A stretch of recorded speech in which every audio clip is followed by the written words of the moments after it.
page. No, I thought you were just sharing photos. Good morning, besties.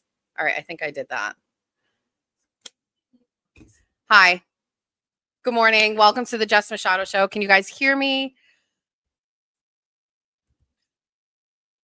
Good morning from Tennessee, Ambra. Good morning. Hi, besties. I missed everybody. We can't go that long without shows. Just we can't go that long. Oh, look at the lobsters in the back. Aaron moved him and he's making an appearance. Good morning. Happy Saturday. Melanie's back. Let's go. Good morning. If you could do me a favor and if you could share this post on whatever platform you are watching, that would be great. I see that everything seems to be working. Our Substack people most likely got notified of this today because we were on top of our game. It only took 7 episodes to get us where we need to be. Good morning. Oh yeah, Erin got us. Yeah, there's a lot. Erin is here. She's stretching. She's maybe make a pop on camera really quick. Bestie's ugly here today. I'll be small. You should be small. Good morning. Erin and I have been through it this week. What are you talking about? How was your week? It was fine. I don't know what you're talking about. Guys, you love my hair? Great. I dyed my hair. This is box dye situation going on. Not like Erin and her. I don't even want to talk about what kind of money goes into that hair. Lots. But that's why she's known for her hair, because it's an investment. Did you just say that? What did you say? I said it's a mess right now. Oh, no, but it is. It's an investment. This is like a $9.99 box of hair dye and covering some grays. Look at these packs. This is, of all of the advertisers that support my show, which by the way, we're going to talk about, and how each one of the people that support this show ends up becoming like a part of our life in some way. And it's just this is why, like, when I pick people to support me and it's just all going to feel right. I don't have a salon yet. So if someone wants to sponsor me, you can fix this. Oh, hey, Tina. Tina's here. Ben is here. Ben's saying we have fabulous hair. I saw Ben. We did like a 9/11 Charlie Kirk standout in Somerset, and Ben came. He lives in Taunton. He's on the city Republican committee there. And I swear to God, anytime I have an event, Ben is there. It's almost like it's very dependable, like clockwork. He shows. What's happening? I got to come off this camera soon. We're going to ease into your story, Erin. We're going to ease into. We're going to ease Nothing's into going to save us. So let's set the tone right now. This is going to be a long show. Erin was very happy when I said that to her. She was like, oh, really? It's going to be a long show. This will be the show where we actually put chapters, okay? And I know that you got to shut your mic. I'm echoing. It is muted. Both places? Okay. Echo's gone, it says. Okay. Wait, did she just disappear? We have to work on that. We're going to tap into Bobby Kudo for that, to come and fix this stuff. This is going to be a long show for a couple reasons. One, we didn't have a show last week. 2, I don't have any responsibilities. All of my children are in all of these places and I don't have to help them. 3, Jeffrey is doing his own thing. He's golfing and I have nothing to do but to sit here and talk and because everything that we talk about is so many different things, there's just an agenda. Okay. And we're moving some agenda items around. Also, I got 6 items for an unboxing. She's opened 4 of them. She cheated without us. So everybody needs to yell at her in the chat. I didn't. She pulled a Monica Geller. I don't know if we have friends here that, can everybody hear me? I don't know if this was muted. Remember that episode of Friends back in the day when Monica and Chandler got married and then Chandler came home and Monica opened all of the presents? That's what's happened here. So I think we need to start shipping them to me because she cannot be trusted. Okay, bye. The problem is The problem is they came to my house and I've been through an unboxing. I've been through unboxings, and so I'm so excited. So they come in and it's like Christmas when I was a kid and we would open the wrapping paper just a little bit. And I don't know if that's the Friends thing, but like we'd peek in and see if we could get it or whatever. First of all, I can tell you, yes, I opened some of the boxes, but I didn't go through. I saw some stuff and I didn't do it, but I'm just saying, like, are almost all of these open? Yes. How about I thought about how I was going to do this and I was practicing ripping it open. She said she opened them from the bottom so that we wouldn't be able to tell. So that when she opened them here, it would look like she was opening them. So she cheated all the way. I just was really curious. And yes, I opened some from the bottom, but like then I panicked and I was like, "Oh, what's that?" And so then I closed it. So I'm going to be honest with you. Are there stickers in one of these? Yes, but I didn't take the stickers out. I didn't do anything. So I'm going to be honest with you. I'm not sure I can wait until the end of the show for the unboxing. I feel like maybe we may have to do it somewhere. I don't know. We have to do something. So I also knew I had to tell you because Erin literally said she was going to call me out on the show. And so we have an unboxing. We have show and tell. Yes, somebody got a trinket from the Wilbur and mailed it to me. I have not opened that one. So, whose side are you on? To quote the great Mrs. Machado, Tina, whose side are you on? Thank you. Thank you. No. Don't encourage. Some unboxing, but I'm not going to wait. Like, life is short. Like, we've got one life, YOLO. Like, why are we going to wait? I'm just going to peek. If it comes to my house, I'm opening it. I'm an expert. And then we're going to start with a show and tell. Let me pull up the agenda for today. It's changed a little bit because people are bitches. And so we're going to change the agenda a little bit. Let me get the agenda up. So this is going to be a longer episode. We're going to work on chapters. So later on, when you can watch the replay, you can maybe scoot through if there's some stuff that don't interest you. I completely understand that there are people here that are not conservative Republicans. What's happening? Thank you, Erin, for I can't keep looking at this. This is like the episode of I also think because it's a little cooler tonight and I slept with my air conditioning on. Anyway, today on the show, we're going to talk about Kelsey FItzsimmons. This story is absolutely insane. And I'm going to catch you all up to date on this and let you know some new stuff about it. We're going to talk first about the Wilbur and the car situation.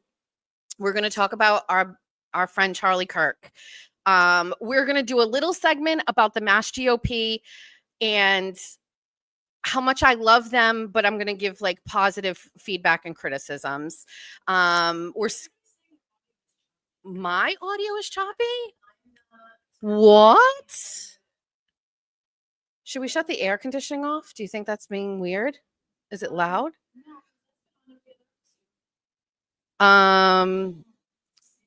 What? Diane, don't do that. Thank you, Diane. Thank you. I appreciate that very much. Thanks, Diane. We're going to do a little segment on public records requests because this is like my number one ask from people. Teach me what to do. How do I do a public records request? So I'm going to walk you through an example on how to do a public records request. And then we're going to do our unboxing and all of the things. We're also going to have a friend of mine call in. His name is Jordan. He's from Fall River. He got banned from our local radio station, and I would not be a good bestie if I didn't give him a chance to come on here and bitch and complain about it in the best positive way. So he's choppy. What is happening?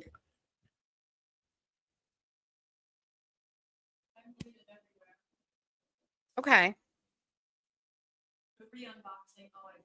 The what? The re-unbox?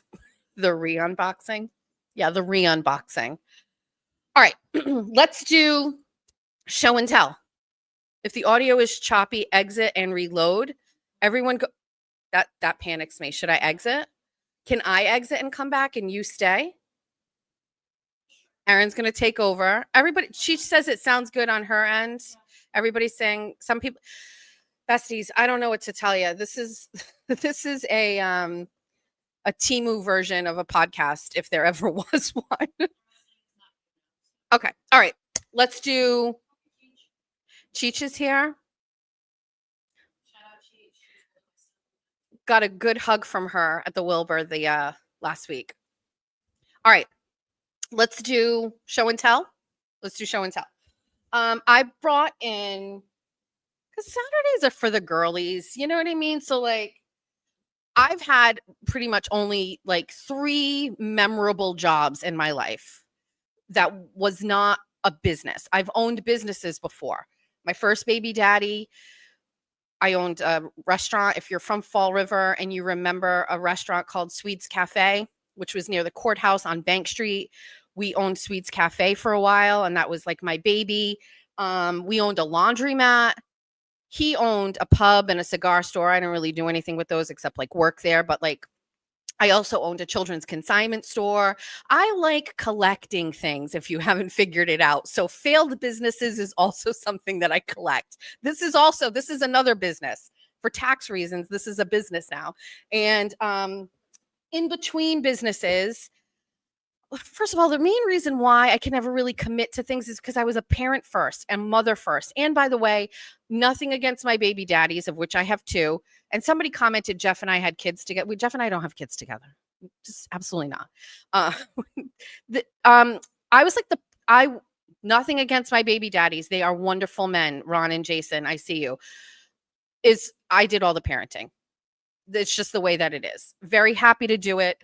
But I was the person up at night, up in the morning, school, whatever it is, you think of it. There was no shared anything there. So anytime I had a job, it had to be like I walked in and I didn't care. Honestly, I just could not care because my mind was always at home. My mind was always on my kids. Like, yes, I have to come here right now for whatever the reason I had to work. But I had 3 kind of jobs. I was a manager for Victoria's Secret for many years prior to having kids. And then in between, I went back, like a bad relationship. I kept going back. So I was a manager of Victoria's Secret.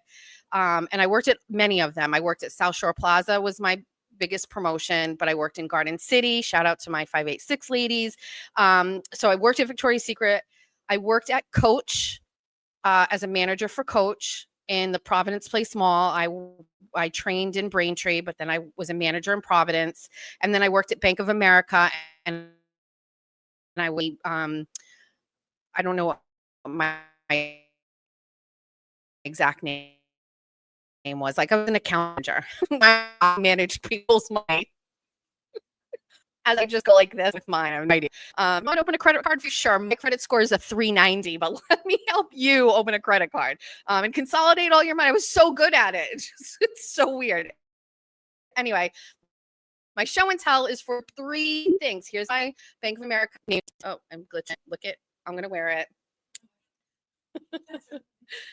Hi, how can I help you? Oh, I put it on the inside. That was wrong. Stand by. I don't know. Hold on. This side goes inside. Best part about Bank of America was it was right near my house. So I could parent, I could get my kids to school, then I'd go in and have a great day and then leave early. No weekends, no holidays, no nights. If you're a mom, I highly recommend 10 out of 10. Bank of America. So that's it. By the way, there's like this rumor where I live that I got fired from Bank of America. Not true. I left there because I had to have a surgery and then I just never went back. But I had a really great time there. Okay. All right. Next show and tell item is the first thing I ever won working at a job. And this is part of it. I won, I don't know, I was like the best sales and coach, and I won a purse and a matching wallet. This is the matching wallet.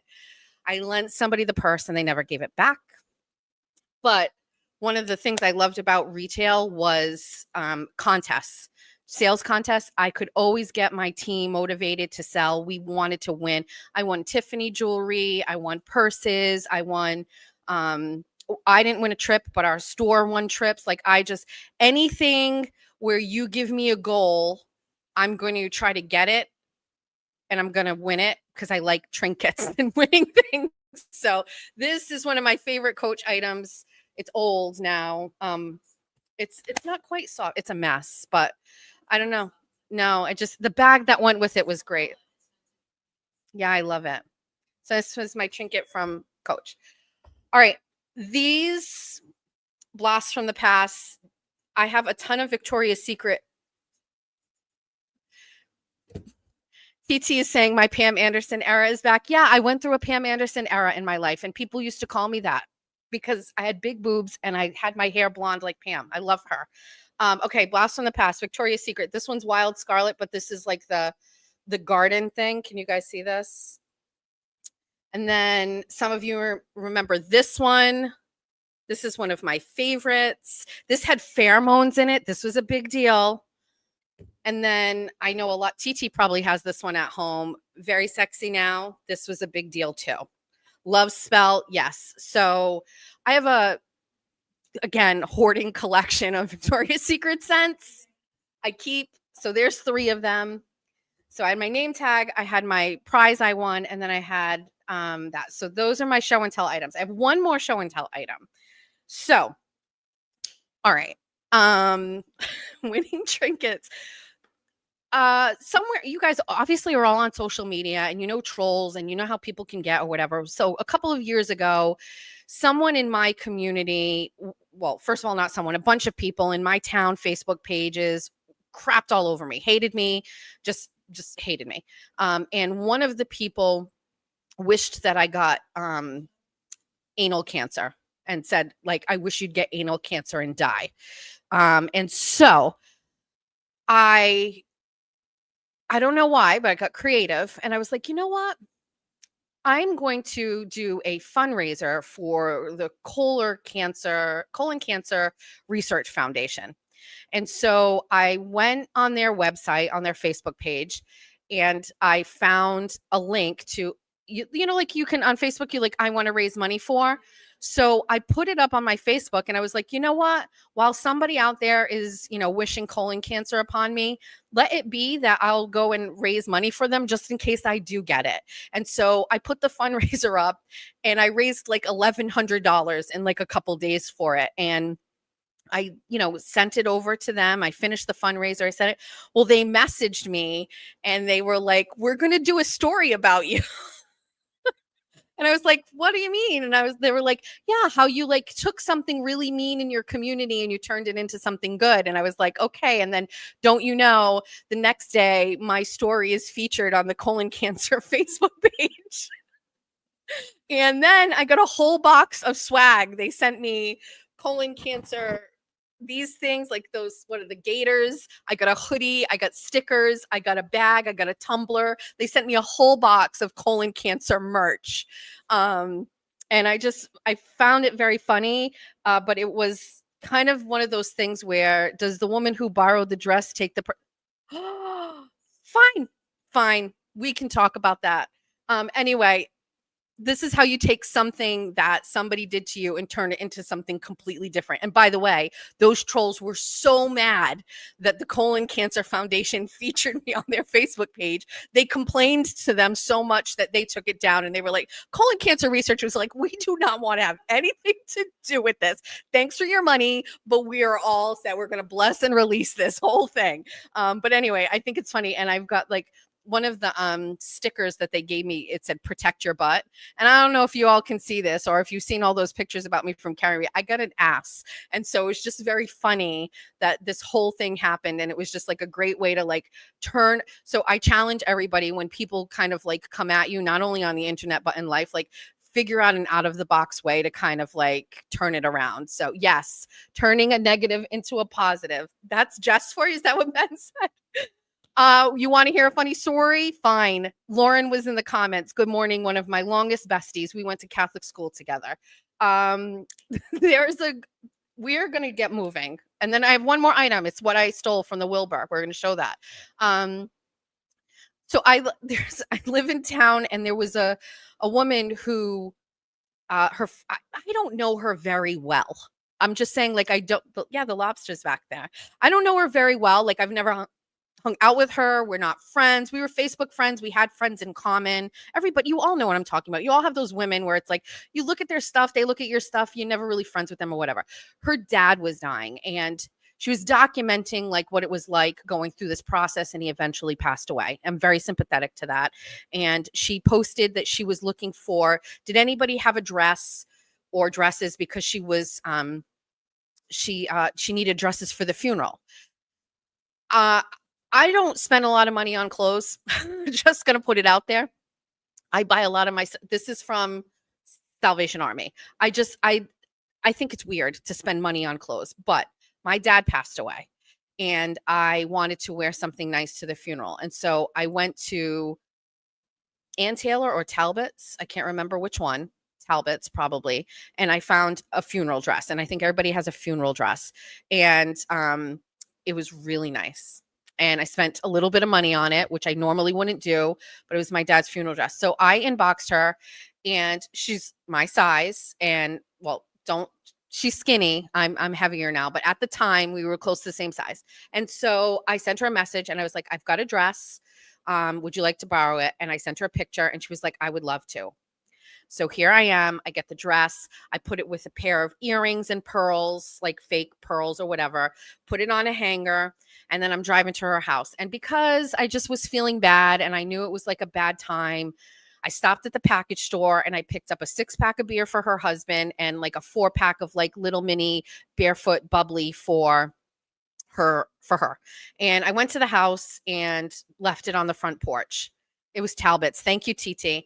And I left it on the front porch. And I never got the dress back.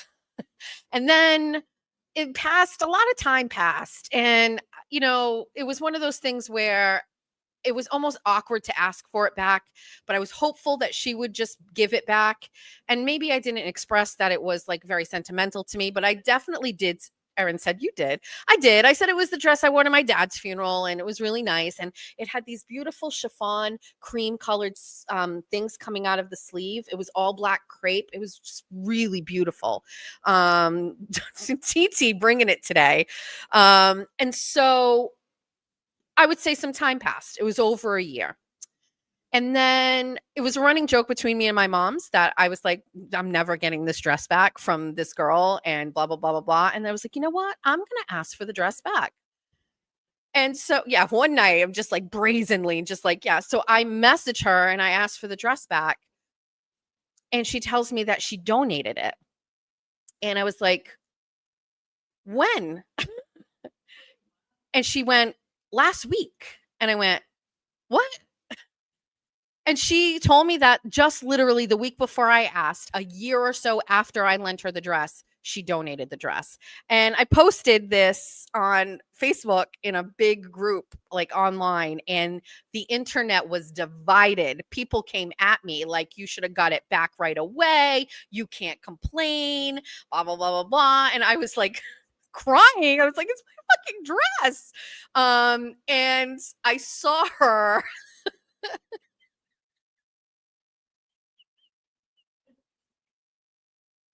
I saw her at a bar.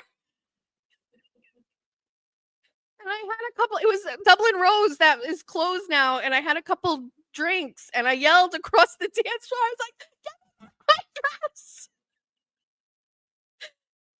Anyway, the dress is gone. Thanks for bringing that up, Lauren. So yeah, sorry, but the dress is gone. That is my show and tell. That's how we're starting the show. Really great energy. Do you want to see what I stole from the Wilbur? Yes or no? Okay, great. First thing first I stole was this sign. It was on the little door to the, what is the, I call it, well, no, this one's like, I call it the John Wilkes Booth area, but it's where people, yeah. Oh, there's me holding it outside the front of the Wilbur. It was the door where the little special cutesy seating is and the mezzanine, but off to the side, like the fancy ones. It was on the door. So I literally took it and just slipped it right in my bag. Yes. Then I took this from the Will Call guest list, photo ID. Yes. I also got tickets at the will call, so this was sentimental for me. And we're going to put it over there in a frame and hang it in the studio. We steal. We steal all the things. Okay. Can we have comments that I should mention or anybody chatting? I will. I don't want to scroll because it slows things down, and I don't want to.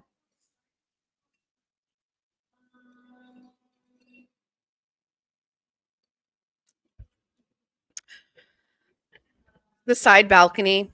Oh, you were in the side balcony. Why? Don't ruin it for me. What did that say? As Melanie should have given the dress back 100%. I think she still has the dress. Actually, I think she's lying. I think she just didn't want to give it back to me. We steal and we judge. Should have given it back right after she wore it. Now, I suspect there are two of my friends who may be watching this and wondering, where is the pop-up tent I lent you for Jack's graduation party and where's my crock pot? Great question. At my house, which I have failed to return to you. But I'm not going to donate them. Can you imagine going through your stuff and getting ready to donate it and pick it up and go, oh, yeah, this is Jess Machado's. And instead of putting it in a bag and dropping it off on my porch, puts it in a bag and donates it. Lied. Took it, kept it, cat peed on it. Something happened to my dress. I'm fun. Tracy met me at the Wilbur. I met so many people at the Wilbur. I should have shared the photos. First of all, we can parlay that into that because we'll get into the Wilbur thing right now in the car situation. Can we first go through my sponsors?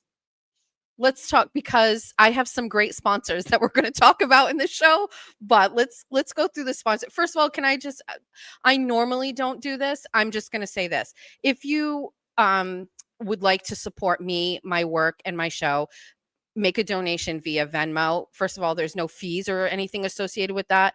This stuff here, I finally got approved. Like, I don't know if anybody knows, but from the time I started the show, any type of money that has been donated to me here is actually still sitting in an account with YouTube. It takes forever to get verified, certified, or whatever. And I just finally got that. And I think they pay out like next week or whatever. But it's not easy to earn a living here. And so if you want to support me in what I'm doing, feel free. Erin's going to pull up our stuff in a second, but I don't normally do that, but I just want to be realistic. This isn't a money-making machine. And as you'll find out, I have new bills to pay. Erin's getting frustrated. She can't find. Oh, there's my PayPal and there's my Venmo-y things. There's all where I am and you can find me. You're probably watching on all of those things. Keep in mind, Substack is kind of like where I do all of my writing. I have a TikTok account and I do not use it. I'm worried about the Chinese and them taking all of my information. Wait, who's a black Portuguese squirrel? Somebody has a name like that? I love that. TT, it's hard out here for a pimp. TT, are you sitting in your living room watching this? Are you in bed? What are you doing, TT? All right. Thank you to that. So, advertisers. Yeah, we've got our ads. Oh, we have all of the things. Also, they put in a spaceship of a heating cooling system in here, and it's fully connected. I'm very much looking forward to winters here. These are our sponsors. Christopher's Cafe is my sponsor. Christopher dropped out of the mayoral race, but he was still on the ballot and still got votes. We'll talk about that later.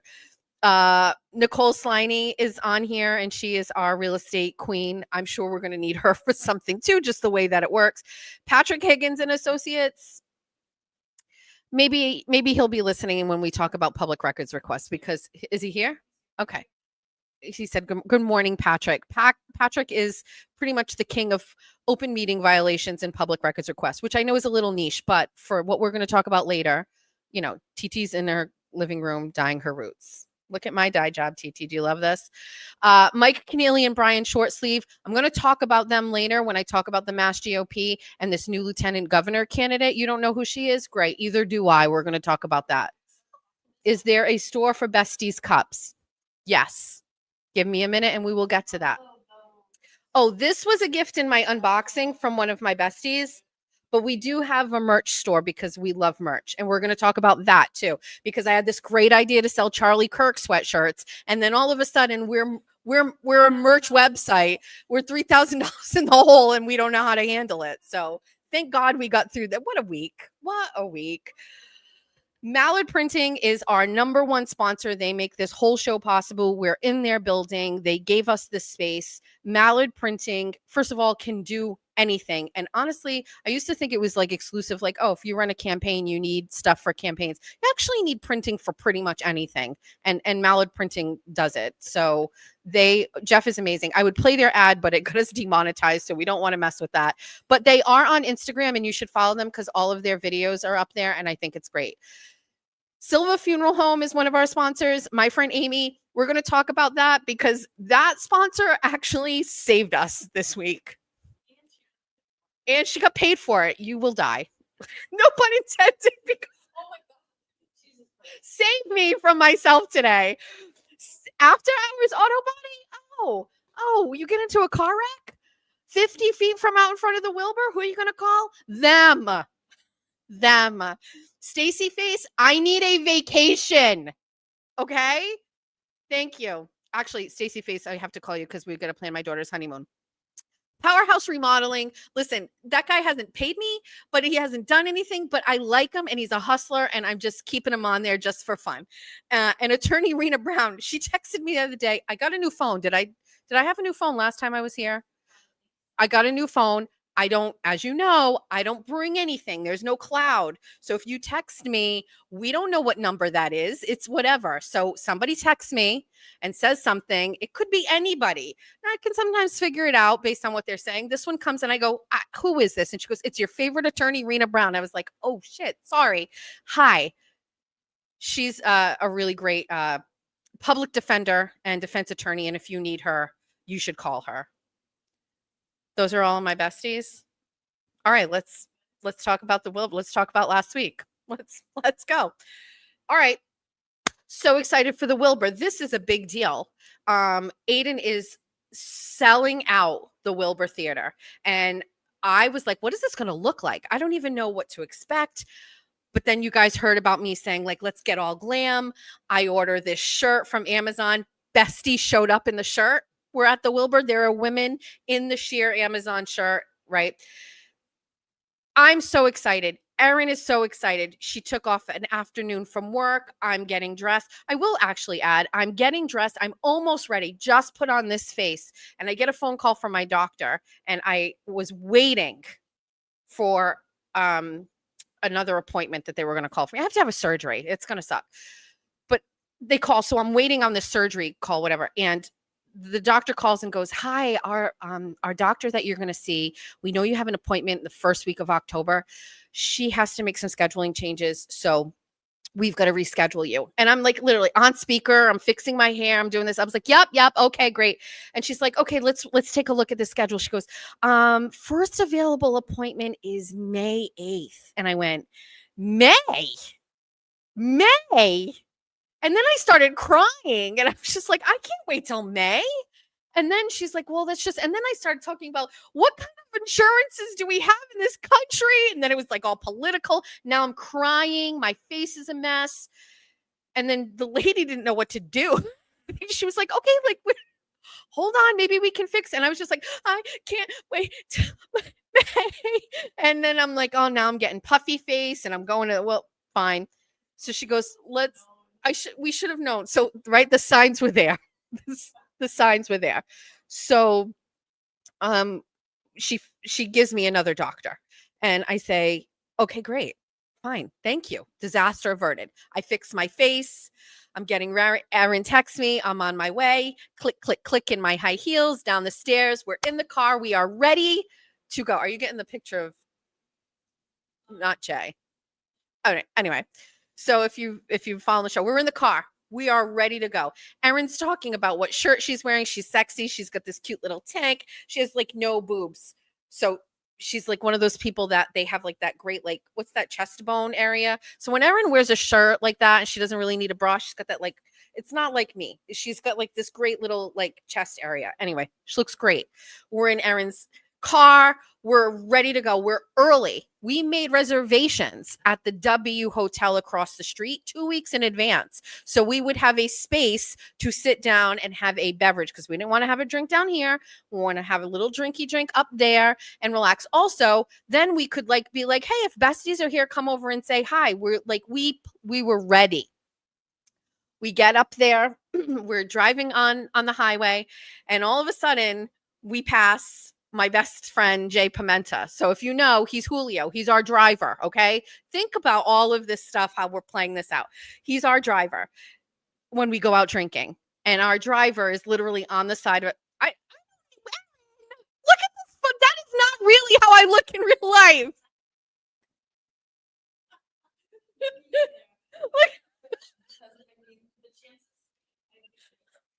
My self-esteem just literally just plummeted, Erin.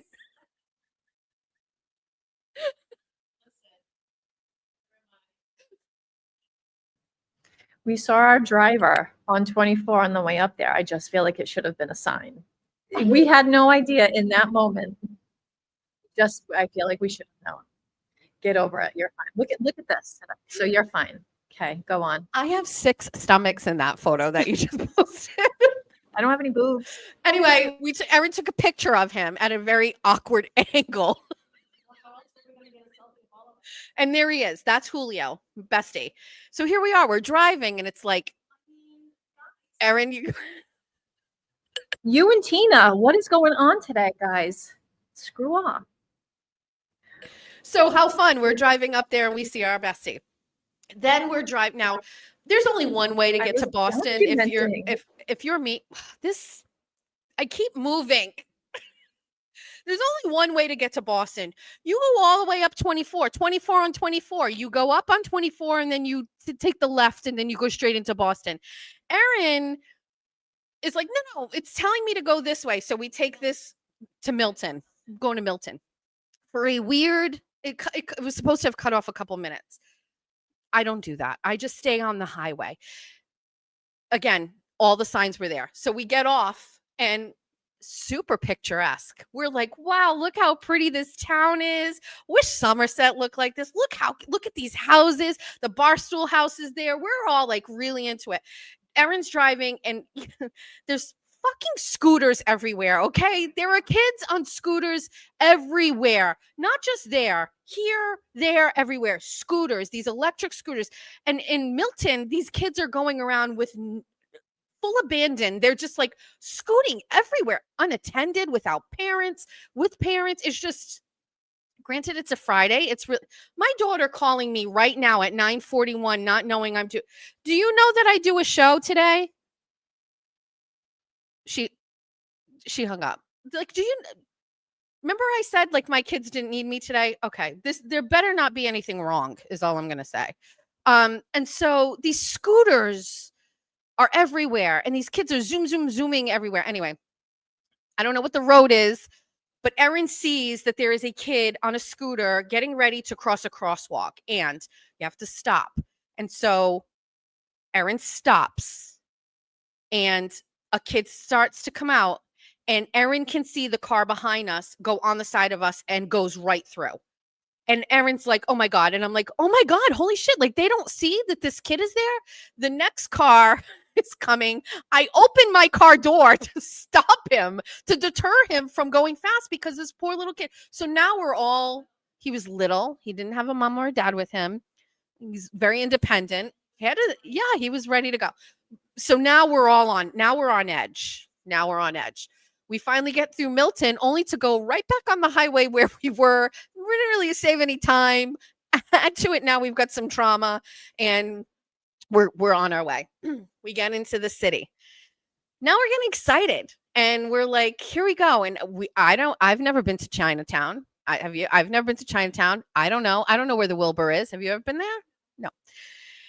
Erin starts to like maneuver around, and we pass the Wilbur because again, we weren't on the street, like whatever. Anyway, we pass it and we go around. We come around. We are at the intersection where the Wilbur is. There is a big Cisco delivery truck on our left-hand side. And good morning, Lisa, and welcome to the trauma sesh. And then we're just there. Now it's like that time where you're there. So I'm getting my bag ready. I'm putting my lip gloss. We're there. We've arrived. All of this, we are here. And then the light turns green, and this truck comes out in front of us and hits us. And bless Erin's heart, I'm going to let her talk. She didn't say a word. Nothing. Not one sound. Not, like nothing. She's nothing. It was, and I was like, Erin?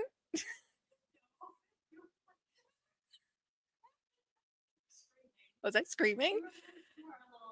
Because I'm irrational. So I thought that this truck hooked us because it was metal and everything. I thought he hooked us and we were just going to go with him, and then we were going to fall off, and I thought I was going to die. We were going 0 miles an hour. Okay, go on. We're going 0 miles an hour, but my life flashed before my eyes. And then we go through it, and I felt like it lasted forever. And I know it's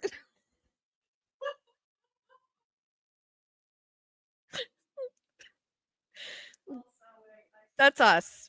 I'm in there, and Erin's in there. I heard about the accident all the way in the F section of the message.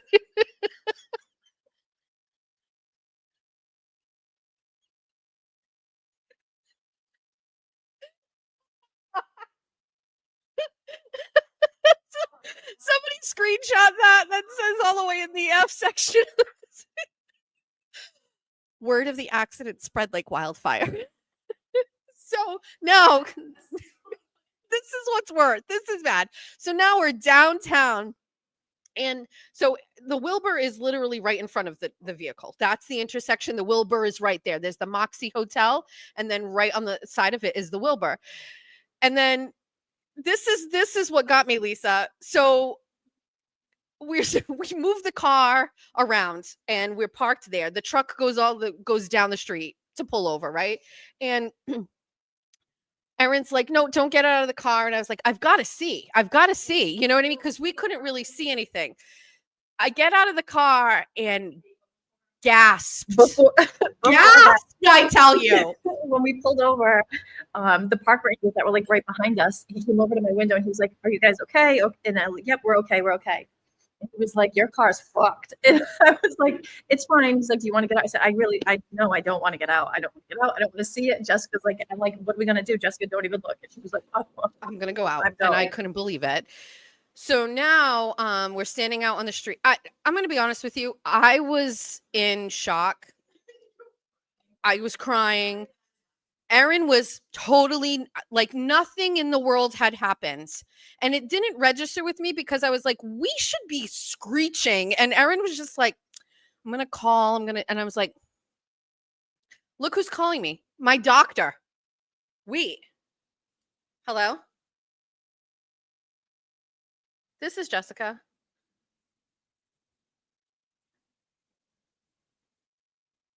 Yes.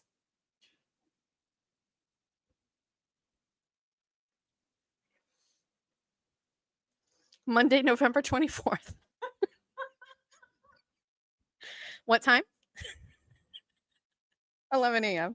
I know this doesn't matter to you, but I do a radio show podcast, and I just talked about this. And now you're calling me. I just don't understand. Okay, Monday, November 24th at 11 a.m. Okay, where am I going? Oh, I know where that is. Yeah, okay. All right, very good. What's the doctor's name? Okay. All right. Thanks so much. Okay. Bye. Were you watching on the screen?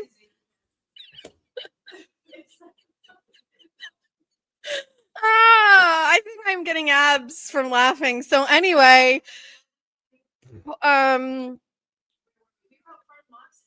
so we were around the corner.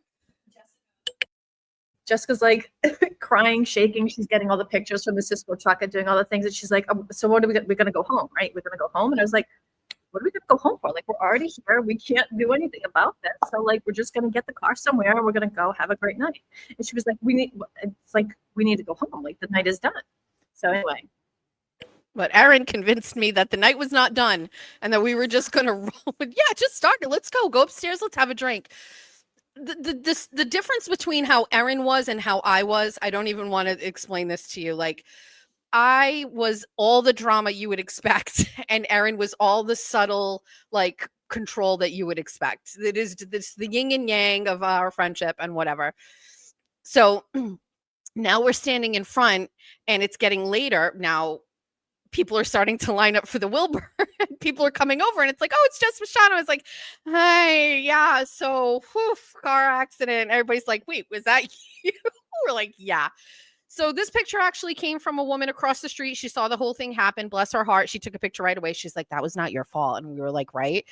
We're not going to talk about it for insurance purposes, but this also, just so you know, because Erin is so like conscientious of the driving and is a controlling person, like in the space. As we passed here and we got around the corner to get onto that street, I asked her at a light, do you want me to drive? Just to get us into the parking lot. She's like, no, I got it. That sign was also there that I literally was like, oh, I can drive us in there. Cause I have reckless abandon. I was just like, let's just whatever. So, yeah, so this happens. And now, I'm like not in my mind thinking I can move forward. It's time to get an Uber. It's time to call Jeffrey and go back home. And Erin was like, no, we're staying. And I was like, that doesn't add up in my mind, but okay. Oh, but she said I was taking pictures of the truck. I walked down. She's like, she tasked me. She's like, can you go down and take pictures of the truck? I was like, absolutely. So I get down to the Cisco truck and I'm taking pictures. I'm getting down, I'm kneeling and I'm going, wow, there's no damage to this truck. The driver comes over. He goes, that's not my truck. And I went, what? And he goes, my truck's down there. There were 3 Cisco trucks on the street and I just picked the wrong one. And so I go down and actually there was damage. It was the stairs, the metal stairs just opened her car like a can of tuna and destroyed. Anyway, do you want to show a picture of the damage? Did you have that?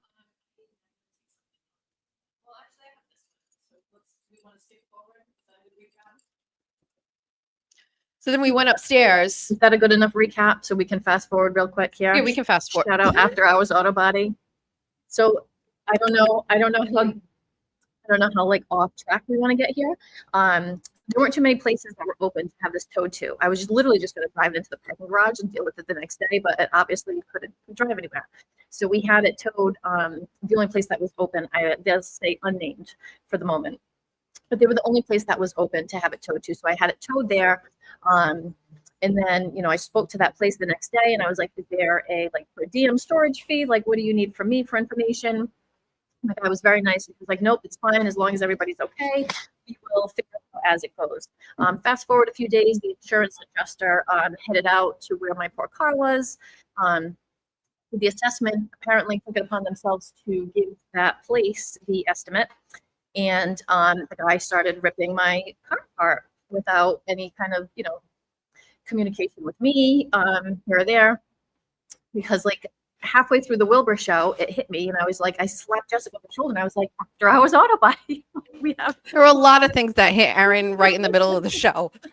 Because then I got acclimated to being okay and I'm here. And Erin was just like, oh yeah, we just got into a major accident. So yeah. It was fine. So anywho, After Hours went and rescued my car, I guess, to Fast forward 2 days worth of stories.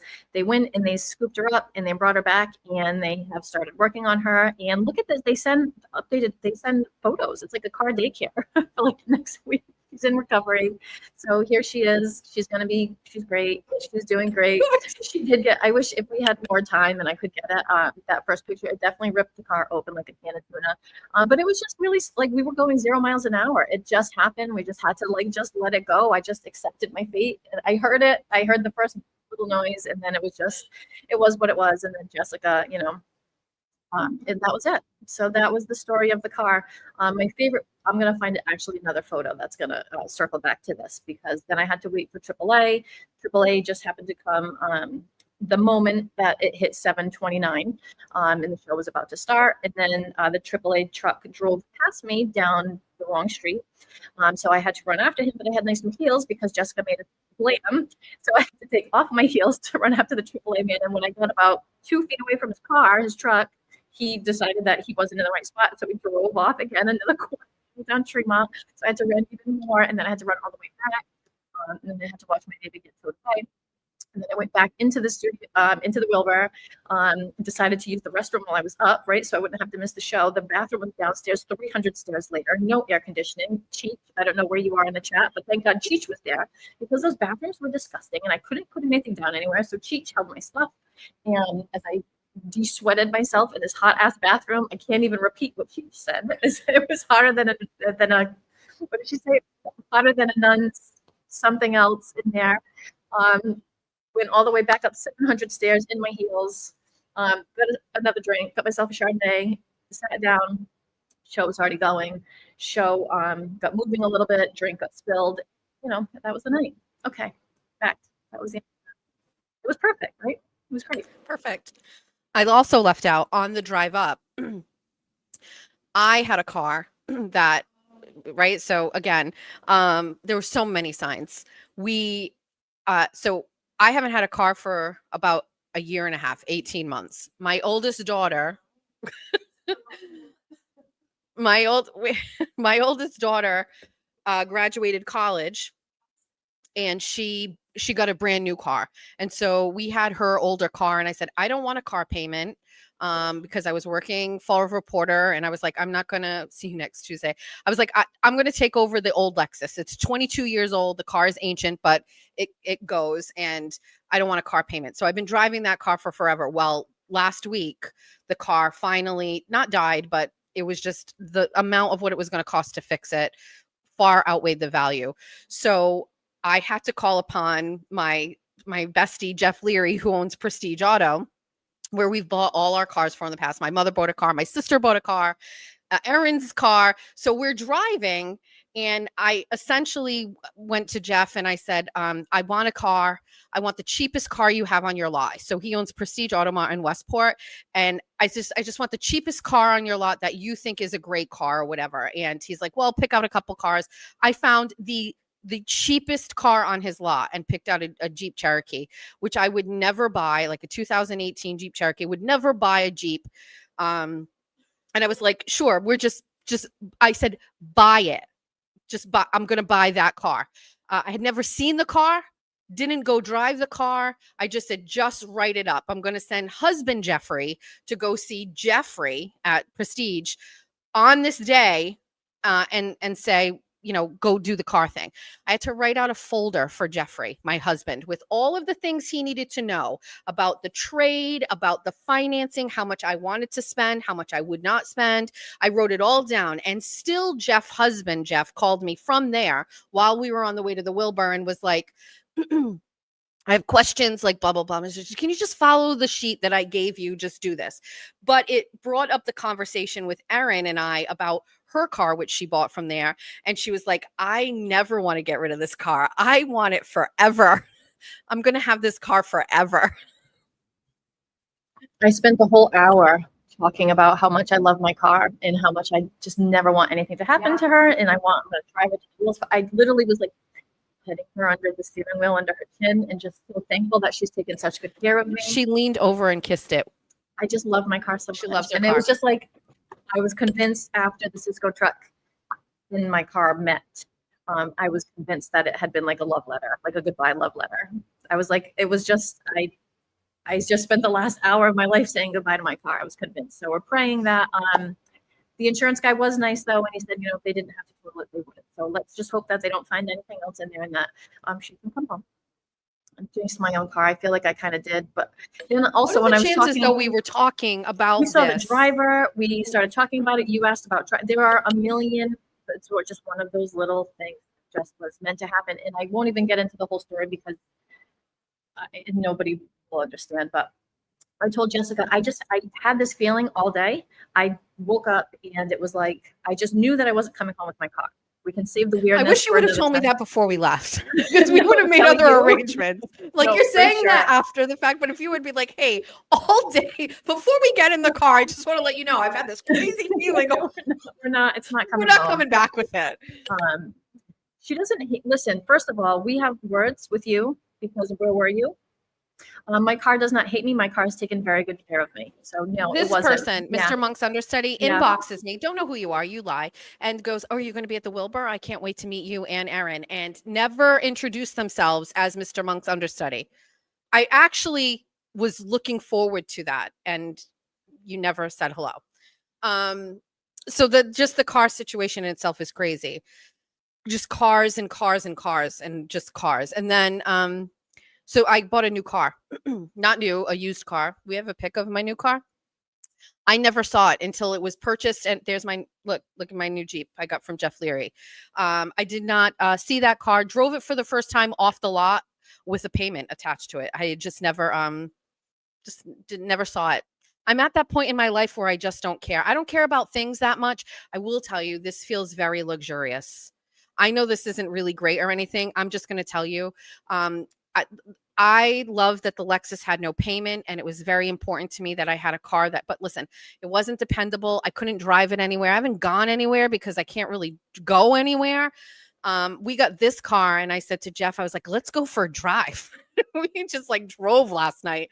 I'm not a car person. I've had really, really nice cars. I've had the most expensive cars. I've had the worst cars. I don't really care. I just want to have a dependable vehicle. But Jeff Leary came through and got me a really great car that I never actually saw until we bought it. So shout out to Prestige. We had just taken him off of our list of advertisers because I told you he wanted to advertise with me and then was like drunk when he said it. And so he never paid me. So I said, okay, we're taking you off. Now I got to put this guy back on because he got me into a car. And I don't even know how he did it. I'm not going to get into it, but like he worked magic to get me into this car. So, I mean, it's been a week with cars. I don't know how else to say it. Thanks for joining. The Wilbur, I feel like it's been a week or so like we can't really talk too much about it. I will just say it exceeded my expectations as far as entertainment value. If you were there, you understand the energy. So what a great picture. So there's all the way to the left, the older man, that's Aiden's dad. Fun fact, I get to my seat, right? We got tickets at Will Call. We get to our seat. There's two girls off to the left of Aiden's dad. And they were like, oh, Jess, a shot. I was like, hi. I was like, oh, we're sitting here. Great. I was like, who's the guy? And they're like, I don't know. So we're just like being besties all around this guy, taking pictures around him. And poor thing, right? And I was like, hi. And he's like, hi. Then there's Richie from Microdots right there. Then there's an empty seat, and that's Erin, where she was chasing the AAA guy. Then there's me, and there's Attorney Bradle, and then there's Courtney Tina, and I can't remember this bestie's name, but she was such an she's another BMW girl. That's right. She was going to come with us to the after party, and then the trauma really set in on the way home, and we were like, we can't go to the encore. We need to go home and like curl up and whatever. We missed the exit. Erin was sick. It was just a mess. Anyway, then we found out Aiden texted me and he goes, you're sitting on the side of my dad. And I went, what? And so then, we met Mr. Carney.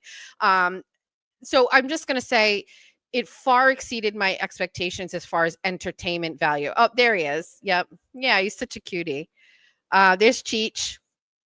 The energy in the room was just like nothing, I've experienced. It was almost like, I don't even know how to describe it. First of all, getting everybody together in a space where there's no court is amazing. And then there's some people that you've never seen before and that you're meeting. Aiden had people coming here from all over the world. Ireland, Texas, Canada. There's just people flying in. I met a wonderful woman. It was their anniversary, I think. I met Will again. I met Will. Listen, this wasn't me. He came over to me and was just like handsy, very, very handsy, very handsy. Just got to reconnect with some people that I haven't seen in a while. And so I'm very grateful that Aiden put this together for that, so that everybody could connect with people but then it was actually like a funny show. It was entertaining. Will kissing everybody. Yeah, I know. I know. It was just, the energy was great. The show itself was great. It was so funny and like it flowed well. I kind of felt like I wish it was look at Aaron and I wish it was like a little longer. You know what I mean? But like before you knew it, it was over. And I was like, oh, that could have gone on a little, like, give me more. Like, it was really good. The roast was great. Bettero was great. The questions were great. The song that they wrote, I wish I could hear it again. I know we'll get the playback and the video of it, but they wrote a song and it was it Norfolk County Girls? Oh, add it to the playlist. Is so good. It was so funny. It was just really, really good. And you know, you got to think about like how Aiden started and how he got there and everything. All right. So the incestuous overlayering of people in my circle, that girl right there is Amy Rigtrup. She is the owner of Silvia Funeral Home, who is one of my advertisers. She's also one of my mom gang friends. And she won the 50-50 raffle and made out with $800. And she was right above us. And we were like, what? You know, they announced it. So then what are the chances? Amy lives in town with us. Amy was our ride home. We didn't have a ride home. So if it weren't for Amy being there, I mean, I bet we could have. Attorney Bradel offered to drive Aaron and I home. And I was like, sir, do you know where we live? We live in the bayou of Massachusetts. You're not going down there. But Tim Bradel was very nice. He was like, I will drive you home. I was like, no, we got somebody here. She just won $800, but she's going to drive us home. She lives in our town. So Amy, my advertiser, my bestie, my mom, she won. One of my cups is from Amy. Like, it's just, what are the chances of all of the things? So now Amy wins $800. And what does Amy want? Amy wants to go to Encore. Amy wants to keep this party going. So we get into her car, which is brand new. And she's got this little, what are those little, it's a trinket. It's a little cat, Chinese. I see him at the casinos and his hand moves like, and he brings money to you. Well, somebody had just given it to her and she put it on her dashboard and she just got it to bring her financial wealth, and bitch wins $800. So we get in the car and she's like, let's go to Encore. And she had a friend with her and who's very nice. So Erin and I are in the back seat and I'm like, all right, yeah, let's go to Encore. I do not want to go to Encore. I want to go to Encore, but I don't want to go to Encore. Erin had a half of a glass of Chardonnay and it was not, her stomach was not doing well. She was curled up in a ball in the car. And so I was like, you know, Amy, I just want to, this is very hard because you're doing me a favor and you're bringing me home. But I felt like I needed to say this. I was like, I'm okay if you don't want to go to Encore. I'm okay. I'm okay. And she's like, I think she heard that, but also I didn't want to encroach on her fun night. And I was like, she goes, how about we just go for 1 hour? And I was like, yeah, okay. That's how we found out that's what the cat was for, because we got in the car and Jessica's like, what is this spaceship, first of all? And then she was just like, wait, what is that? And she was like, yeah, you're coming home with me. And she was like, absolutely not. Somebody just gave this to me for like financial, luck. And then here we are.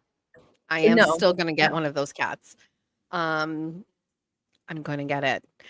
And then by the sheer grace of our Lord Savior Jesus Christ, Amy passed the exit to Encore. And Erin, we're virtual doing high fives in the back seat, like, yes. And we're like, oh God, we're all the way past it now. We can't go to Encore. And Amy's like, oh, I guess we won't go to Encore. And I was like, it's for the best. And then we drive home. Erin is curled up literally on the side of the seat. I am now She took off her glass. And now I'm traumatized. Just going to be honest with you. Amy's a little bit of an aggressive driver. And we just got into a car accident. And so I don't want to be there. I don't want to be in this car. I want to get the fuck home in my bed immediately. And Erin is of no help because she's not okay. And then she's cold. And then it's just, that was the Wilbur night. But overall, 10 out of 10.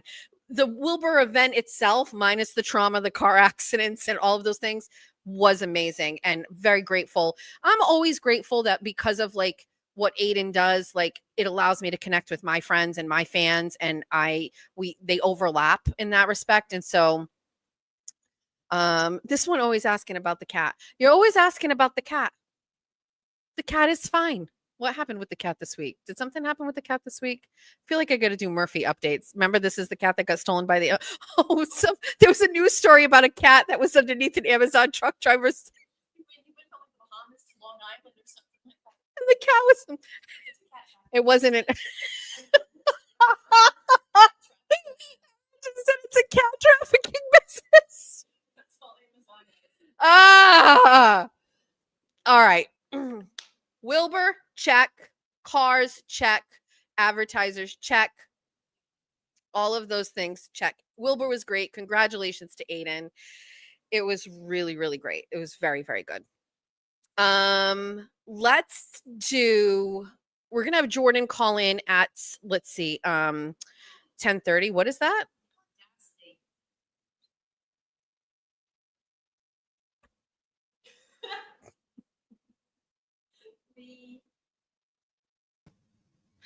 Look at this. This was uncalled for, Patrick Higgins.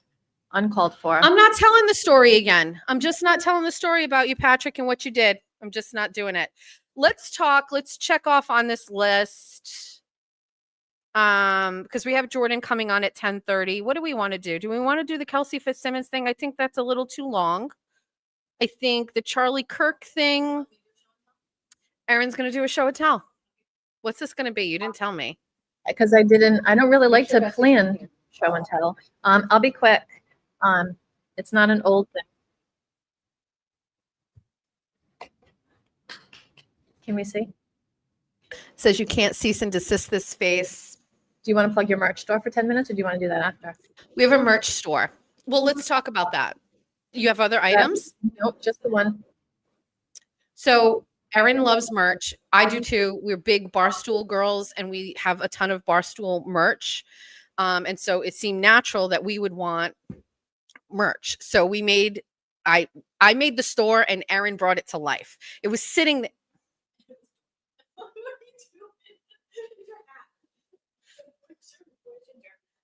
Oh God. All right. So I had the store, Erin brought it to life. She put all of these things together. She designed all this merch. We get it up.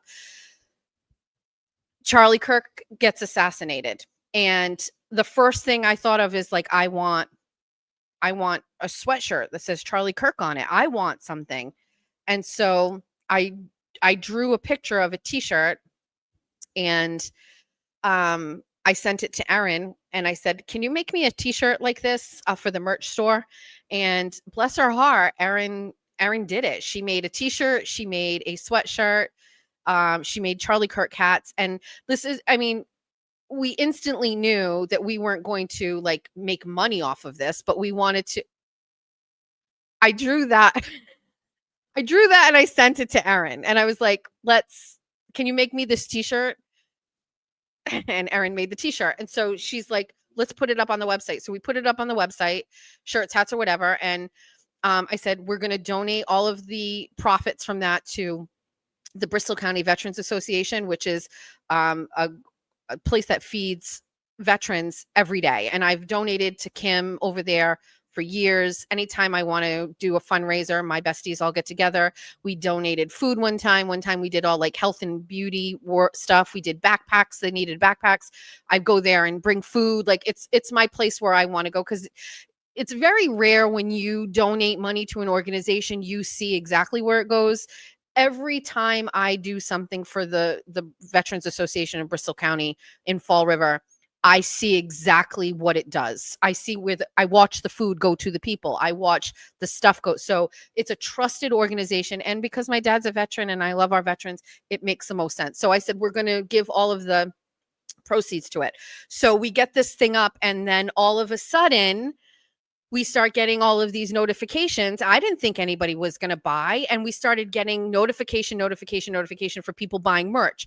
Well, the way it works is you have to essentially either front all of the money for the orders to be paid, or you have to wait for the money to hit an account and like batch it. And we were very unprepared. We should have said it was a pre-sale, like, because it took almost like 7 days. Oh, it's 7 days. It was a Thursday, so we weren't getting batches. So I think we have 9 orders left to fill, which we'll do after the show. We just had to. It's a weird process, and like I said, we use Shopify because it seemed trusted. Then we use Printful to fulfill the orders, and it's just we were unprepared, and we were like, what are we doing? It was a lot of work, and we didn't know how to do it. And then we're selling things, and we were feeling like, oh my God, the pressure of like people, we only had a couple people like, hey, did our stuff ship yet? I think we had two people ask about it, but for the most part, everybody was very patient. But we should have done it as like a pre-sale because we don't know. So in the future, we will understand like how that works. But it was a good lesson learned. It was Erin. I don't want to take away from the reason that we started that merch there, but she's like, well, I think it was okay, right? I think that was really good. Like, it was a good like way to learn and stuff like that. I'm like, Jessica, no, we don't learn with $3,000 worth of orders. We learn with like one coffee mug that like nobody's gonna buy. We learn like one thing at a time. We don't. I'll put it in a second, Patrick. But no, you don't learn with 60 orders and $3,000 in like 4 hours. But anyways, thank you. That's what I keep saying on the emails. Thank you for like being patient with us, and thank you for learning this with us and helping us learn it. Let me know how the quality is too when they come in. Thanks. Bye. Whoopsies. Yay us. We just did not know. Anyway, so we have a merch store. It's bestieheadquarters.com, and there's some still Charlie sweatshirts up there. We're almost done fulfilling all of those. I added a cease and desist cropped hoodie, which is my fave. I ordered that. We obviously have this great mug. Erin, it is really cute. And there's other things. There's Erin. Oh, Erin did a bag of wait, there's a Vote Healy Out sticker, which but there's look at how cute it is. Remember when my husband was here and I was like, he carries around these bags of sin. It's like a plastic bag, and he puts all of his stuff in it, his cigarettes, his lighter, his incense, his weed, all of these things. Erin literally made bags of sin and put them on. I showed it to Jeff, and he was just like, wow. Yeah, so Jeffrey got some merch. So anyway, look at our site. There's a Bunny After Dark hoodie. Wait, can you show my sweatshirt? Look at I'm very proud of this one. I love it. I can't wait for it to come.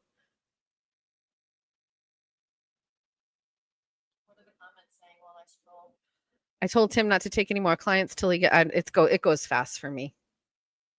Look at the Charlie stuff. Anyway, we're learning. I think we did great. I think, yes, there was definitely panic. We were like, we fucked up. We should not have done this. We did not know.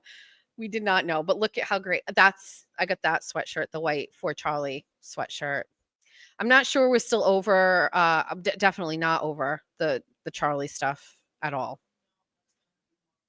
We'll have that conversation.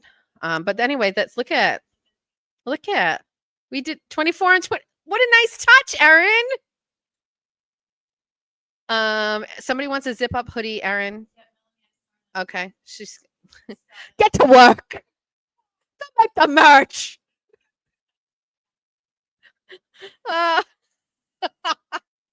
We are a legit business here, everybody. We are legit.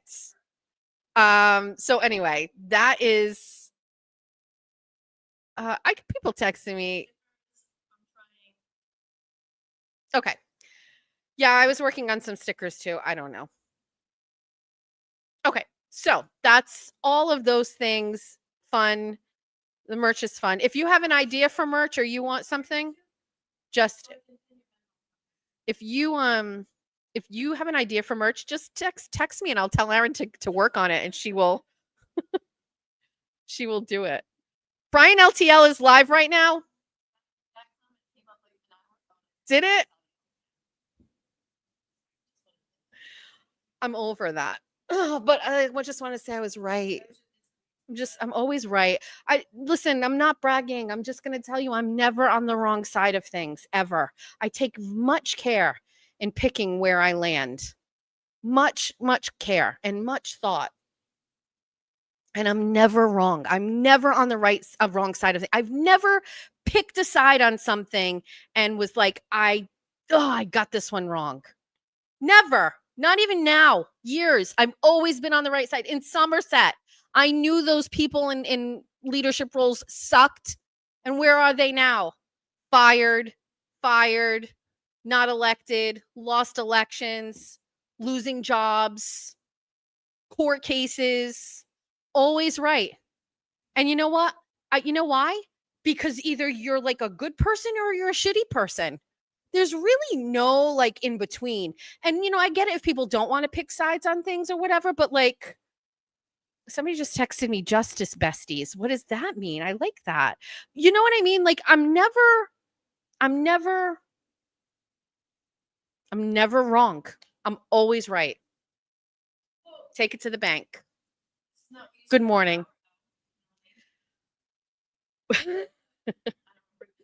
I mean, Melanie, you said put her in a timeout.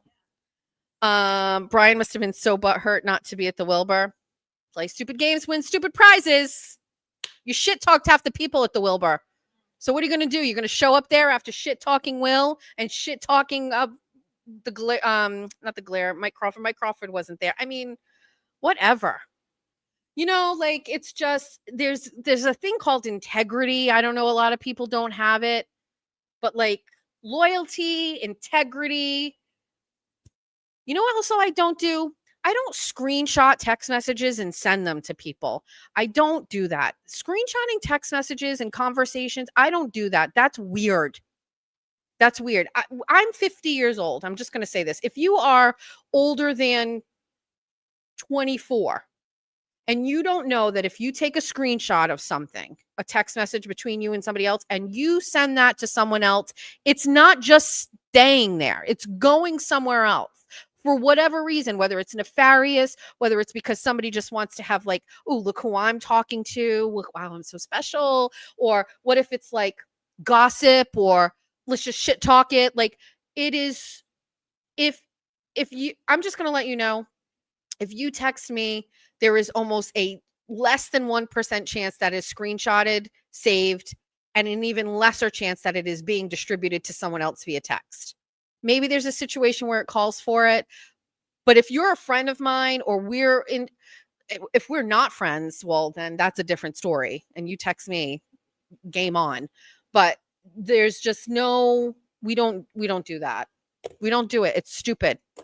The other thing too is don't tell me what to do. Okay? Because just don't ever do that.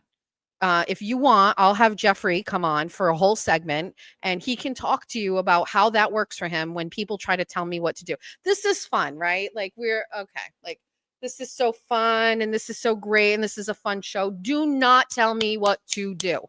You don't own me. You can't tell me what to do. And if you want to get into why it's like that, I'll give you a quick story before we get Jordan on here. You want to know why I'm the way I am?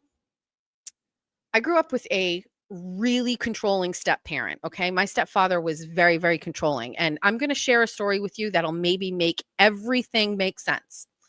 Do you remember ice cream containers, like gallon ice cream containers? They came round with the top, right? So I think a lot of them are square now, but back in the day, like in the 90s or 80s, they were round, right?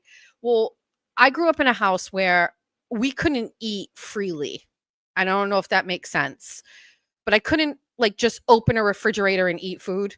Like everything was TT will corroborate this. Maybe TT, I'm not sure if you're ready for the trauma. So you couldn't just my therapist is on, that's my sister, everybody. You couldn't just eat. Everything was controlled And when I was in high school, I'd come home from school and I would go in the refrigerator and look for something to eat. And I'd go in the freezer and there'd be ice cream there. And I knew I wasn't supposed to eat it, but I'm like, I don't care. I'm a mouthy 16, 17-year-old. I'm going to eat the ice cream. So I'd eat the ice cream. And my stepfather would yell at me and tell me, don't eat anything. Don't eat this. Don't eat this. And so what he would do is he would eat the ice cream at night. And then he would put the ice cream in the microwave and melt the top of the ice cream. And then he would hold it up to the light and he would draw a black line on the outside of the ice cream carton. And he would be able to tell if I ate the ice cream from the carton. And so because of that, don't fucking tell me what to do. Like, don't send me a cease and desist. Don't tell me not to talk about something on my show because I've been through that and I don't like it at all because I'm a good person and I don't do bad shit to bad people. So don't tell me what to do. And that's a true story. Good? We good? Sick? It's sick. Yeah, it's sick. You guys wonder why I am the way I am. It's like I lived a weird life. So don't tell me what to do. We're going to do a whole episode one day. I couldn't have friends. I couldn't join sports. I couldn't have a boyfriend. I couldn't go to prom. I worked, but I had to get my whole paycheck. I'd like all of these things. Don't tell me what to find. Don't tell me what to do. Greg. It's my stepfather, Greg. Also, by the way, my stepfather lived here. We moved down to Pennsylvania. My mother finally left him after I was 18. That wasn't a coincidence. And then we've been up here all these years. The son of a bitch retired and he moved up here. He lives. Oh, I could get it. We're going to have Jordan. I'm going to give you something. Wait, I'll get it for you. My stepfather. Oh, you guys, we can't do this. This is bad. You're a jerk, Greg. So my stepfather used to make fun of me and my weight all the time. And he gave me a nickname. My nickname was Porky. It's true. Not today. Wait, should I get it? Hold on. He used to draw cartoons.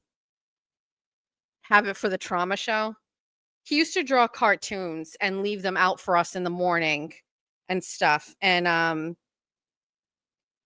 don't know if I want to do it. Anyway, it was a bad cartoon. And I don't even know how, like, this is just all I'm saying is just like there is something when somebody like tries to control me or boss me around or whatever. It's just it doesn't work. I got a great text from a really good friend. I won't say their name. I'll read it to you. Want to hear it? This is why I'm in this like weird phase right now where I don't like when people just like tell me what to do. I got this great text. And it was like, can I give you a little constructive criticism? You can. Don't be mad. But your show and popularity has taken off. I'm both happy and excited for you. However, I think it would be best if you did not use profanity when you speak, whether it's on your show or in a public service announcement to people, especially the F-bomb. A lot of people are looking to you as a professional reporter, which you are. I just don't think it's a good look for professional reporter that a lot of people take seriously to use profanity, especially the F-bomb. That is just my opinion. You are too important and relevant on social media right now. Just a thought. And I was like, well, I guess I don't see myself as being that important or whatever, and I understand what you're saying. And he's like, you're very popular right now. A lot of people are looking for you for facts and truth. I just don't think it's best for you as a professional when you have such a strong following going and you're only going to gain more followers going forward. It's just my humble opinion. Everyone knows who you are. Take this seriously. Don't fucking tell me what to do. What's the comments? I can't see. Jess answers to no one. It's called authentic. We need fuck that merchandise. Oh, don't listen to that, Jess. I don't know. Reputable journalists, they're also human. You know what I mean? Like, they're all normal people too. They just hide it. I'm just not going to be that way. Kelly Garcia said, who said, Misty saying fuck men? Oh, I think it's saying a fucking men. oh. Interesting that the only people that have ever told you to not say something Oh, Kathy Carr. Well, she tried with the lawyer. And then that thing. But the people that Oh, yeah. like to text you and tell her Yeah. Men. all boys. And I'm a big fan of men. I love guys. And I'm all into separate roles. And that's another political show for another day. But yeah, I don't know. I appreciate that. I would never say who sent it to me. I definitely my friend Phil from the K Zone out in Worcester said t-shirt idea, DTMWTD, don't tell me what to do. I don't know if swearing makes me less smart or authentic. I don't know what's to say. I mean, yes, it resonated with me for a second, but I don't really know. I don't like when people tell me what to do. What one? Stay. Yeah. I don't know. Don't tell me what to do, people. I mean, Erin never tells me what to do. She knows better. The one time she did, we got into our fight and it was just like she was right. I'm not saying I'm self-aware. I'm self-aware. I understand.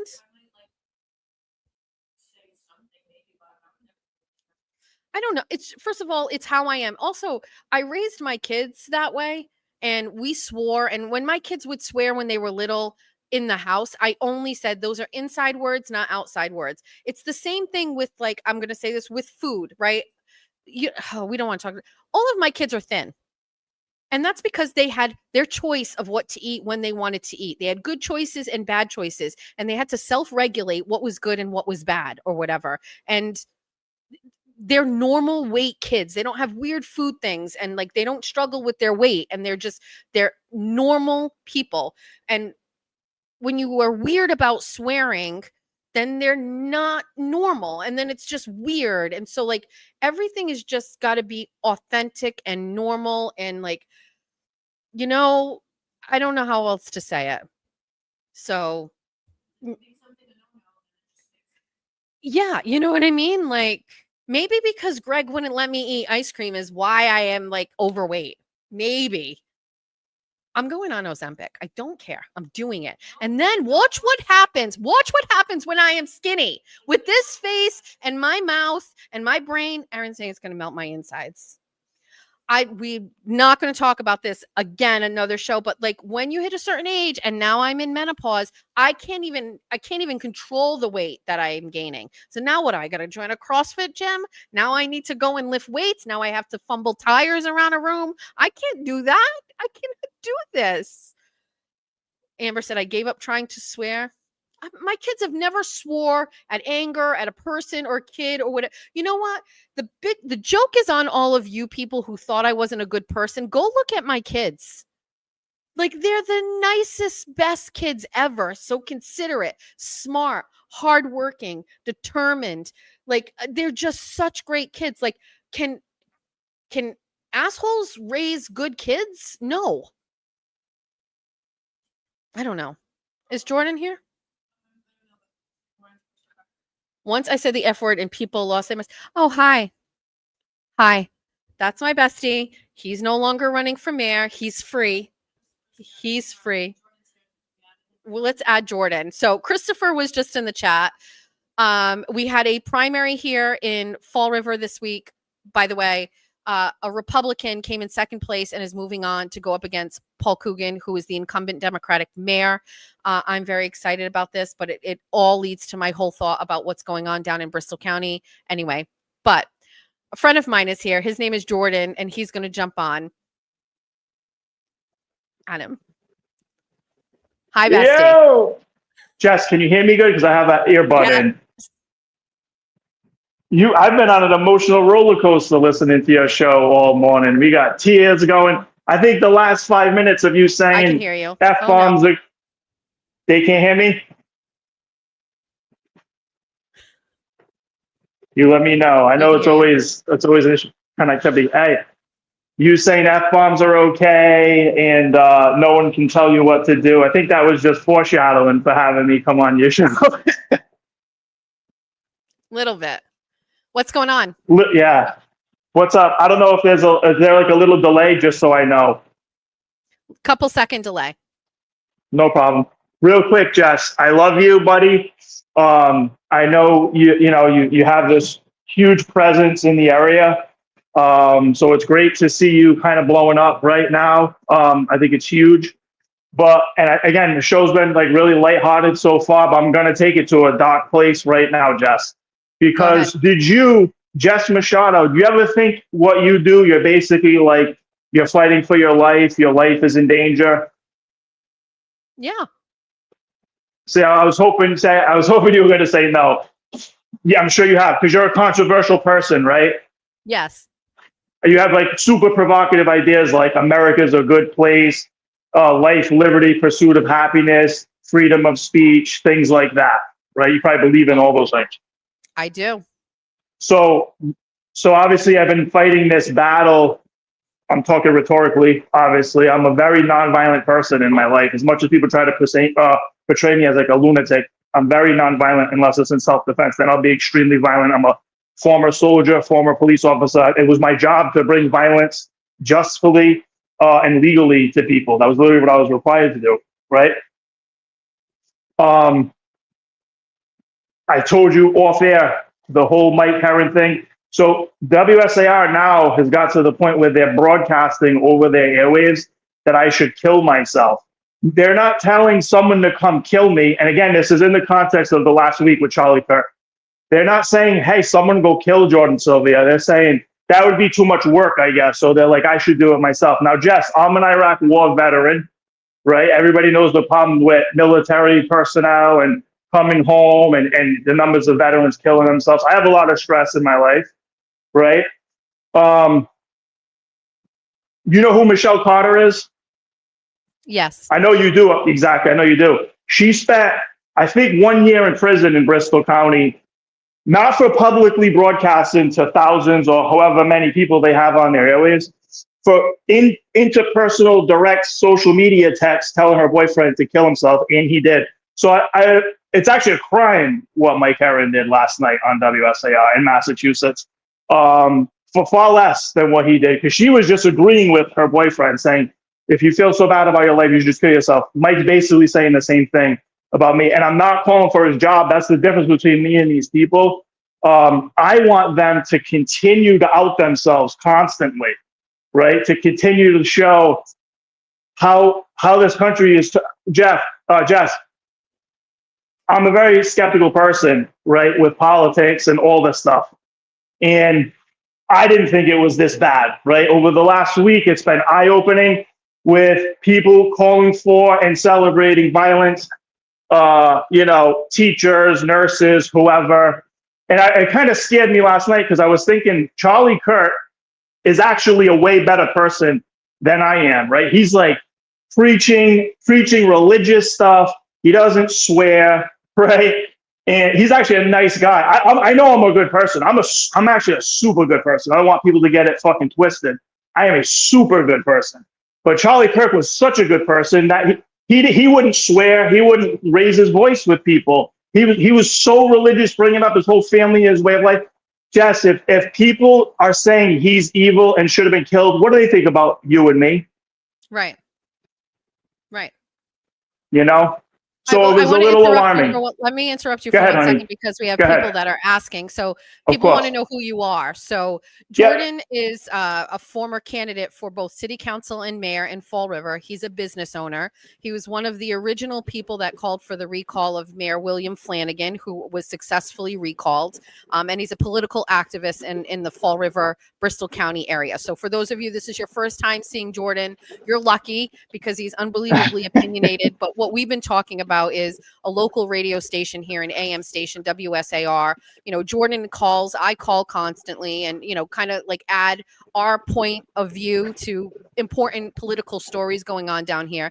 They've kind of started to censor him this week, saying that they've given him enough, right? And that's pretty much it. But then they had Mike Heron, who is a radio host, and you guys can Google Mike, basically last night on their show, telling Jordan he should kill himself. And the conversation started with this, Jess.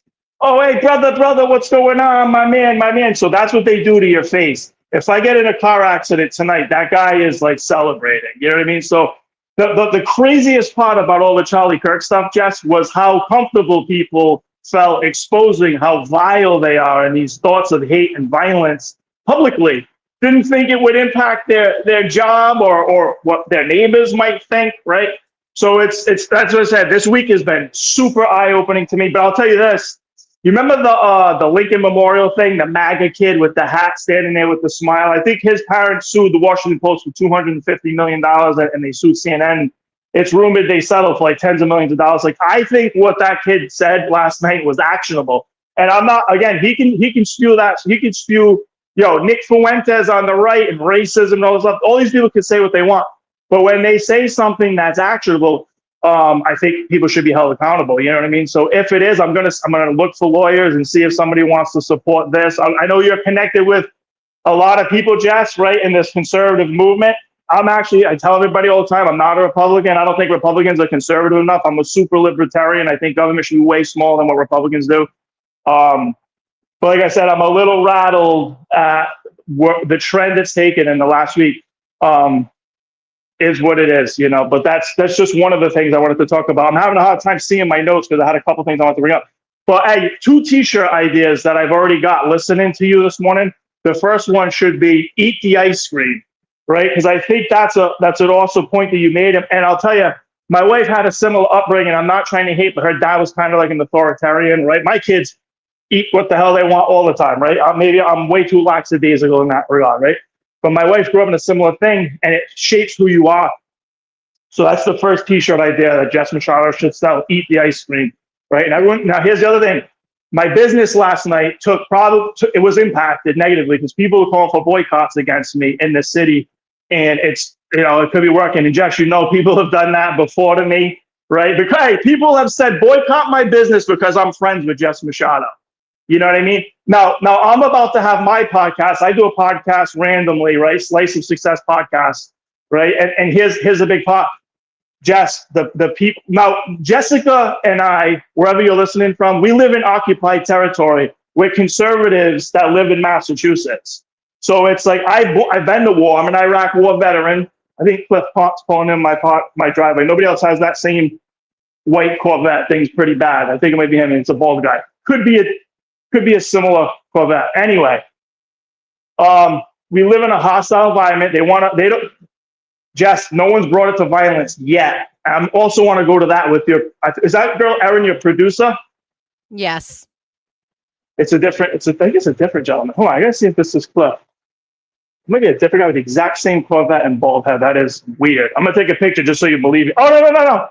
It is. It's my guest that's coming on at 11, Dave Pereira. I swear to God, I'm tying this all into a bow. This is why I'm talking about this.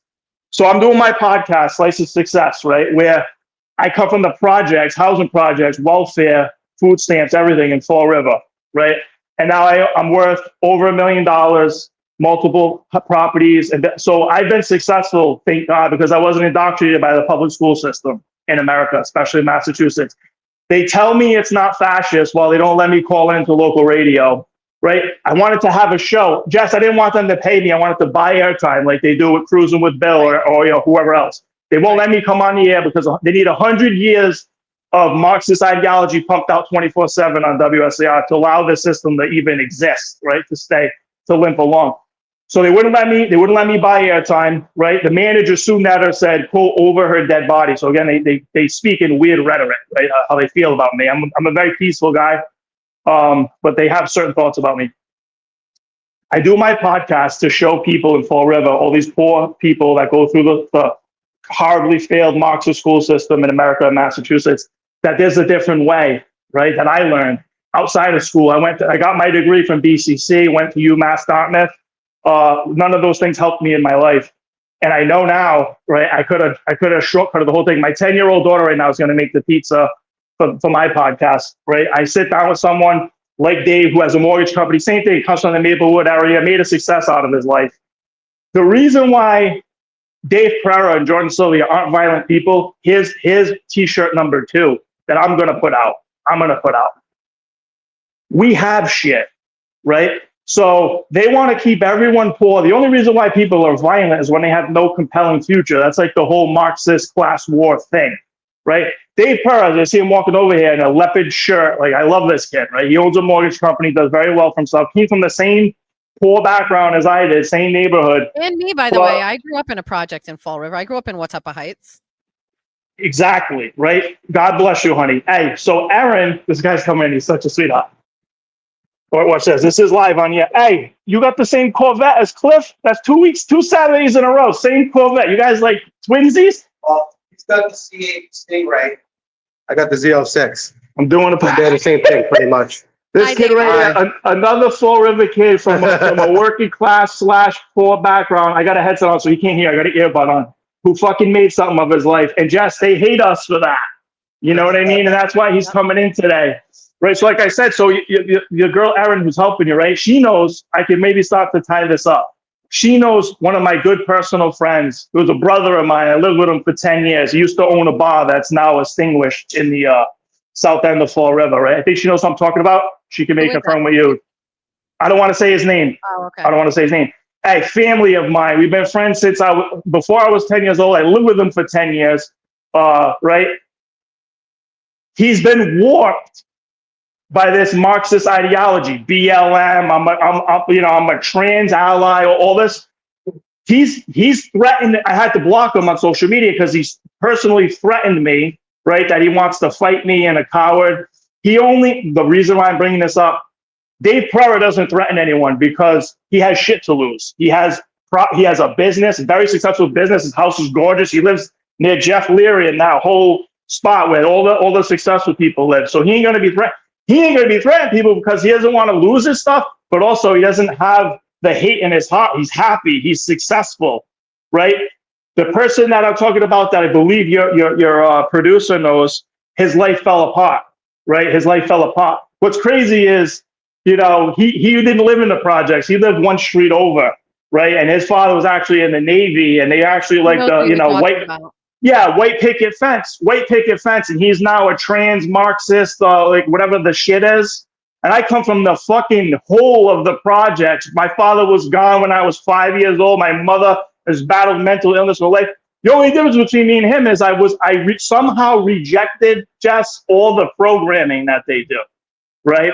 And I'm thankful for it. I believe in this country, and I've obviously pushed it for a long time. When you talked about the recall 10 years ago, that was the first time I experienced domestic terrorism, right? When someone tried messing with the tire on my car when my wife was pregnant with my first son because they didn't like my political views. Jess, so listen, that could have been tossed up as a one-off thing, but last week I'm asking every.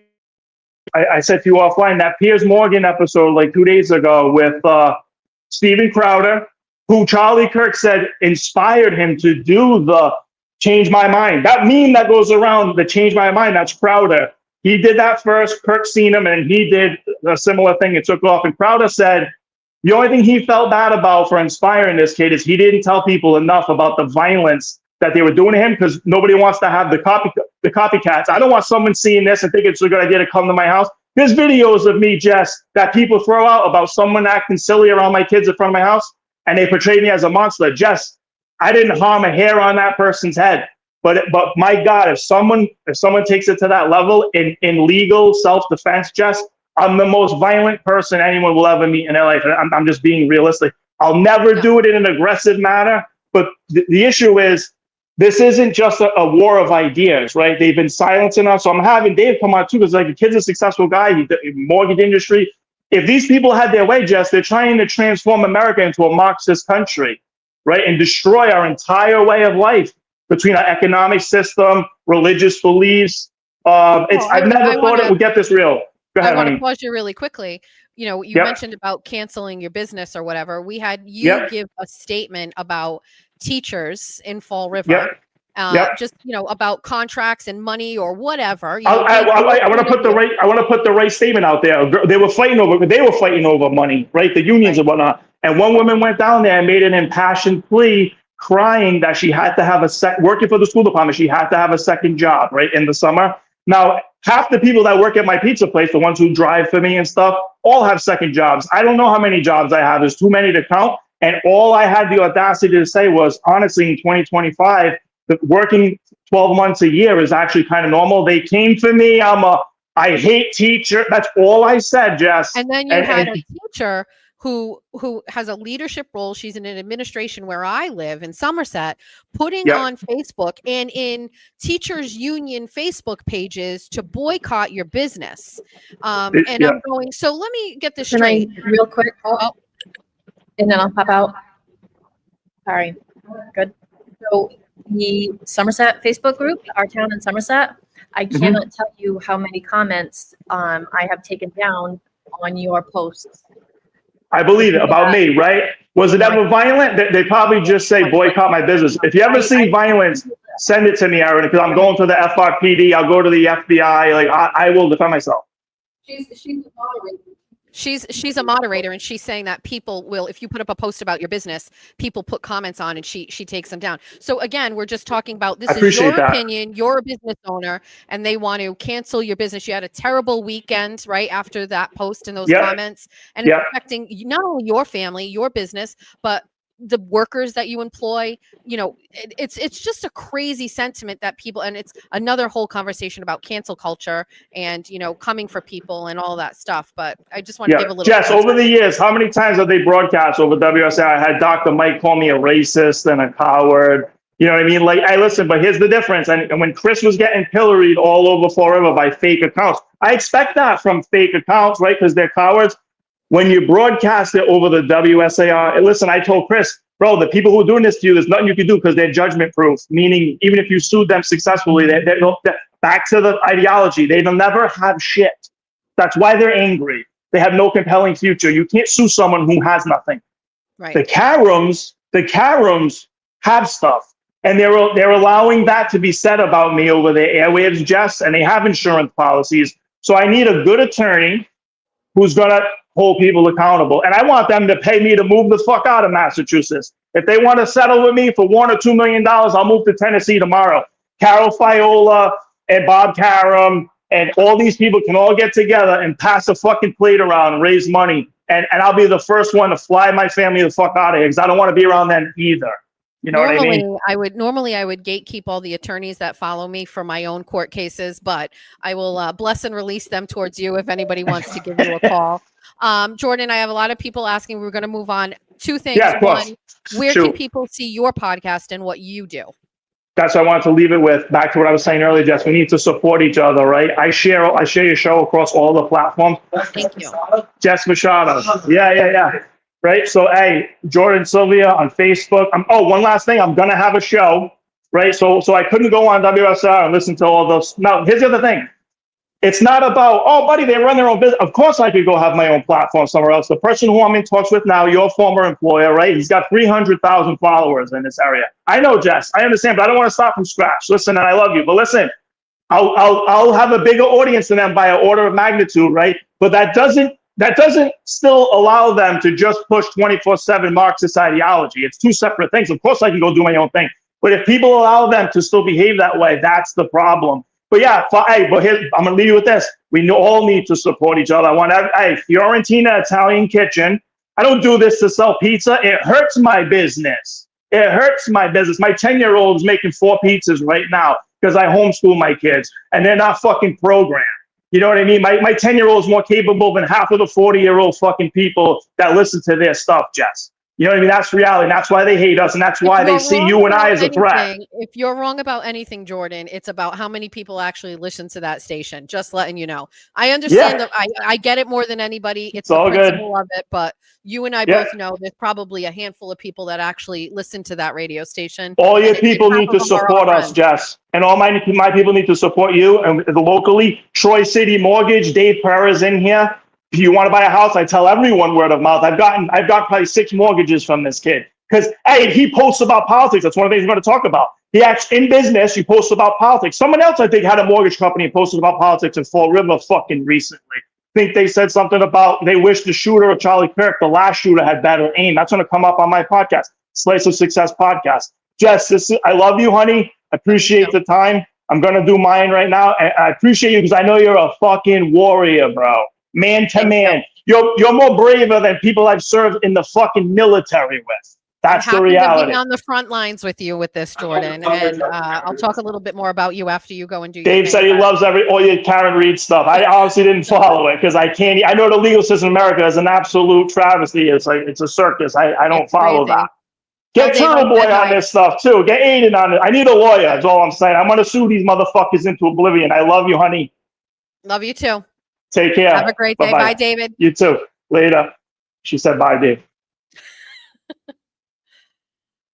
All right, so I didn't give a lot of context on Jordan prior to, but Jordan is one of the most outspoken political activists in our area, and he, I collect things. I collect people, like-minded people that don't have a fear about speaking up and going up against the status quo, and Jordan is definitely one of those people. You're listening to him, you can see his energy and how he is. He has absolutely no apologies for how he feels. He's unbelievably smart. And I think, again, like I was just talking about, like, oh, my success is my children and being able to raise great kids. And you look at Jordan and it's kind of like, did anybody really think he would be as successful as he is? He owns multiple properties. He owns businesses. I mean, he's really kind of like, it's basically, what's that whole thing, like success is the best revenge type thing, you know what I mean? So yeah, he's a very hard worker. So very happy. I interviewed him on WBSM when I worked there, and we had like a really great, what? Oh yeah, I will. He's just really really great. And so Jordan's not running for office. He has run multiple times for mayor and for city council. He, I think it's a lot like me. I think sometimes when we say things, the way that we say it doesn't necessarily resonate with voters because it's risky and people aren't necessarily willing to risk it all on somebody who's so outspoken. I wonder if he ran again, he would see some success in that. I'm not sure it's where he wants to be. Like me, I've run for office a couple of times. I'm not sure I want to be there. Like, yeah, I was just going to say his debate presence when he debated Sam Sutter was one of the most memorable debates. I mean, he really makes these guys work for it. Mayoral debates were great when Jordan was a mayor. They really, really were some of the best. I mean, you put some of these people in positions where they just absolutely don't expect to be called out on their shit. And you got Jordan in there just like dropping bombs and they don't know how to react. It made for some very memorable debates. And so I really glad to be on the same side of things. You remember how earlier in this conversation I said I'm never on the wrong side of things.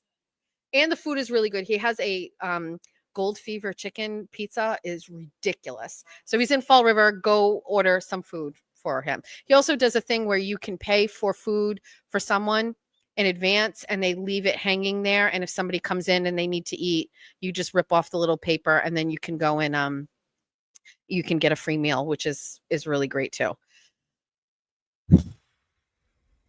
I need a break. Do you want to talk so I can run to the bathroom? Sure.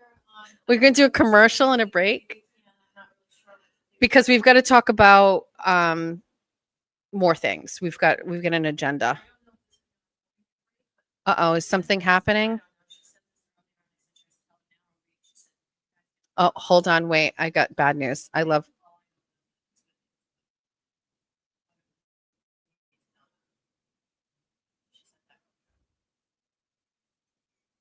Oh.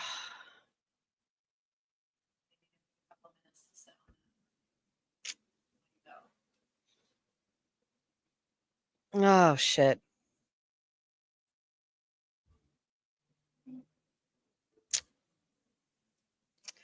That's sad, actually.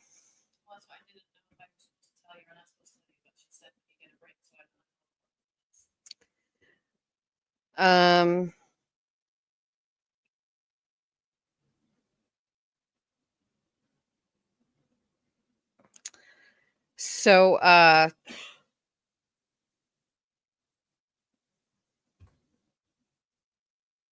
one of the greatest legends in my childhood is a guy named TJ. and he worked at the YMCA. So for those of you who are from this area, and I worked at the I worked at the YMCA for a while. He passed away. Ugh. That sucks. That sucks. Okay. So if anybody's from Fall River, TJ from the YMCA, he had passed away. TT said that's right on brand for TT. Sending over. Do you guys have people in your life that know the like when anybody dies and they're like the first person? Lauren, our friend Lauren is one of those people, but TT is also that person. And it's like, they just, the obituaries find them and it's almost like, this is also weird too. Like when I was a kid and we had actual physical newspapers, it was a big deal to go through and look at the obituaries. They called it the Irish sports page. It's just like, the obituary page in a newspaper was kind of a thing. You know what I mean? And you would open it up and you would see if you recognize somebody. And I think one of the things that's lost on the internet, and while yes, things flow very freely and quickly, it is weird to me that there isn't one central location for all the obituaries. I actually thought about starting a Facebook page where it's like all of the obituaries go, because the obituaries come from all different like funeral homes. But I feel like we need an obituary page where everybody in our area's obituary gets loaded. I don't know if that makes sense. I don't know. Anyway, I'm going to take a break. Erin better prepare herself. Do you have something you can talk about? Do you want to tell a story? We're going to start working on the Kelsey FItzsimmons story in a second. We're going to talk about that and updates on that. And then what else did we have on there? A little bit more of the Charlie Kirk stuff. We're going to do an unboxing, which will be fun. Irish comics. Maybe that's it. All right, you're taking over. I'm running to the ladies' room. Erin's here. Leave comments, messages, and all of the things. So Okay, great. Hold on. Let me pause this. lower that volume. Be right back. Be right. Oh my God, what did you do? What did you do? Make me small. Oh, this is terrible. No bad energy. Oh, Energy. okay. Oh, not that. I'm saying the picture. It's big, and I'm not ready for this. The hair's not ready for this. Can everybody hear me? Are we here? Hi, besties. Tardy to the party. You're just in time. All right. So let's see. Let me scroll back up to the chat for a minute. Everybody just pretend this is not what this looks like.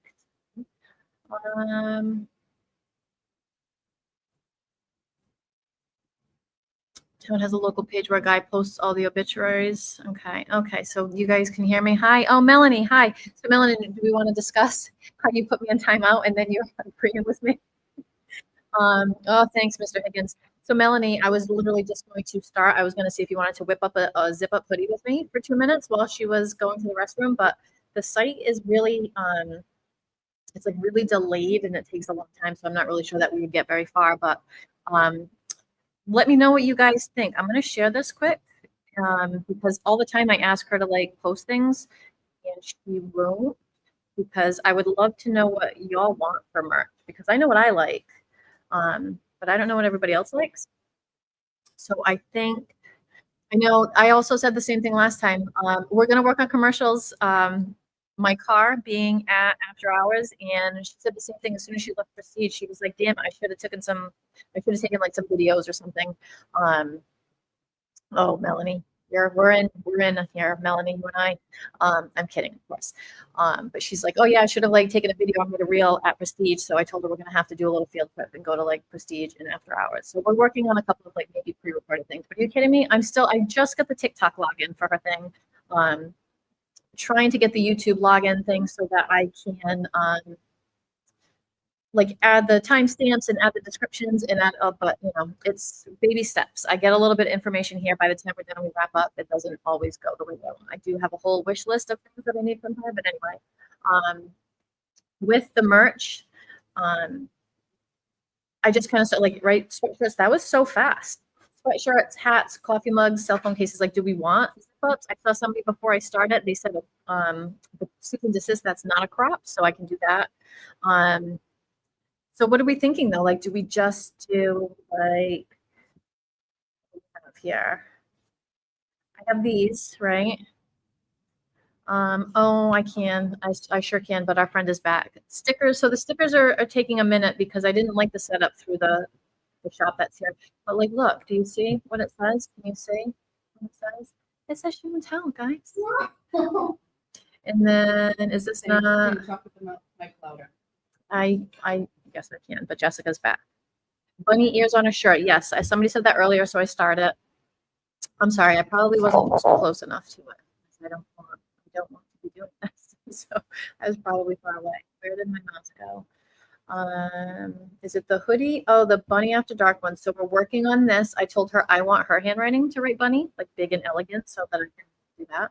But like, look at this little tidbit, right? Very cute. So, all right, Bestie's back, thank God, because I am not meant for this. She's here. Okay.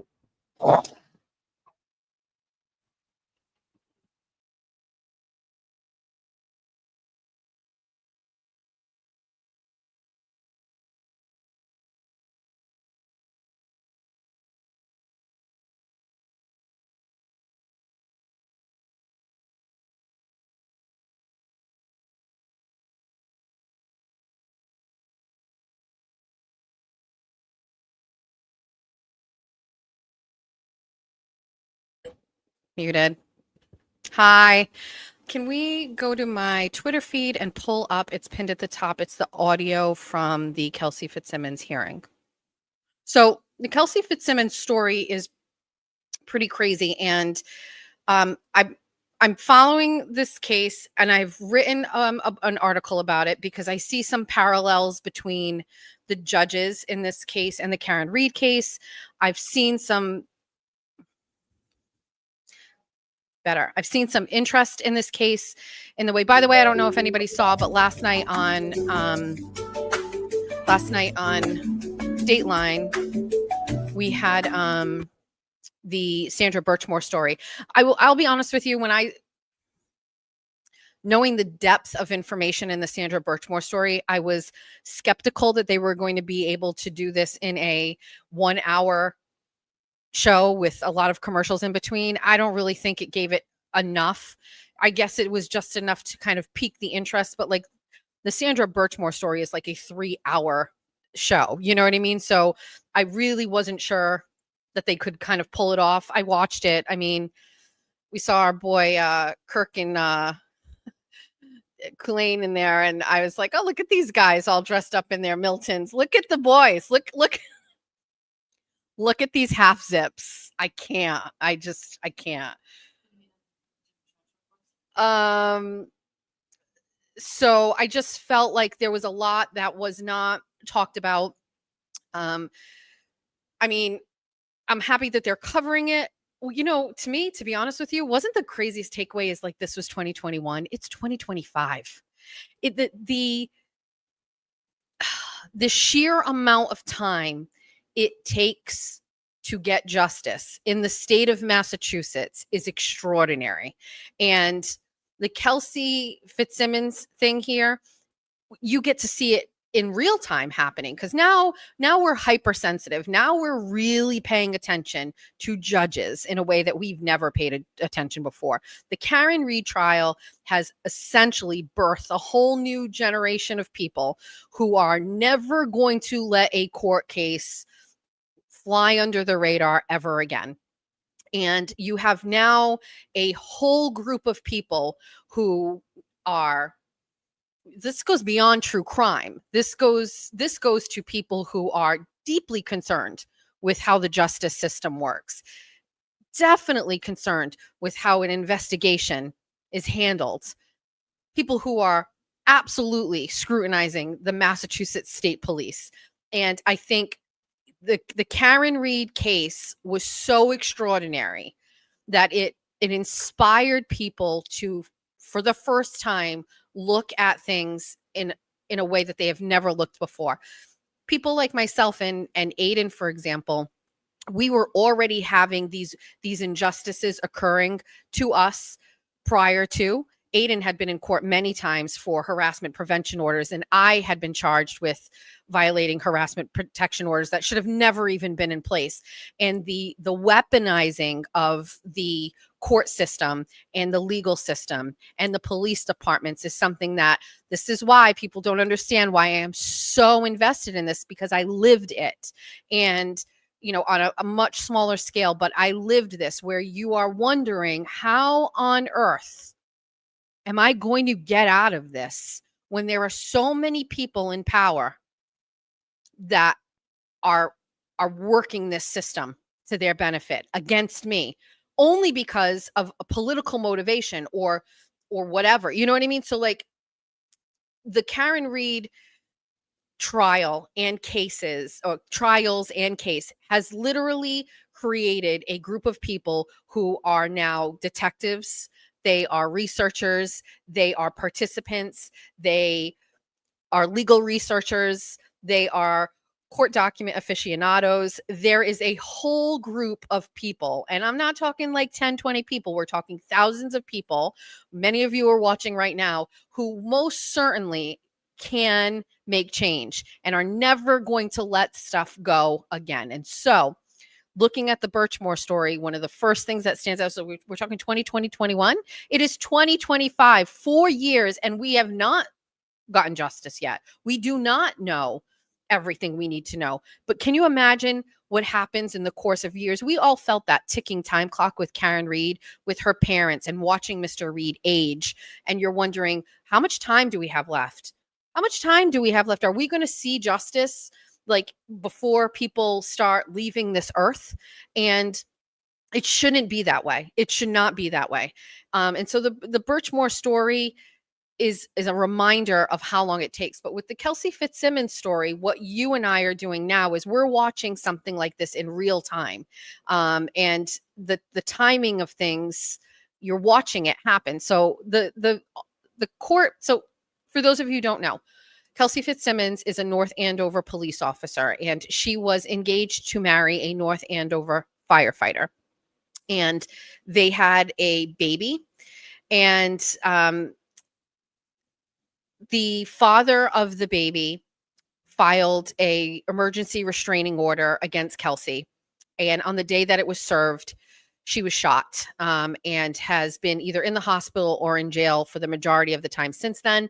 This took place on June 30th. And so on the surface, this was a very interesting story. We have a young, attractive female who was accused of pointing a gun at a police officer, and that is the reason why she was shot.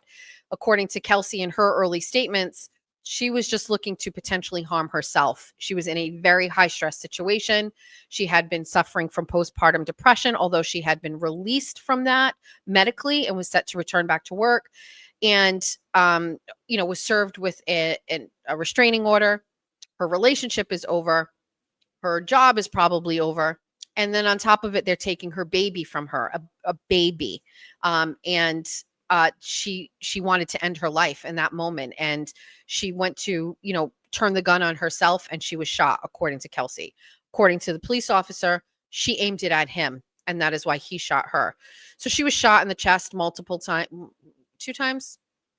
She was shot in the chest, underwent surgeries, survived, and then had been charged with attempted murder, three charges. Ultimately, a grand jury convened, and they only moved forward with charging her with a lesser charge, which is, I believe, assault and battery with a dangerous weapon, or I don't have it in front of me and I don't want to share my screen. But many of you, for the first time, got a piece of this case with audio that I released from a bail hearing. So, not even a bail hearing, a motion. I'm not really good at this. I'm not as good as all the law tubers are. You know what I mean? How they are like really good at that. So this is like my first foray into it, but like I'm going to talk as if I'm sitting across from my besties and telling the story. So she finally gets out, and that wasn't an easy thing to do. Now keep in mind, Karen Reed walked out on bail and was accused of murder. Kelsey had not been accused of murder. She had not been accused of attempted murder. The charges were not that. So why she wasn't out, I don't really understand the legality of that, but it took multiple tries to get her out. She finally gets out, and in this instance, and what we're going to be talking about is Kelsey was shot in the chest. And by the way, recovery post-surgery after these things took place in a jail cell. This is not, you're recovering from home in your bed, in your couch, with someone taking care of you and being comfortable. Her recovery post-surgery and post-hospitalization was taking place in a jail cell. So I can't imagine healing moves at the same pace if you're incarcerated than when you're at your house. That's crazy to think that it would. And either way, we're talking 18 days in jail post being released from the hospital. She finally gets out. And we have this hearing, and I'm going to play a little bit. It's about 20 minutes long. And we have this hearing where she is home and she is experiencing difficulty adhering to the alcohol testing part of her probation or her bail. And she's got to blow into this thing and then blow out. Now, I don't drink like that, and I've never had a DUI. I don't know anything about blowing into breathalyzers, but every show I've ever seen, every cop video I've watched on YouTube, you are taking a deep breath and you are blowing out as hard as you can. Hard for me to do. I can't imagine if you've been shot in the chest, you've got broken ribs, you've been recovering for 18 days in a jail cell on a metal cot. And so this is proving to be a problem. Erin said she broke her ribs when she was 18 and they still hurt. So she's got a probation officer that comes to the house, and the judge, this guy is basically setting her up with the breathalyzer. He's there at this hearing, by the way, you'll hear him. And so he's there and he sets her up, and he recognizes while he's there setting up this breathalyzer stuff that this is difficult for her, that she's having a hard time doing this. So over the course of a couple of days, she's required to do this testing on 3 different times throughout the day, and she has never failed the test. She has never tested positive for alcohol in any of the tests that she did over the 3 days. She did have difficulty taking the test, whether it was blowing in or blowing out or what have you, but the test was not successful. And then over the next 45 minutes or an hour, she took it again and she finally got it. Who knows if she tried to take it more than once or twice, but she was attempting to take it and eventually did. Still tested negative for alcohol, so did not violate the terms of her bail, but is basically saying, after I do this, I'm in pain. I'm having a hard time doing it. I'm having a hard time after doing it. It's painful. There's got to be a better way. And so talking with her attorney, Tim Bradel, she says, can we do something about this? So files a motion and says, we're looking to go into this hearing and we want to tell you, here's what's happening. Here's an affidavit from her. Here's an affidavit from her mother who lives with her. Here's the probation officer. He's going to talk. And we're just going to tell you, this is painful. It's cruel and unusual punishment. She shouldn't be going through this. Can we do this another way? Whether you send her out a couple times a day to a place where she's going to go submit to blood work, or she's doing a P test or whatever. There are options. I don't know what those look like, but I'm just telling you there's options. And so the attorney Bradel is going in there and saying, here's what we're looking for. We're looking to change how she adheres to this test. She has done it. She has passed, but we're looking to change it. Right off the rip, this judge has an air of attitude that is just, it's palpable. And we're going to play it and you're going to hear it. And if you haven't heard it, I'm curious for the people who haven't heard it, if you're going to react the same way I did, which is like, what the fuck am I hearing? Who is this judge and why is she acting like this? And it gets crazier because then you have the probation guy in there and he's going, we are in no way saying she's not doing this properly. We would never bring this in front of a court and saying she needs to have her bail revoked. I'm here to testify. I identified that this was difficult for her. I have identified that she has passed every time, but she is struggling. And this guy is like, we are in no way saying that we want her bail revoked. And the judge shuts him down. Also noticeable is you have the Commonwealth who isn't making a case for this at all. They're probably sitting there and there's no cameras in there, but like they're probably sitting there and being like, what the fuck is happening? And So the judge listens to this argument. There's some really quips there that she says to Bradel, which are just wildly inappropriate. She leaves, comes back, and revokes her bail. And it's like, when I first heard this, I knew that her bail was revoked, but when I heard the audio, I couldn't believe it. And it's really hard to believe. And so Casey is still actually being held. She has not been out. I know that there was a hearing that was scheduled for Tuesday, unrelated. I don't believe that's happening. And I'm going to try to get you an update on that. But let's listen to the audio of this hearing. It's about 20 minutes. I told you we were going to have a long show. If you've already heard this, then, keep your phone going and go do your thing. But there are some people who haven't, and I think it's really important for you to hear a little bit more about this. And then we're going to talk about the other developments that occurred this week as well.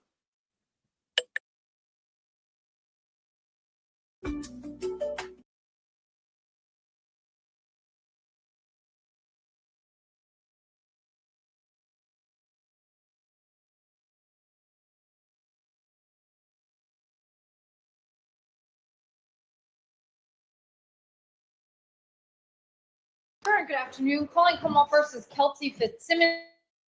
This is docket number 2025-311 before the court in the defendant's motion. If the parties would please identify themselves for the record.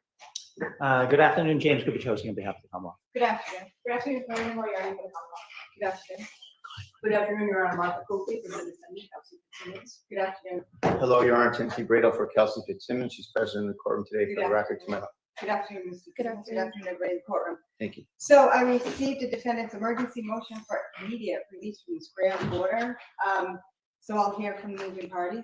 Thank you so much, Your Honor. Judge, this is an issue that causes Ms. Fitzsimmons a lot of pain. And I don't want to conflate her being able to pass the test, because she's been passing them, but she has about 4 hours of pain and dizziness afterwards. And I don't think anyone, and I know the court would share my thought that this shouldn't be a torture device for her. This shouldn't be something that causes her pain, impairs her rib healing, et cetera, et cetera. So, we're not trying to get any sort of advantage over anything. We just want her to not be in pain for hours after these tests, and B, we just want her to not have the anxiety that if she has a difficulty doing it, that she's going to get a knock on the door and get locked up. We were told by the Elmo people that, they may have to issue a warrant, and thankfully they didn't. And we appreciate, you have Mr. January's email regarding his own observations about what happened. And, I think that says it all. That's someone that has no bias or interest, and probation enforces court orders, and that's that. And he is telling the court this is a problem, and this is something that should be addressed. And Okay. so I see this as a simple adjustment of terms. I don't see it that way, just so you understand where I'm coming from. I don't see it that way. Okay, can I? Okay. I don't understand what you're saying, Judge. Okay, what I'm telling you, it's not a simple adjustment. One of the reasons she was released, and one of the reasons to ensure the safety of the community, was for her to be alcohol-free. If she cannot do that or will not do that, that changes everything. She's happy to be alcohol-free. She doesn't wish to be alcohol-free. It's just the means of determining that's the adjustment. That's what I mean when I say this is an adjustment that. Well, a scram is what was ordered. Now, was she unable, when you said that there was a knock on the door, explain that to me. What happened? No, Judge, that we don't want to have a knock on the door. She's living fear of there being a knock on the door because of these tests. It's just not between the physical and then the mental anxiety. This is a very significant issue for her. Okay. And that, we just want to adjust whatever means the court wishes to test her or figure this out is fine with us. But this is just a very difficult environment. And that's something that I just want to ask the court to adjust somehow. Okay, so you're asking the court to adjust the court's order that's been in effect for 3 days with no medical evidence to support your claim that she cannot do it. Well, I think you have 2 affidavits and the email from probation. I think that's pretty persuasive evidence that this is extremely The difficult. for email her. from probation is not evidence. If you have any evidence, now is your opportunity to submit it. I don't understand the court's position. That's not evidence. Okay, it's an email, it's hearsay. Commonwealth, do you have a position as to the submissions of an email as evidence in this hearing to relieve the defendant, Ms. FItzsimmons, of a condition that's been in effect for 3 days?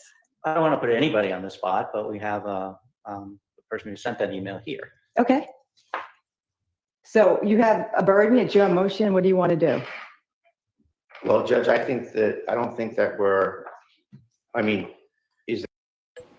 So, I mean, right then and there, just so, so right then and there, it's I don't think this is a simple adjustment, right? So there's the attitude right there.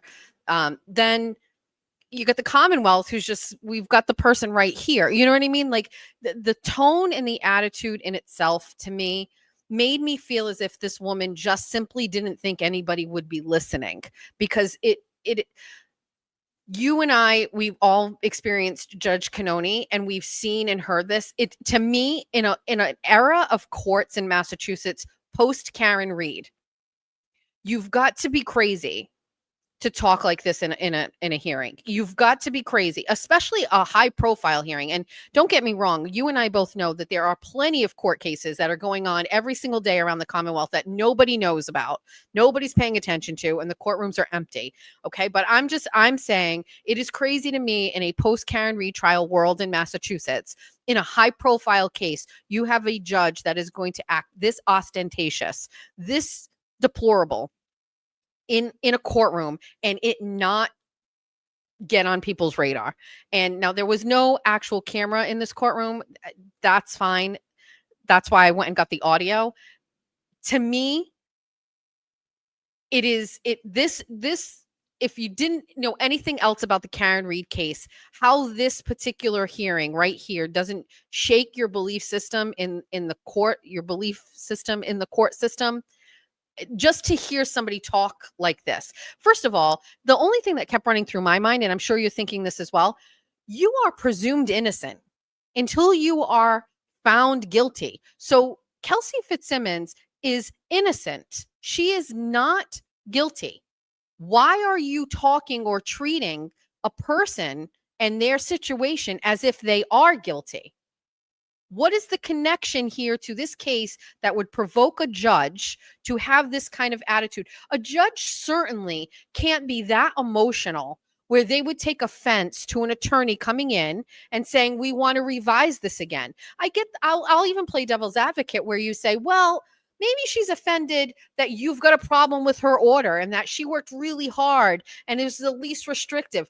You can't take anything personally in a courtroom. You are the person that is supposed to be the most level-headed person in the room. You're the judge. How are you acting and speaking with emotion? I don't understand. And so just up until this point, it's enough. It gets worse. Is the court saying that papers and emails and affidavits are not sufficient? This is an email from a probation officer. The court gives that 0 weight.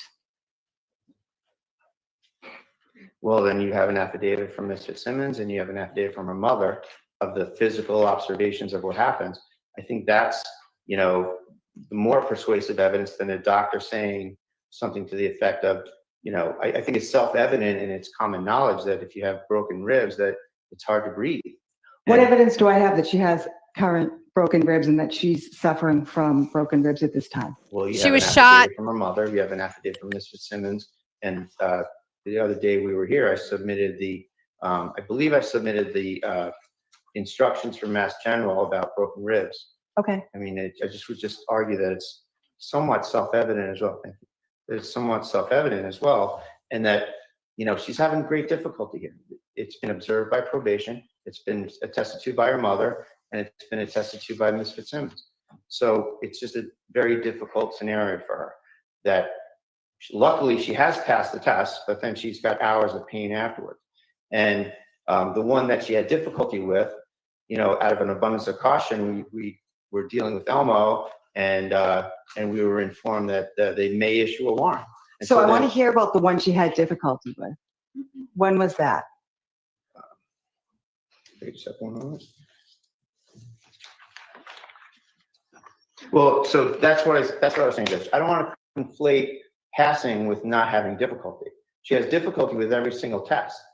And so I saw a couple of comments. So number one, I asked how Martha Coakley, our former attorney general, got on this case. And I was told that she actually asked to be on the case. So she reached out to Kelsey's attorney, Tim Bradel, and asked to join the case. She was not asked to be a part of this. Nobody solicited her. So if anybody's wondering how she became a part of this case, it was because she asked. I just saw another comment in there that I wanted to scroll up and I wanted to grab. Hold on. And that one. What one? No, I just saw another one. Hold on. Let me just get it. Somebody just said something and I was like, I don't know. I can't find it. So to the question about why Tim Bradel didn't come into court prepared or whatever. First of all, I can't speak for Attorney Bradel, but I think what they thought is that under regular circumstance, this is not a no-brainer, not a sure thing.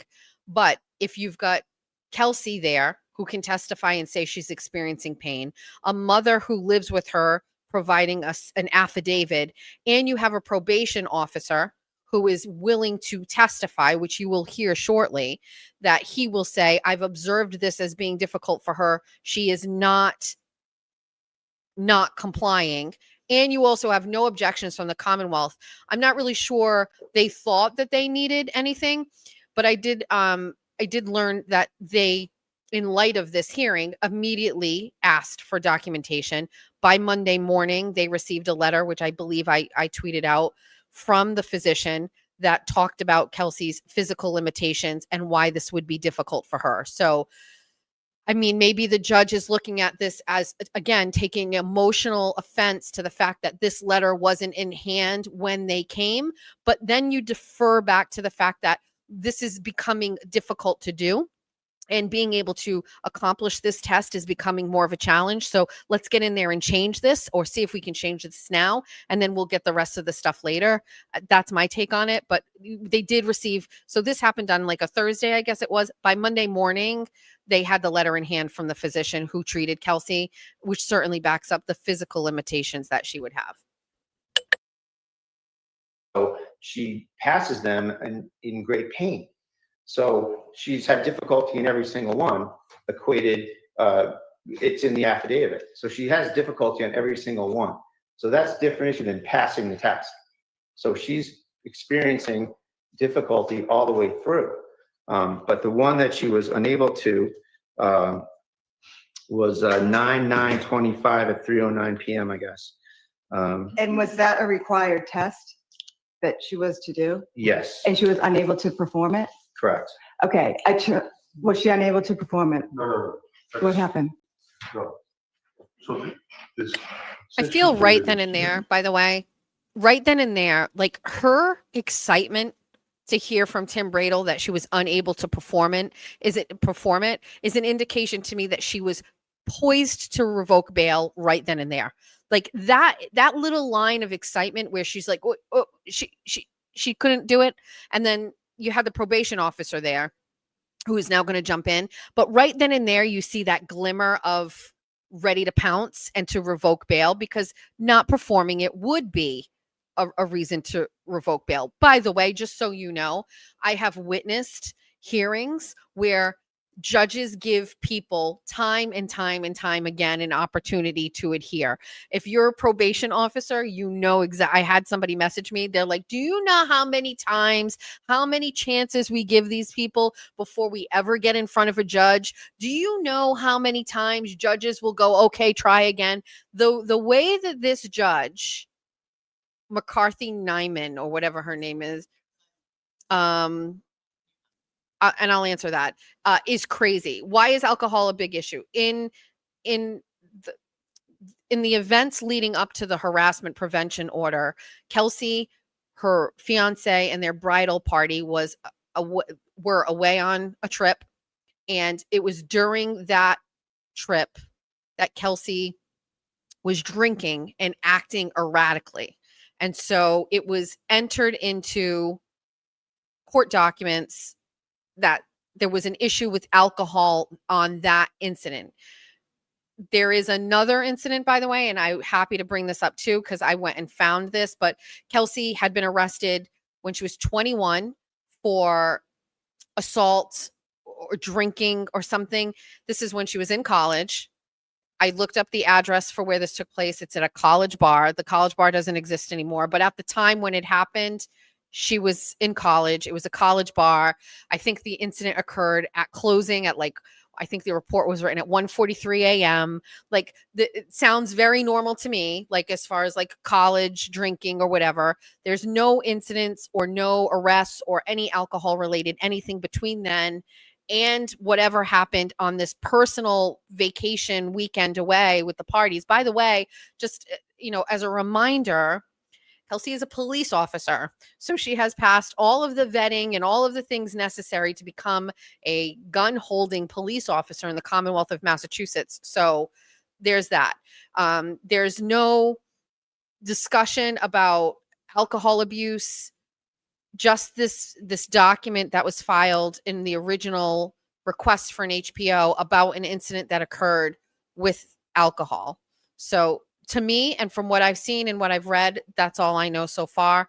But this does seem to be a little bit of a disproportionate lean on alcohol testing. And she's clearly not drinking.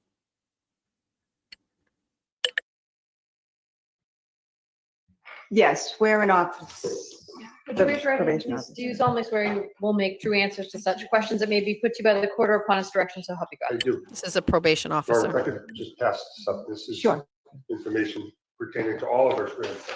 And is that being submitted, Attorney Braille, as an exhibit for the purposes of this hearing? Judge, I'd be more than happy to do that.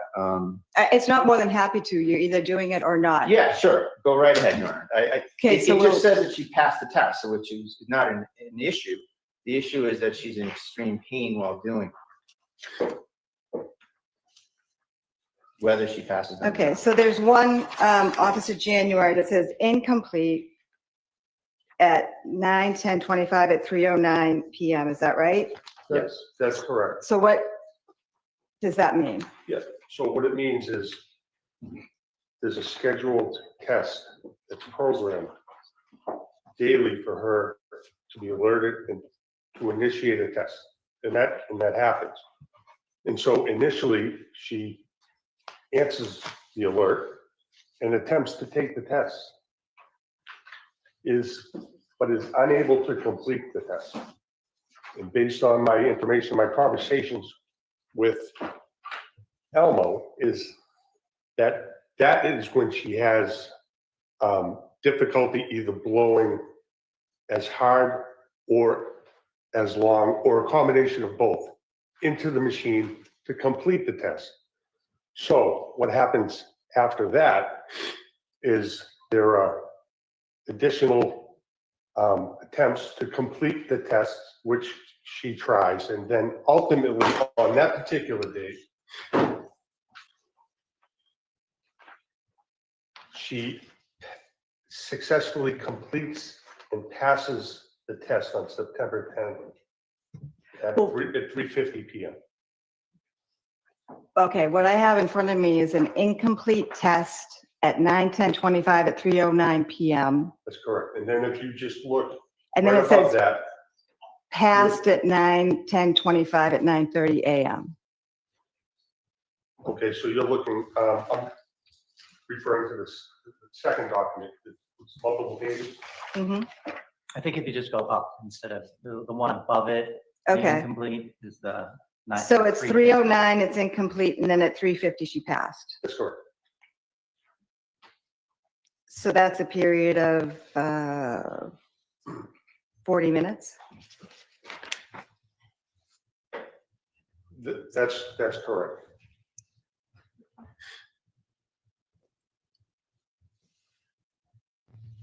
And you'll see the same thing.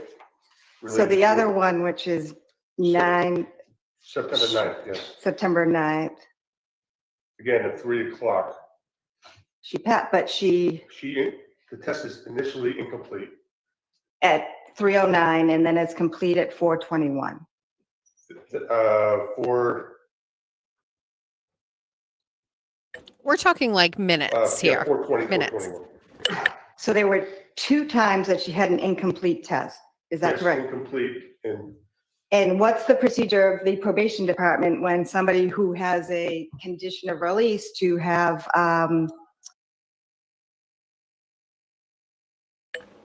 Right here, she's like, so I know what she knows. She knows exactly what the procedure is. She's framing it as, I just heard she did not do this 2 times. She did eventually, but what's the procedure? And the probation officer is basically just going to be like, we would never bring this to the court. scram, and to pass the scram test in a very serious case if they're incomplete. And I have 2 incomplete tests and I was not made aware of either one of them. so my first job when we get an incomplete test is to gather more information. And so, which is what we do. And so in response to the incomplete test, we call Elmo, we gather the information, which is she answered the alert to take the test as scheduled.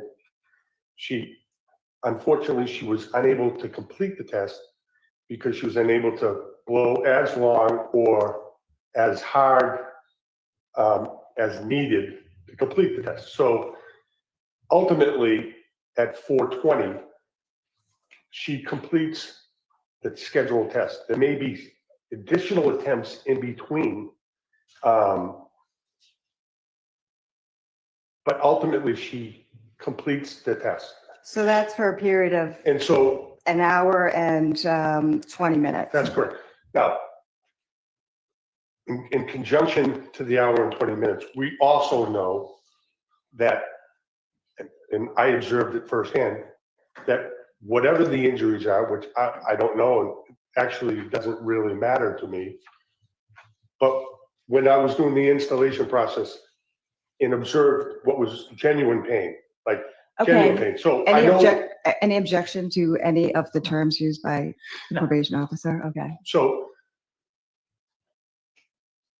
we have all that. He straight up says, I observed her in pain, and she is like cutting him off. And is like, any objection to the terms? Like, no, actually, nobody is objecting to anything here. The only person who is finding something wrong with what's happening here is this judge. The Commonwealth is not okay. They don't have a problem.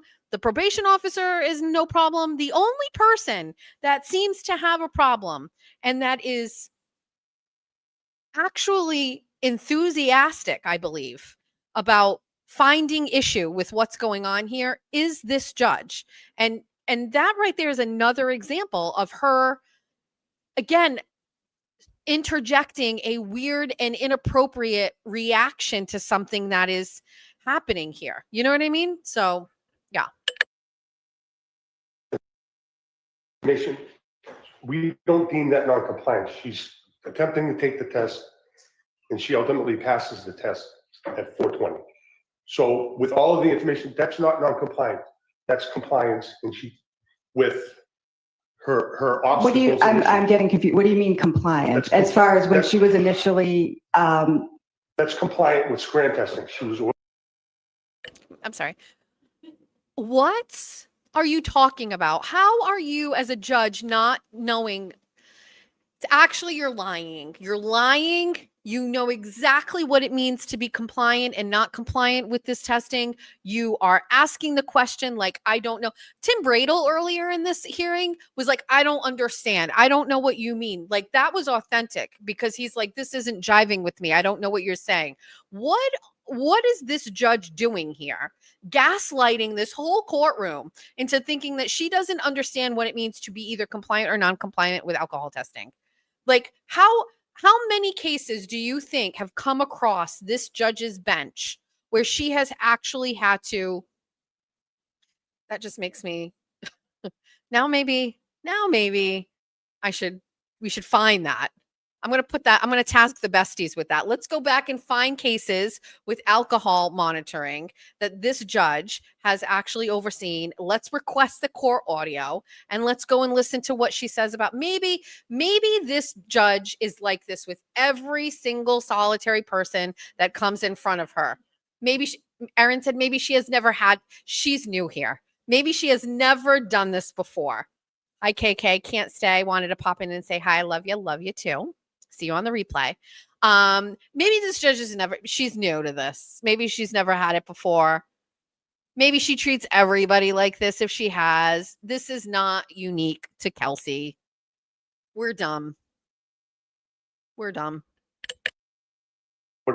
When she initially was started to be monitored by Scrim and you went through the preparations, is that right? That's correct. Okay. So when something is incomplete, do you typically bring it to the attention of the court? No, that's not what we do. So if something is incomplete. No, as in this bitch, case, we don't. We never bring these to you because we would be here every fucking day. Every day of the week, you would see my face and bring somebody here because no, we do not do this. Do you want to live in a world where we're bringing people in here every time when they can't blow into this machine? What are you talking about? No, this testimony from this probation officer is one for the ages. He's just like zero fucks to give. He's like, no, I would not. What? No, I would not bring these people here. Nobody wants that. On September 9th at 3:09, we have an incomplete test, which is a scheduled test. Mm-hmm. And then we have, that's simply not the non-compliance. If she had missed the test, that would generate additional responses from Elmo, and then that would determine whether or not there's actual non-compliance. If someone missed a test because they were down in the basement doing laundry and then came up and realized that they had a test, took an on-demand test 20 minutes later and passed the test, which means there's no alcohol in the system, we don't deem that as non-compliant. That's compliance. If they missed the test and additional notifications were made by the electronic monitoring office regarding the missed test, and she failed to respond or she failed to take an alert for another on-demand test, now that's non-compliance, and we would initiate a pretrial violation notice and notify the district attorney's office. This particular case, I don't deem non-compliance because she's complying with the scheduled program. I'm aware of pain based on my observations from the installation process.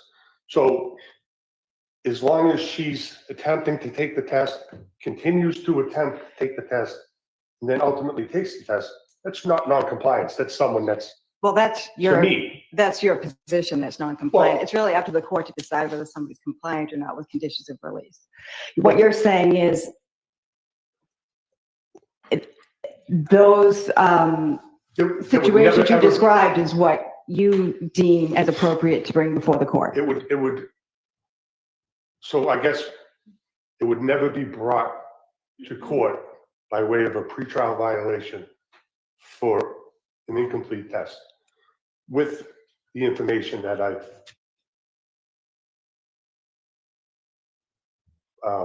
talked about. So no, an incomplete test does not initiate a pretrial violation or January is because there are many reasons for a test to be incomplete. And there are circumstances where someone misses a test and then takes an on-demand test. That's not intentional non-compliance. And the goal is to test to ensure that the person's sober, and that's we don't deem that non-compliance. That we never have, and we never would, in this case, initiate a pretrial violation proceeding based on an incomplete test that was subsequently passed. And so,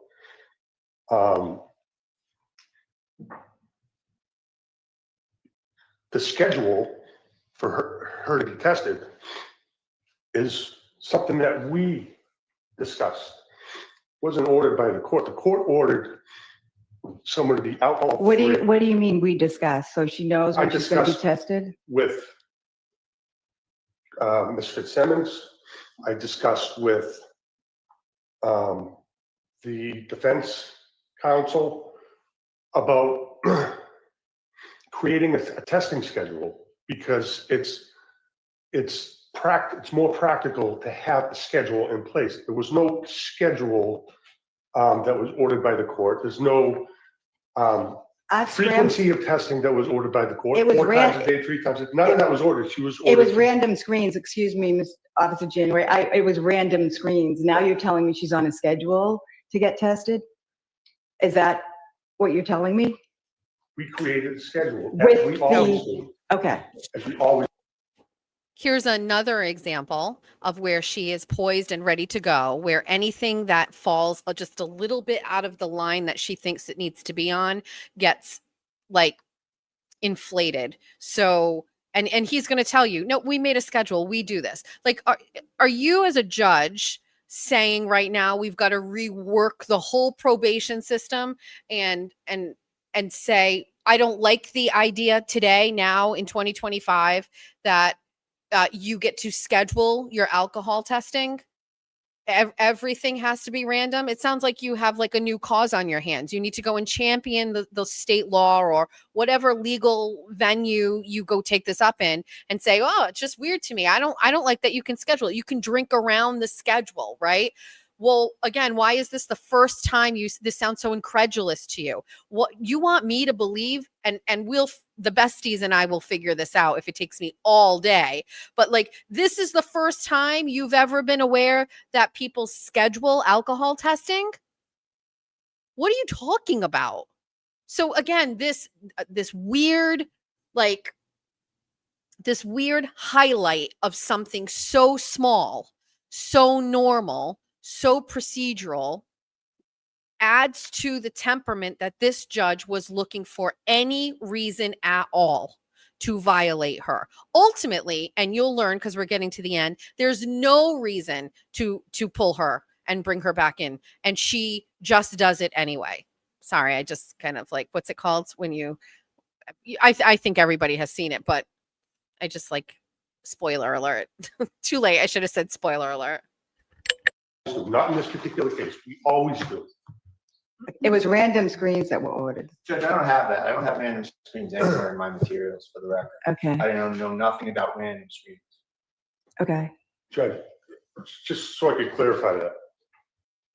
When we get an order, someone's placed on pretrial conditions that include remain alcohol-free with scram testing. We always default to creating this testing schedule. Okay. And up to 4 times a day. So we'll schedule one for the morning, we'll schedule one for the mid-afternoon, we'll schedule one for the evening, and if we have to, we'll schedule one for later at night. And that's to ensure that sobriety throughout the day. In this particular case, we created a schedule for her to be tested at 9:30, 3 o'clock, and then at 8 o'clock. The only way we would not enter a schedule is if the court specifically said, I want the test to be done randomly. I don't want her to know when the test is coming. And the test to be done randomly. And at that point in time, we would take her off a schedule, and then we would notify Elmo to be tested 4 times a day at random. Okay. So that's done on this case, and it's done on every case. Okay. Attorney Bridle, do you have anything else to submit?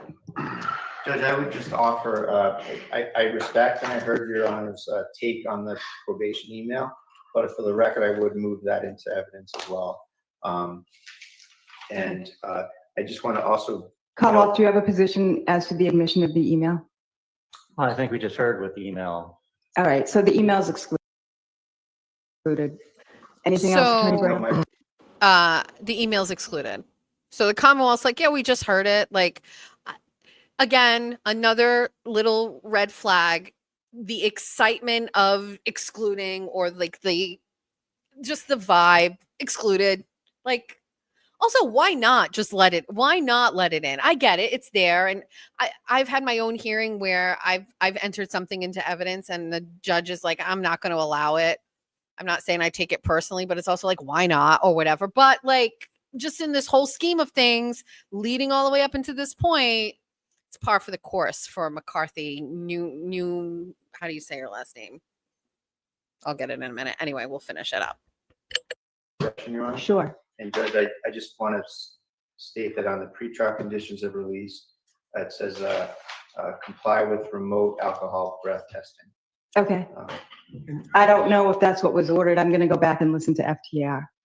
I can tell the court from where I sit, I didn't remember any use. I mean, you may very well be right, but I'm going to go listen. Judge, I just want to clarify something. My email, and I know but it's important that the court knows, I didn't make a recommendation that a scram condition be vacated. I never did that. I never suggested, it's all that email was. Attorney, Officer January, nobody's asking you questions. Your testimony is complete. Are you asking to make a statement to the court? Well, Sua sponte? If the court's under the belief that I recommended that condition be vacated or removed, then yeah. I haven't said anything one way or the other, sir. We're here for one purpose and one purpose Okay. only, and that's Thank for the motion to vacate the scram device. So do you have anything else to submit, Attorney Brado? No, Your Honor. Okay, Commonwealth, do you have anything? No, I have no evidence to submit other than the arguments that I talked about. How important They got that nothing. Commonwealth's Commonwealth's good. belief is. We're all set. We're fine with everything that's going on here. In light of the court releasing the defendant, that testing be done. Okay. Attorney Brado, I'll hear, first of all, I do have a question. So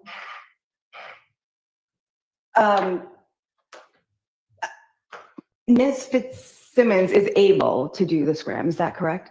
Or is she not able to do it? I don't know. Is she not able to do it? I think, that depends on whether the court is willing to tolerate that the material represented in the The court affidavit. is not tolerating anything, okay? Let's be clear. I'm not tolerating anything. The court is not tolerating anything. Ms. Fitzsimmons is a defendant.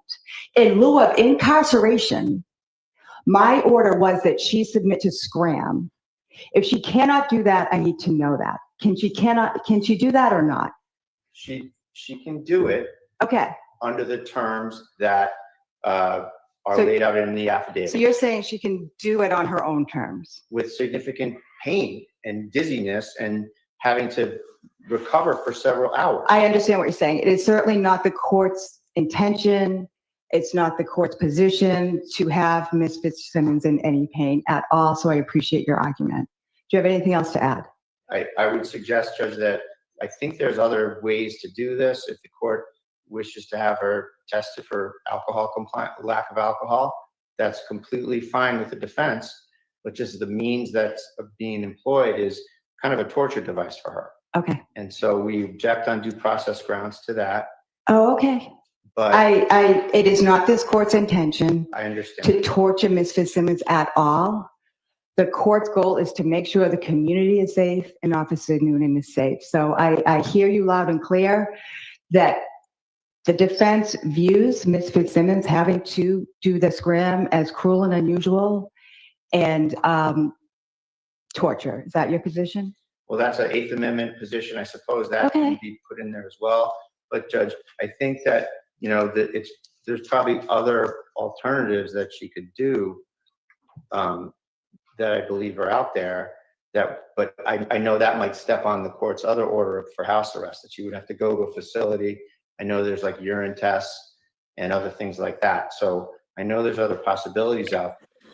Somebody's in the comment section saying that she's temporarily disabled, and it's giving Grant Smith Ellis vibes. But I mean, yeah, I mean, this is so. I mean, you're just hearing like the tone, the way. I mean, let's play devil's advocate for a second. Before Erin cannot believe this. She actually can't listen to it. She has not heard it. She really does not want to hear this, and she's like, I don't want to hear it. And I like seeing like somebody who doesn't know much about it, like their normal reaction to it. But like maybe the judge is basically like, you get what you get and you don't get upset. Like I gave you got bail, even though bail is a right. I gave you bail. I gave what she views as the least restrictive accommodations for bail. And how dare you come back into my courtroom and ask for more? What do you mean you need more? You should be happy you're out. And that is the sentiment that I'm getting, which is not, I think, how any other judge plays bail. Every other judge, first of all, watching people make bail every day in Fall River Court, it's like cookie cutter. It's like bail, bail, bail, bail. Go pay your fee, get out, blah, blah, blah. It's like, it's just nonstop. This isn't an attempted murder. This woman there's a grand jury that has stated that there was no reason to move forward with charges of attempted murder. So you've got, and you are forgetting the circumstances of this case. This woman was in duress. This woman was in her own home, served with a unexpected harassment order, which, by the way, just want to let you know, like if we want, there's like going to be a part of this where we can go down a path, but like came back from the trip. She was with the baby, right? With the baby, didn't make accommodations to take the baby away from her, goes to court, doesn't have a two-party hearing, goes and gets an emergency order to get this baby from her. She gets blindsided by it in her own home. She's got her fellow police officers there serving her a harassment prevention order or a restraining order from her fiance, who clearly now your relationship is over. Right? This guy's getting a restraining order on you. Your relationship, you were just away with your bridal party. So now, look, I consider myself a very average person. Okay. And I guess the Greg stories from earlier might make me not quite average, but you get an average person here who is in an extraordinary circumstance. You're in your home. Your fiance is basically telling you you're done in ways of a restraining order. Also, we're taking your baby from you, your infant child from you. Right now, go pack a bag for her. And you also had just recently been cleared to go back to work after suffering from postpartum depression, which it's possible she was not properly cleared. I'm just speculating. I don't know. I don't know how you can just one day be okay, but like whatever. Well, that's not true. I think we can have a conversation about postpartum, but whatever. This is an extraordinary situation that occurred that led to the events of her getting shot. This judge knows the case. This judge knows every single thing about this case. Everything. And she is still being this way in this hearing where this. Erin just said she got shot. Like she got shots. Shot, not punched, not shot in the chest with a bullet. It will be a TV show. Of that, I have no doubt. So this judge, knowing all of those things, still acts like this. It's crazy. There, that again, she's not trying to use this to create a situation where she can go drink alcohol. Okay. It's not at all what this is about. So I just want to ask the court to consider any other alternatives that might not pose this type of an issue. Okay. Thank you. Attorney Gubitosi or Attorney Moriarty, do you have anything to add? No. Okay, I'm going to leave the bench for a few minutes and I'll be right back. Court, all right. If you have not heard this, prepare yourself. Just prepare yourself. Your Honor, we're back on the record with the FItzsimmons matter. Okay, good afternoon, everybody. So I have reviewed everything again that's been submitted to me.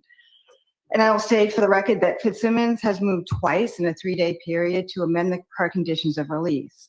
On neither occasion has she submitted any medical evidence to support her claims. The imposition of conditions is the court's order after careful consideration of the evidence to fashion the least restrictive conditions that will reasonably assure the appearance of the defendant and the safety of all other persons in the community pursuant to General Laws, Chapter 276, Section 58A2B. Just days ago, the court concluded that the condition of remaining alcohol-free and submitting to SCRAM monitoring was necessary to ensure the safety of the community.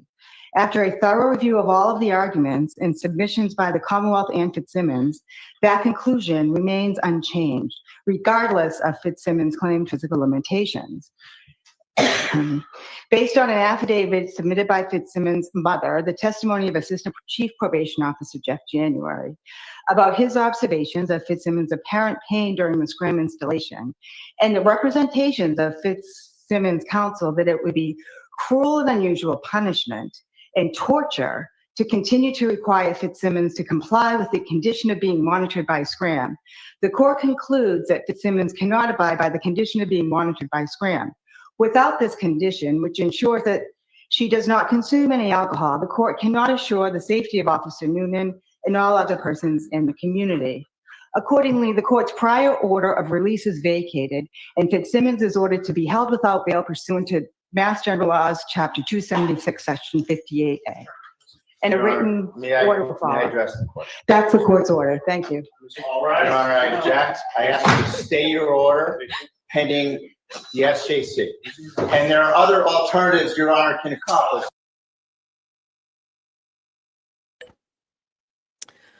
Yeah. So I've never seen anything like that ever before. I don't know if anybody else has. We've certainly seen her mind was made up before she entered the courtroom 100%. 100%. You can tell as we went through that, you can hear those moments where she was just waiting for it. She knew. Did we see similar behaviors with Cannoni in the Karen Reed trial? 100%. I've got to be honest with you. I feel like this is far more egregious than anything I heard in the Karen Reed trial. Bev's size on the bench pale in comparison to revoking bail simply because, not because you didn't comply, asking for it to be changed. I'm sure if you're reading it the first or hearing it the first time, like when I heard Kelsey crying, I can't imagine she thought she was only out for a couple of days and that they just revoke her bail. It's almost just like, don't fucking ask for anything or you're going back to jail. First of all, I don't think anybody expected it. I don't think anybody. What do you mean? You were shot. It's just, there's so many things about this that is crazy to me. And so that's the audio from this. Yes, that's it. Yes. That's pinned on my page if anybody is interested in sharing that. I had some people ask me to send them that audio. I can't do it. So when you order Core Audio, you pay for it and then it goes into like an account that you have. There's no way to download it or take it. And so I can't screen record. That's for fancy phones. But I just uploaded it and shared my screen on here and now we have it. So, and Tim Bradle at the end trying to so as he's saying this, she's getting up and she's walking out. Court is adjourned. You know how it works. Everybody stands, she's leaving and he's like trying to make a case for it. And so Kelsey is incarcerated still or in jail. I do not know when the next hearing was. There was one on Tuesday that has been rescheduled. I have been given information from a source while on air saying that Kelsey has been receiving mail that everybody has been sending. She is so appreciative. Knowing she has so much support has helped her get through each day, keep them coming. So I know that we had shared it somewhere on my page. I'll retweet it later on, but her information about how you can send her stuff. There is also a request directly from Kelsey that in the event there is a court hearing and people do go and show support, she's asking for people to wear purple because that is her son's birthstone. It's a crazy, crazy story, a crazy case. I think there's a little bit more to it that we haven't seen. Also, just so you know, her the father of her child has filed a motion to attach the sale of her property. So she has put her property up for sale. No doubt, I'm assuming, I can just assume it's to get some cash so she can pay her bills for her defense. She put the house up for sale, and he has attached the sale of that property so that he can get the proceeds of that, because he's basically in the court document saying he is most likely going to have full custody of this child. He's going to be needing child support. She's not going to be able to go back to returning to work as a police officer, and therefore he's going to need child support. So he wants to attach the real estate property on that. I don't know if there's a ruling on that yet. And then I believe, let's see, what day are we on? We're on Saturday, maybe Wednesday or Thursday of this week. I shared that a very credible source close to Kelsey informed me that Kelsey was actually pregnant when she was shot, and that she miscarried while she was in jail. I believe the jail piece or in the hospital, I'm not sure, but she was expecting. You know, there's a lot of people that are kind of talking in the comments, and I didn't want to get too deep into this, about the father of her child and their relationship not being great, and, you know, him and his complaint about all of these things about her. But, you know, she was pregnant. And there's certainly nothing to lead anybody to believe that it wasn't his child. So we can clear the air with that right now. But, you know, this on the surface seemed to have all the makings of a, while struggling relationship, still a relationship. And we have to talk a little bit about the postpartum piece of this. And, you know, we've had cases in Massachusetts where we had a woman suffering from, is it Clancy, I believe is her last name, suffering from postpartum depression, who killed her. Well, we have the Clancy case where she killed her 3 children, right? And so now here's a case of postpartum. Her 3 children are dead.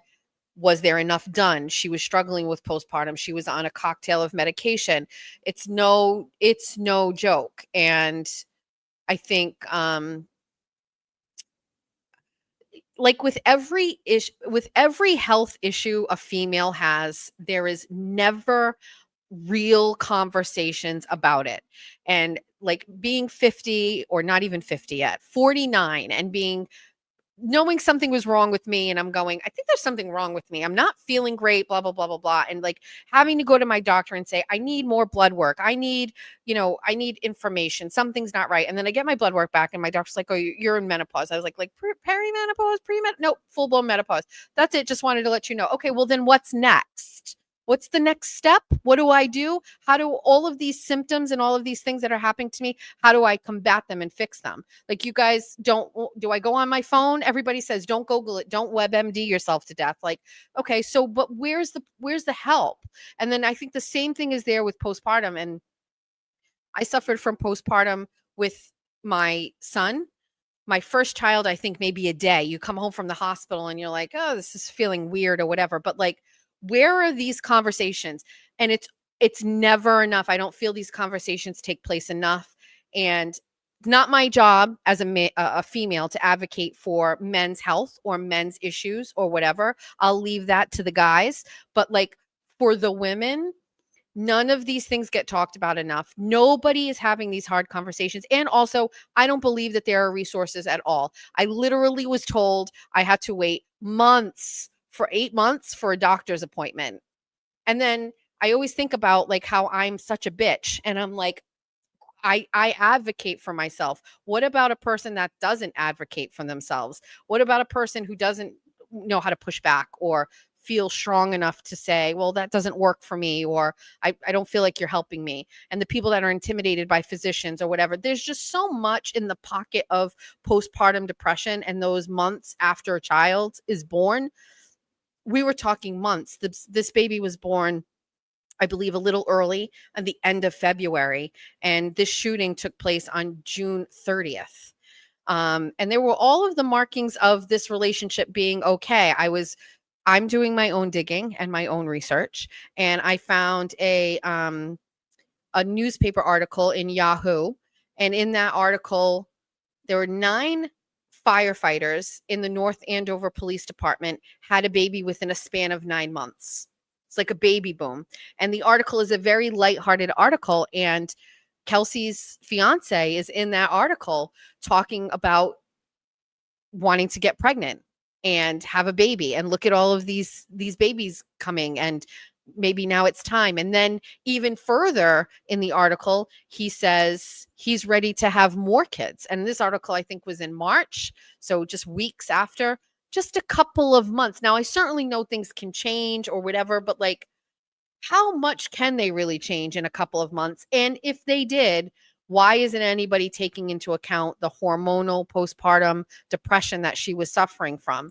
This is a police officer.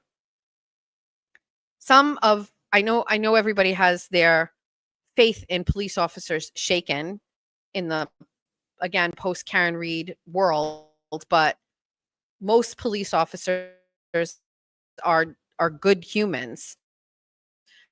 And it takes a lot to become a police officer, a lot to step up and actually be a police officer. And so all of those things are there for her.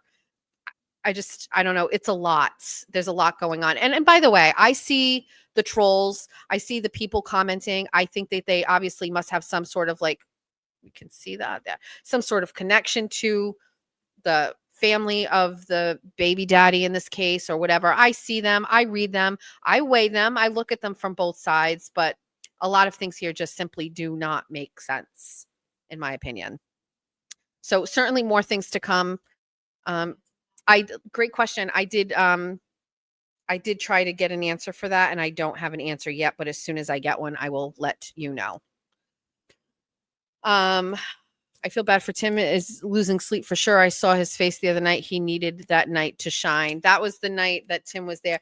Tim Bradel is a gem. He asked me if I wanted a drink the night of the Wilbur. Erin was chasing her car, and I was I'm on air. I can't get this call. Hold on. Let me just respond to this really quickly. And so Tim Bradel's like,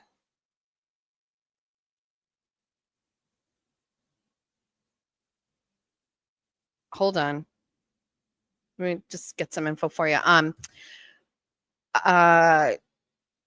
So I don't know the answer to that. I don't know. Ask those questions, and then I'll ask for you.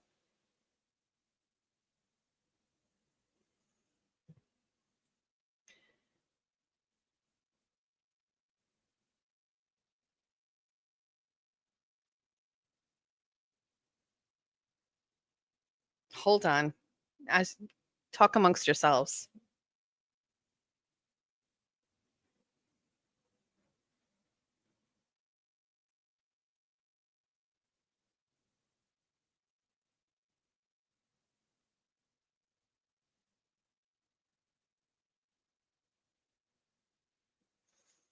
When somebody calls me and says, you got to call me, you want to hear this. Now I'm wondering, is it worth stepping out for? Do I have it? Oh, it can wait. Shoot. Okay. Still sounds good. I'll call you in a sec. Oh boy. That's juicy stuff. I want this right now. So that's the Kelsey situation. And there'll be more to come, and I will certainly do my best to keep you posted. Now, I didn't join the Karen Reed trial at the beginning of things, but I can certainly see the need for things to be organized and all in one space. And I don't know if that's me that needs to do that, but I haven't. It's Aiden. It's Aiden texting me. You can't do that because now I want to know. I want to hear what the tea is. So yeah, I just think there's got to be like a hub for all of that space. I also like have this idea, and like listen, I'll throw it out into the universe because it's never going to come to fruition because I'm not that kind of an overachiever, but like there needs to be an app. And if you're an app developer, like you should call me, but there needs to be an app where you can type in a name and all of the court documents for whatever case are uploaded there. This will definitely not be shared with the class. So you know what I mean? Like I don't know. I want all of my court documents in one spot. Like you can just wipe can't you just go in multi-state or whatever and just type in, I want all of the such and such court docs and I want them all in one spot. I just feel like I don't like, you know what I mean? Even for this case, there needs to be a hub of all the information, but it is what it is. So that's the Kelsey FItzsimmons update, and that's where we're at. And I will reshare Kelsey's information. She's happy to be receiving mail and information and things from everybody. So thanks for sharing and sending her things. And that is that. Okay. Do we want to take a break from the heavy stuff and do an unboxing? And then we can get to this conversation about free speech. I feel like we should do an unboxing. Can we do it? I need Erin to say yes, or do you think it has to be at the end? Let me ask everybody, should we break? The next thing I want to talk, we got to do public records requests and give you a quick lesson on what to do there. And then we're going to talk about free speech and this whole thing about, I'm not calling Aiden. You guys aren't getting the tea on live. Forget it. Can't. No, it's not doing it. That's from John DePietro. So we can either talk about the free speech thing and the Charlie Kirk stuff and then records requests, or we can take a break and we could do an unboxing. I know you're all going to do the unboxing. Okay. Yeah, we're grifting here. I know. I thought it was a good person. Melanie says unboxing. That's it. If Melanie says an unboxing, we have to do an unboxing. Throw Melanie a wrench today. Melanie getting a wrench? Oh, somebody just said we're not allowed to tell you what to do. You're right. Let's do an unboxing. Let's do an unboxing. All right. Now, if you are just joining me and you are watching this late, I have to confess. As these boxes are coming to my house, I am opening them and taking a peek inside because I have who I am as a person. Cheating. It's just, I'm very excited. The other unboxings came here, and so they weren't with me, but like now the items, they come to my house and I want to,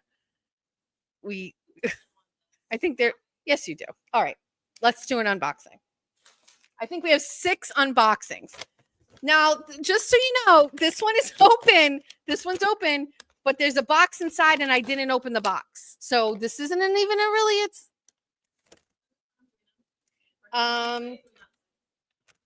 it got cut off when I opened it. Oh, it's from Tradewinds. Wait, it has a description. I did not see this. Trump won 2025. Donald J. Trump wins the 2024 election. Save America. 47th presidential gold challenge coin in a velvet display case. What? Listen, I almost got I got an ad for the Ryder. I got a sponsored ad in my feed the other day for a Captain Keegan Bradley special Ryder Cup commemorative coin, and I was like, "Who would buy this?" And, It hears you talking about it. You have a coin already. You got one or two.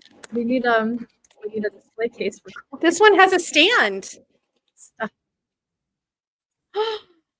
Guys, United States of America Certificate of Authenticity. This is to certify that the American voters have cast their ballot and elected Donald J. Trump to be their 47th president of the United States. To commemorate his historic event, a privately minted non-monetary replica of an American Eagle gold coin was released, perfect in detail, struck with the 24-karat gold plating.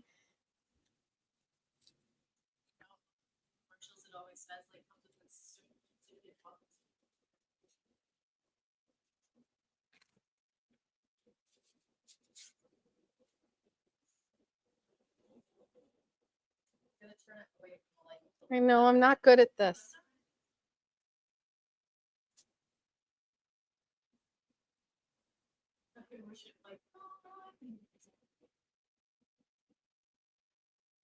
This is a really great unboxing item.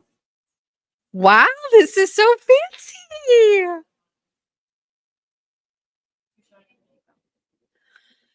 I don't have your name because in my secret frenzy at home, I cut it off, but I think I know where it is. It has a little stand. Bestie, that's a great gift. This is a great unboxing item. If you sent it and you're watching, it's really nice. This is great. And we do need trinket shells, by the way. We 100% need trinket shells. We'll get there. All right. So listen, this box, I did open this box, but again, I saw a little thing and then I just was like, okay, that's enough. And I'm not going to open it.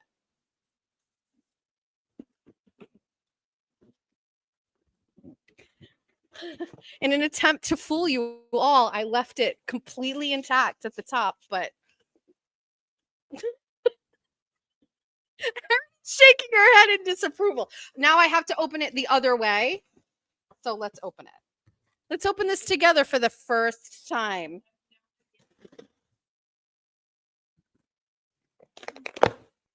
What a surprise. This is so surprising. News on this, not a wish list, because I feel like she doesn't need a wish list, but she did start up a storefront that we're going to work on. So baby steps.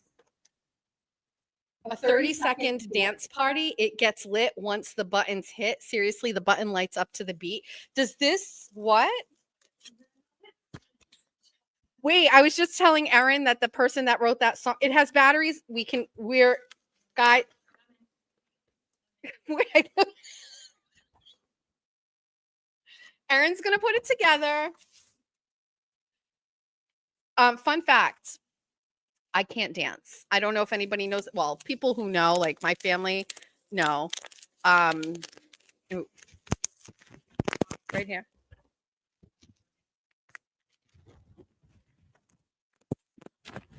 ASMR.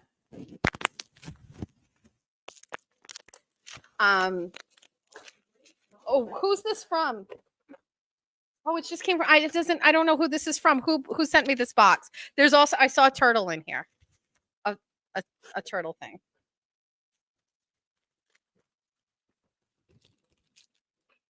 Let's open.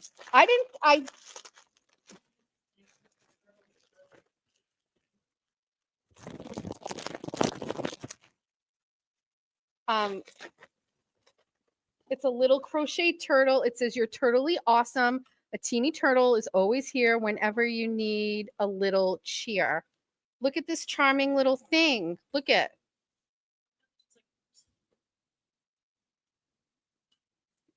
Do you want to go sit in the back with the lobster? Yes or no? No, you want to stay over here? Sure, I'll keep you here. It's fine. I can't dance. That's the thing. I cannot dance. I have no rhythm whatsoever. Zero rhythm. Wait, does it play songs? We'll risk it all for the dance party. Erin's thinking we might get demonetized. Dance party. Is this German?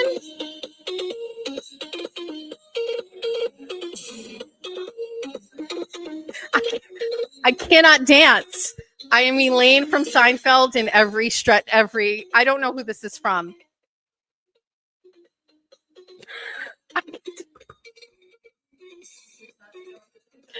No, I can't. Erin, make it stop. That actually has potential. We can keep that in my purse when we go out. This is a whole box. Look what I got. Wait, I don't have this. Yeah, he wrote a book. Yeah. On what? Like just his whole life, like up until this point. This is old though. This is like in the 20. I'm going to the first page. Oh, these are all reader reviews. If anybody hasn't heard a reader review, I'll read one. Whether you identify as liberal, conservative, or anything in between, you will get a firsthand view into the battle for free speech in our country. We are all Turtle Boy, and we should all be concerned with free speech in our democracy. That's from Rebecca. Oh my God, there's a bunch of things. This year, this is 2018. So this is OG stuff. If If I had gone through this box the way that I wanted to at my home, I would have brought this to the Wilbur and then I would ask for it to be signed. But this is a great gift. Erin will have to read it and get caught up to speed. What's in here? This is another big unboxing. Like this box.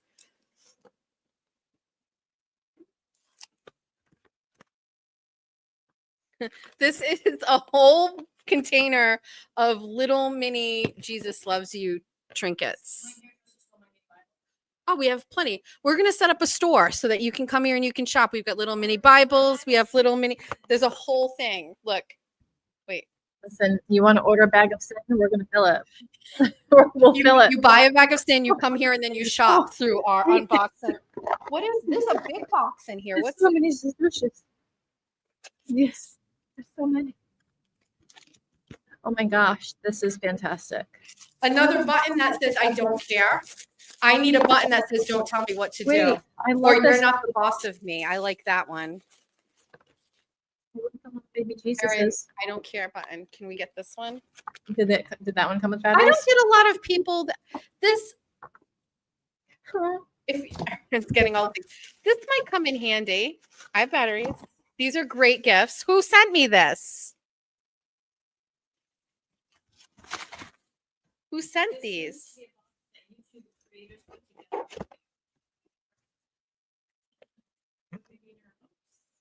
Some YouTube creators don't like me. I don't, but I don't care. So get that ready and I'll just say it. But I don't care. I'm not a YouTube creator. That's another thing too that's been kind of coming up lately is people are like, you know, you're this or whatever, blah, blah, blah, blah, blah. My thing is, why can't I be different? Wait, Nurse Kim has the baby Jesus. This has Turtle Boy in it. Are these all things from the create? Like all things about each creator? Is there a BLT in here? Hold on.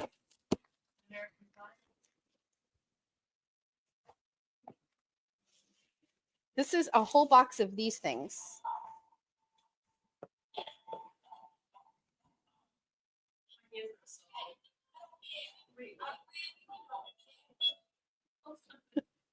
It changes. I have 3 of these.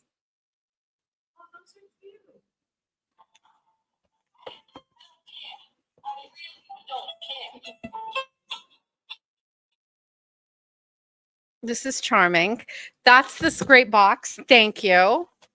This is all very cute. We need shelves. We did it, Tommy. We did it. Oh, I was so mad this week. Brian, he got the video from Karen's arrest at the house, and I gave him the views because I needed to see it. I wanted to see. I didn't watch the whole thing, but I don't know. It's just I was impressed with how calm and cool Karen was throughout the whole thing. She was just like maybe even a little nervous. But yeah. All right. I opened this because it's bunnies. It's only treason if you lose. Hot and Bravo. Free the bunnies. Buddies never cease to persist. Now, there's more bunny stickers. More. The bunnies will continue until morale approves. Play free bunny. So we have lots of bunny stickers, which I love. I don't know if anybody knows, but I don't have stickers on my laptop. I know that's a thing, but maybe I should. Oh, we got a new ducky. Wait, oh my gosh, stop. This duck has bunny ears. Erin. You know, besties. Why? Oh yeah, I know that's a thing. Bunnies never cease and desist.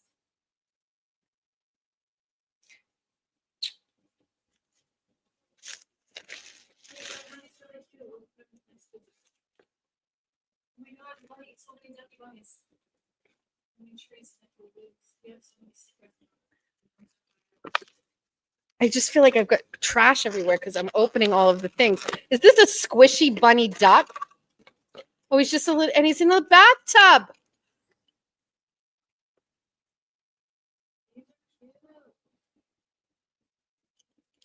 Trinkets. Card.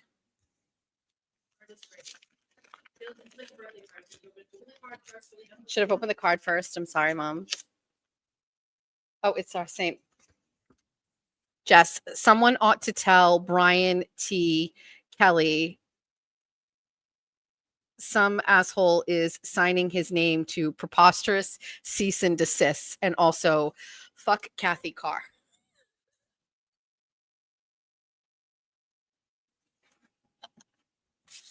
We ride at dawn.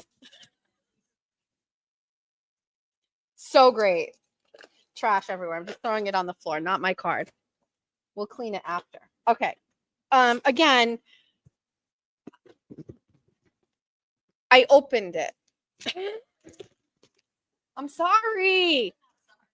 I am. I didn't want to look like that person, but like also She's not sorry. She's not sorry even the smallest bit.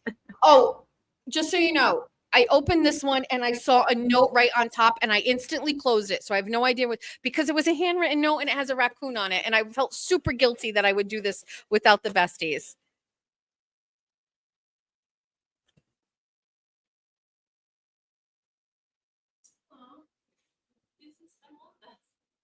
Congratulations, AKA, is it Mabel?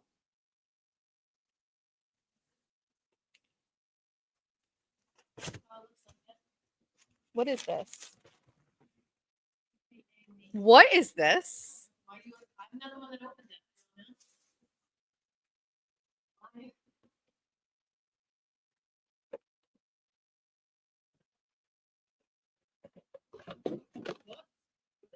That's a trinket from a restaurant, for sure.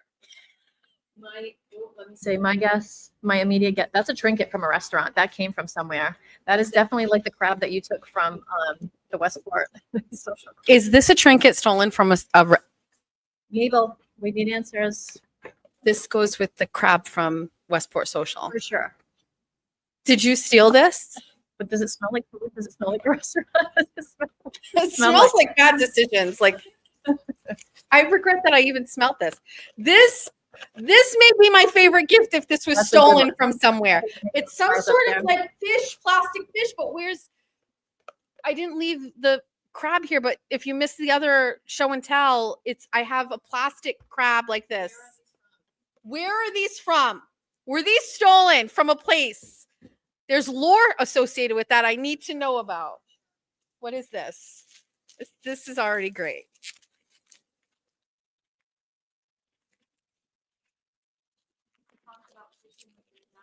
Oh, maybe. A stamp that says, "You're a fabulous friend." Trinket.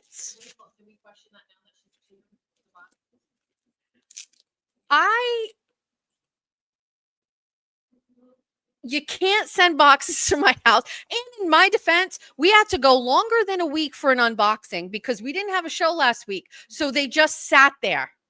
And I can't not. What is this? Somebody made me a pin that says "In training, Jess."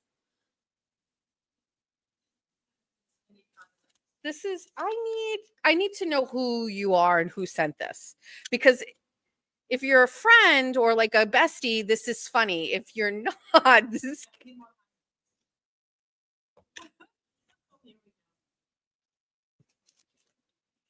Someone gave this to me because it's so me. I'm passing it along to you.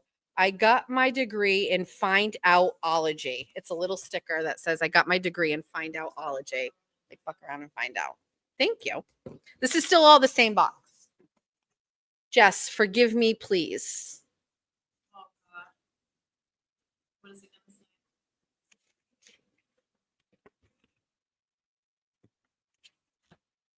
Master baiter. But fish bait. We're all adults here.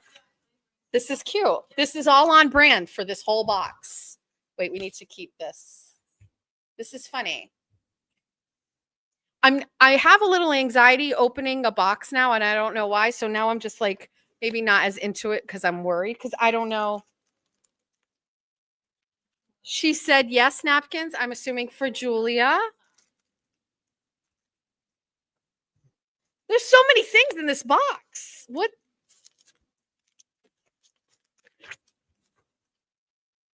Life is crap, no fishing. This is a fish theme box, obviously.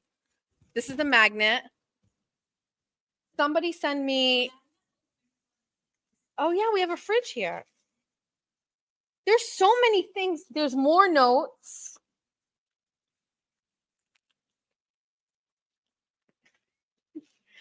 Resisting the urge to chew through this plastic with my two front teeth.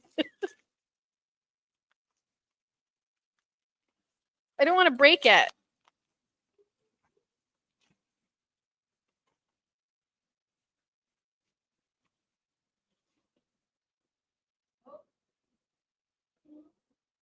It's a little football trinket. We need the story. Who is this?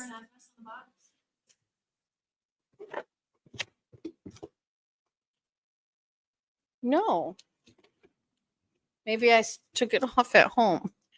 This person gets me. For sure, but I'm also like, I don't know how to feel about personal things like that. Football, fishing. This is not new. I know.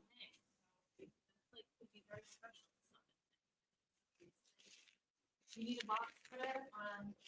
We had one, but in light of no joke, when we did the Charlie Kirk show last week, we left here with it. We walked out of here with it on our hands. I'm not kidding. Like sometimes well done is better than well said. This is from the Christmas tree shop, which is also like very nostalgic.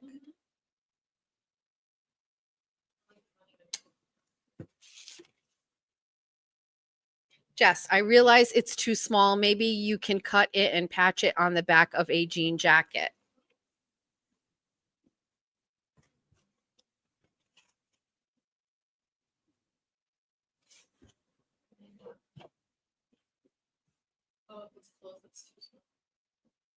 It's a Travis Kelsey cropped sweatshirt. Excuse us. We still have not talked about that.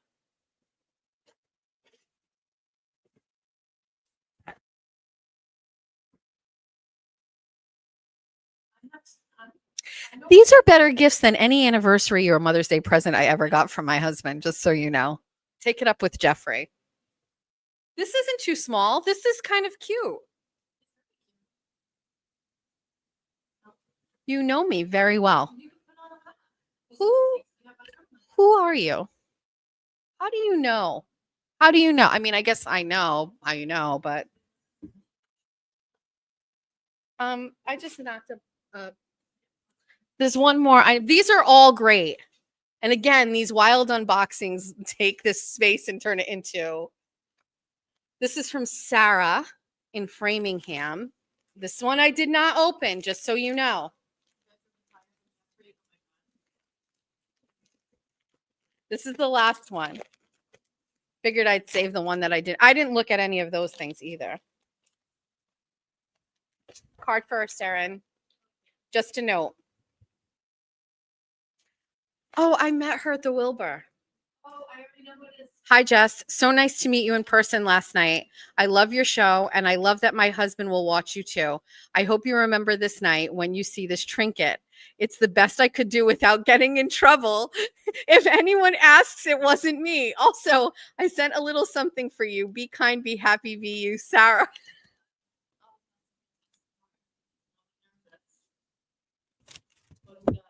I don't know, but there's two things.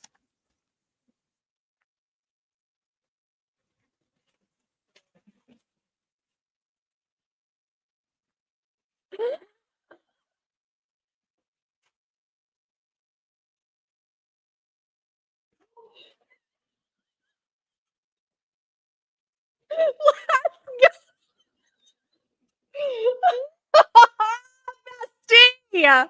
Let's go.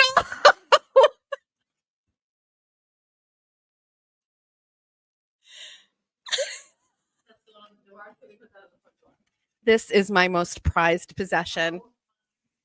A true bestie who stole a trinket from a memorable night. Sarah.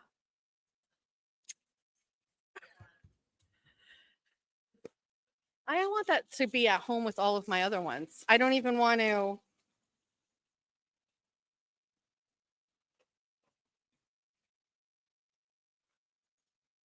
A keychain that says bestie.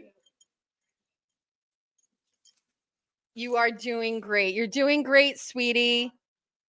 Erin, that's for you. You're doing great as a producer. You're doing great. You know, when I'm a big obituary person.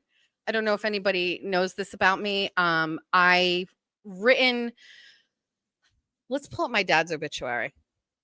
So I've written 2 obituaries in my life. I wrote my grandmother's obituary, and this was going back like 15 years. And Bazallion, B-I-S.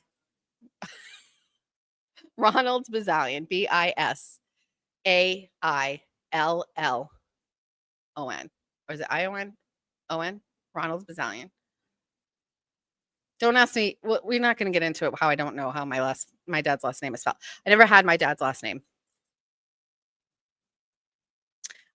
So I wrote my grandmother's obituary, and it was going back to the days where they weren't published online and you actually had to pay for them in the paper. And you only, for whatever the price was, you had a certain amount of space, and I had to pay hundreds of dollars more to print my grandmother's obituary because I wanted it to be just right. Like, I have a real problem with obituaries that don't like accurately depict the person, and I just have an issue with it. And so I wrote my dad's as well, which I'll read.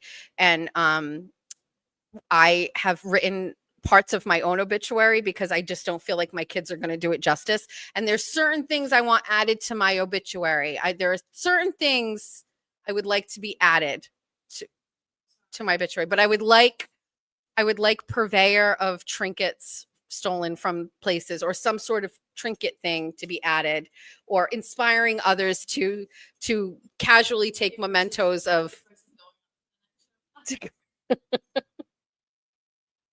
This is great. Great. Yeah, let's read my dad's obituary. Let's just for fun. This is great. It's great. This is weird. If you're just joining me at the beginning of the show, I said that the other day I went and I'll read it. I can find it and I'll just read it. I dyed my hair myself. Probably feeling inferior to Erin and her Lux locks over here, that I needed to do something. Look at my dad. What a legend this guy was, huh? Wait, I'm going to get it so I can read it. But I wrote this obituary.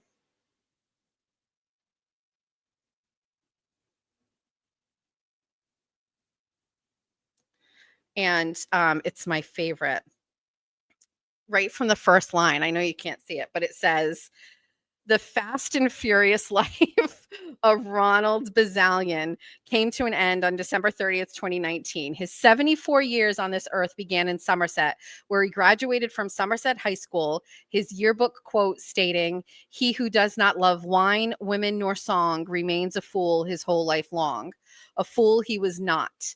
Drafted at the age of 21, Bazooka, which was his name, Bazooka served in the United States Army and fought with valor in the Vietnam War. He was awarded the National Defense Service Medal, the Vietnam Service Medal, Vietnam Campaign Medal, Expert Rifle M14 badge, Combat Infantry badge, Bronze Star, and a Purple Heart. Ronnie held many jobs throughout his life, but most of his time was spent on his many boats fishing. While he fished all over the country, his favorite spot was out on the Westport River, where he fished with his brother. He was known for his conch salad and for dropping off a lobster or two on a friend's doorstep. He was a terrible poker player, but he loved the game, especially with his friends on a Saturday afternoon at the AmVets Hall in Somerset. His many interests, such as politics, golf, fishing, cooking, and more afforded him the ability to have meaningful conversations with people from all walks of life. Ronnie had many beautiful companions throughout the years, if only for a short while. He was happiest, however, alone, choosing to come and go as he pleased. He loved and lived his life unapologetically on his own terms until his very last day. He leaves behind 3 beautiful daughters who he loved from afar, Jessica, Jamie, my sister. 6 grandchildren will grow to hear stories of his revelry, Julia, Jack, Georgia, and the rest. His brother David is the last of the Bazalian siblings, having lost Nancy, Brian, Joan, and Diane before. They are all the children of Gordon and Edith Bazalian of Somerset.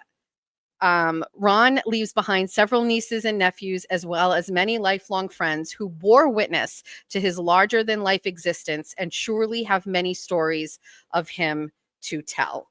And at the end, it said, in his memory, we ask that you thank a veteran today and every day. That is like, if you don't know, if you never met Ron Bazalian, like, I feel like you could get an idea of who he was. My favorite part is where is it? He said he had many beautiful companions throughout the years. He was a, what do you call it? What do you call a guy that he was a player? But that's just such an elegant way to say it. Post-mortem, you just had many beautiful companions. Anyway, so I would like somebody to please update my obituary in my next life to say that I collected trinkets. Womanizer, yes, that is such a polite way to say that my father was a womanizer. One time my father called the cops on his girlfriend because she hid a pack of his cigarettes, and they both got arrested. And I had to bail them out of jail. All right. Let's read some comments and some things. And then I just want to talk a little bit about free speech, Charlie Kirk. I've got to talk about the Mass GOP and how upset I am with them, because why not? We should do that too. Do we have comments? And we can get to those, and then I'll talk about the Mass GOP because it's a little political. Oh, I can't see. There's all sorts of like unboxing residue on my glasses. Here's my issue with the Mass GOP. I'm just going to say it right now, and then we'll move on for this. I love my party. I do. Okay. And I just,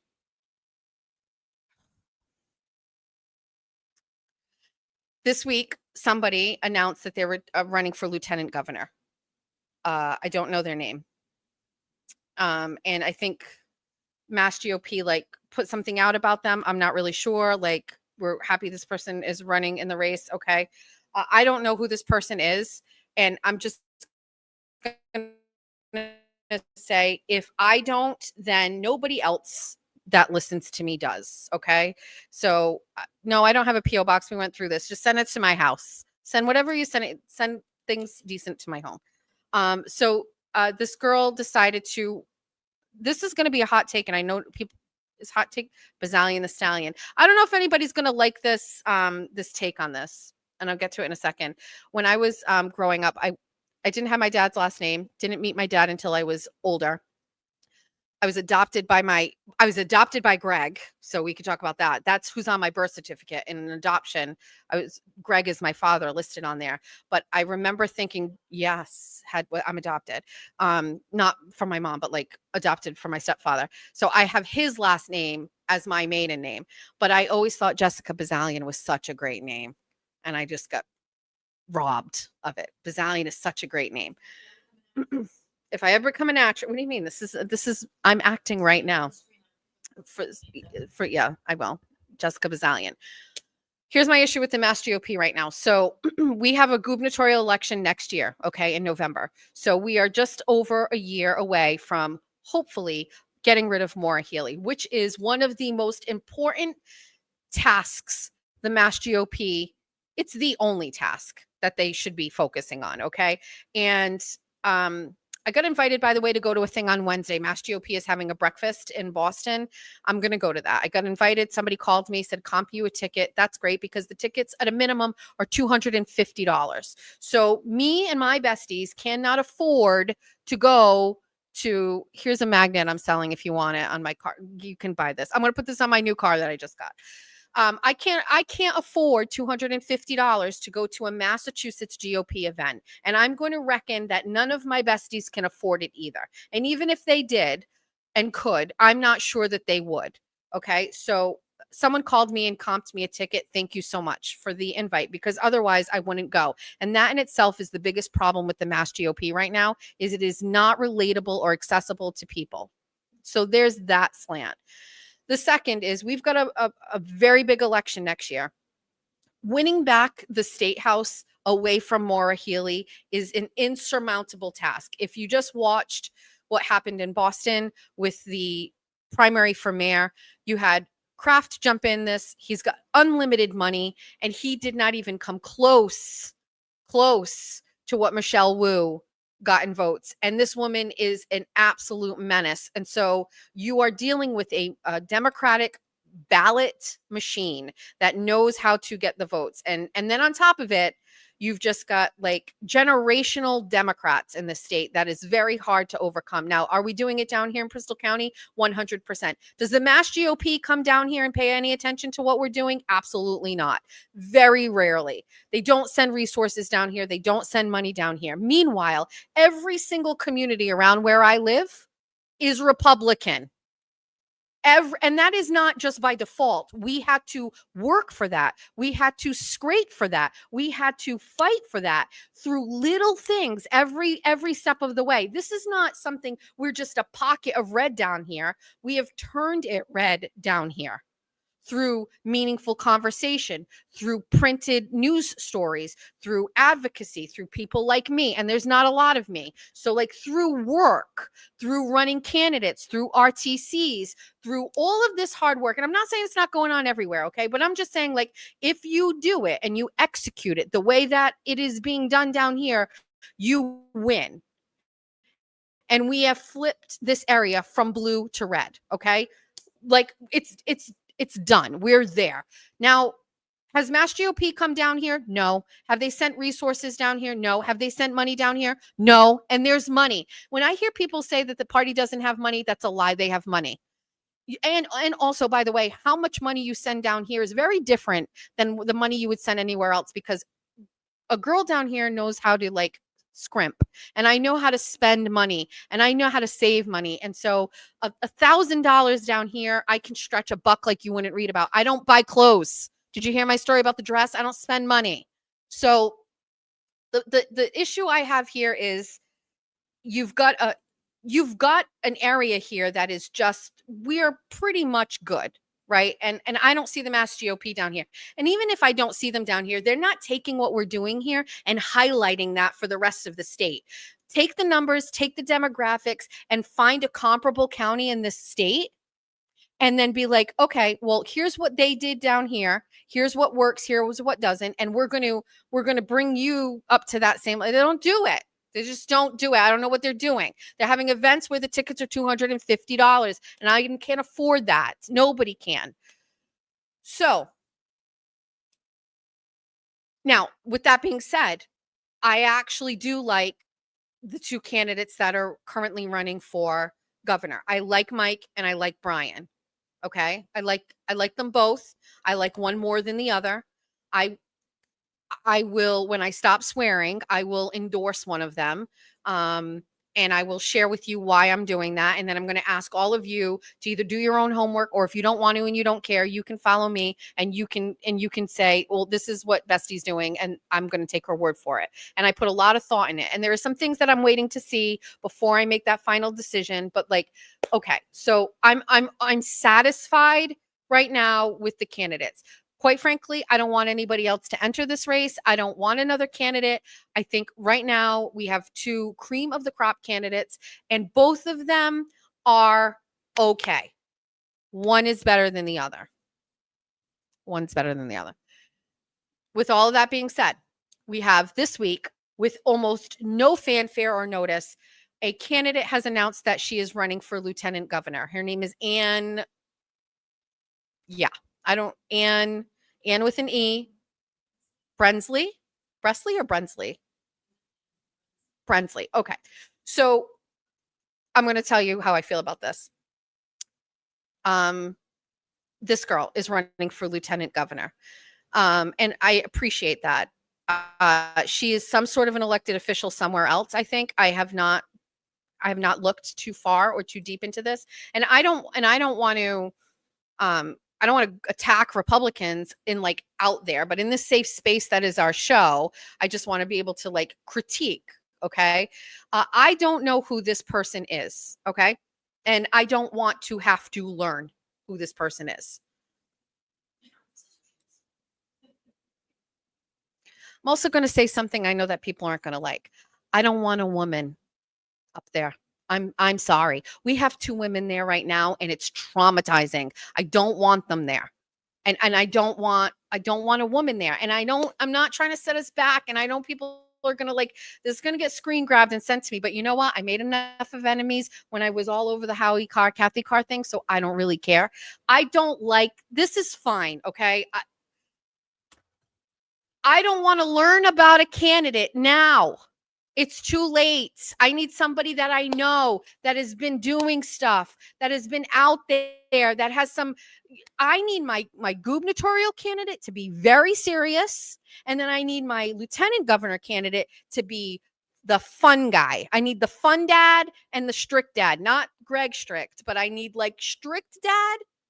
And then I need like fun dad. And like, I don't know why. We have enough of women politicians in Massachusetts. I want some men. I want males. I want masculinity. I want all of that. I do not want women. I don't care. I'm sorry.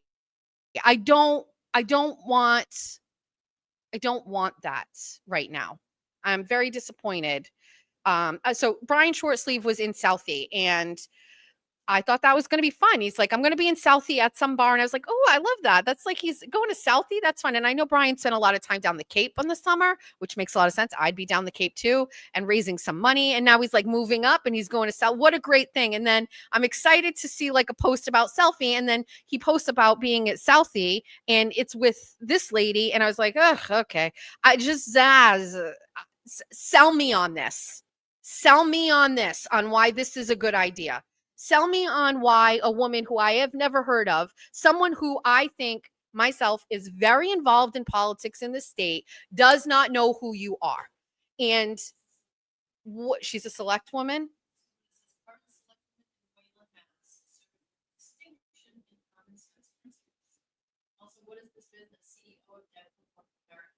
She's a CEO of a company. What's the name of the Devco North America? Let's do this together in real time. Oh God, another fucking real estate agent. I'm all set with real estate agents. Do me a favor, get the house prices down. This may come back and kick my ass. I don't know. We had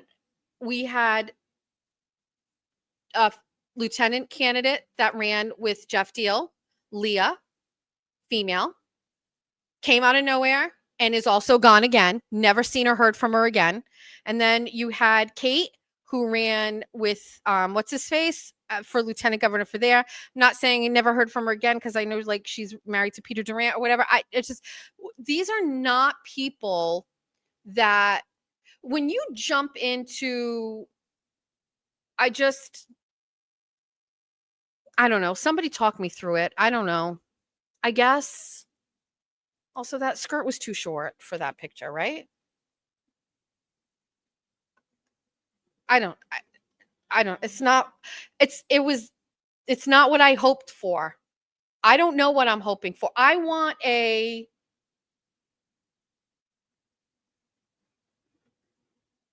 dare I say, like a not JD Vance. Don't take that out of context.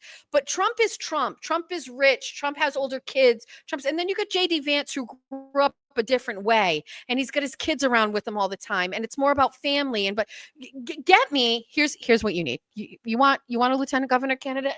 Find me a guy that goes to work on a truck every day. He drives a Ford F1 F250. He's got 3 kids. His wife works as a teacher's assistant, and they've got 3 kids, and they live in a house that they bought for $210,000, but somehow miraculously it's now worth $600,000. And give me that. While a lieutenant governor usually, well, I think a lieutenant governor, one, takes the place if the governor's not here. So that's the first. Number two, they get like tasked with like little projects and make appearances, and they do little. I have no idea what Kim Driscoll has done. I have no idea. I am just, I want a man in jeans and a Carhartt hoodie. I want John Dutton. Yes, Republicans. Yes, Mass GOP. Erin, thank you. I want John Dutton. It's yeah, it's just I want give me something more. Give me a guy. Give me your daddies can be doing the business and running these campaigns and going and getting the money from the big donors and things like that and all of these people. Give me a veteran who served, who has a family, who understands that if you have a kid that goes and gets their permit, the next day your insurance company is adding that kid to your insurance policy, and you're figuring out how your insurance bill each month added an extra $200. Get me that guy. Get me the guy that has 3 kids that are in public schools, but doesn't want their kids to be exposed to LGBTQ crap in middle school. Get me a guy whose wife makes a good Sunday dinner and shops at Market Basket, and give me that person and make sure he's easy on the eyes. Okay. And that's who I want my candidate to be. And I'll get your candidate for governor elected on that guy. This right here, and no. I don't. Erin's going to scroll and make us look through it.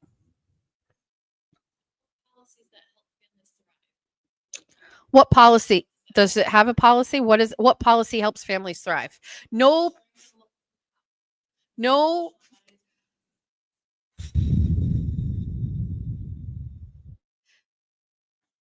I don't know, man. I'm out in the trenches out here, and it's just, this doesn't look the way it feels for us. This isn't relatable. This doesn't make sense. Blue collar families down here in Bristol County are voting red because they need help. We don't want to deal with this anymore. She's too fancy.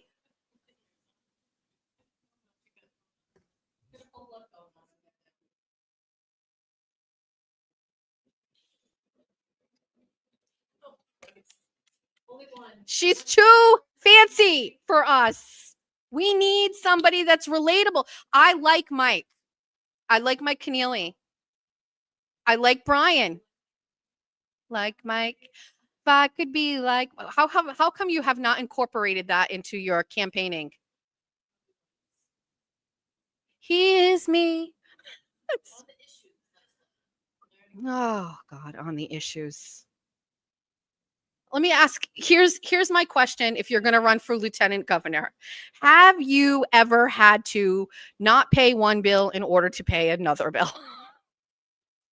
Have you had to go buy a car with Jeff Leary because your credit score was not where it was supposed to be to get a good interest rate somewhere else? Talk to me about these things. She's cute. She's cute. I should not be saying mean things. I don't know her, and she's probably great. You like the outfit? Is it a white skirt? It's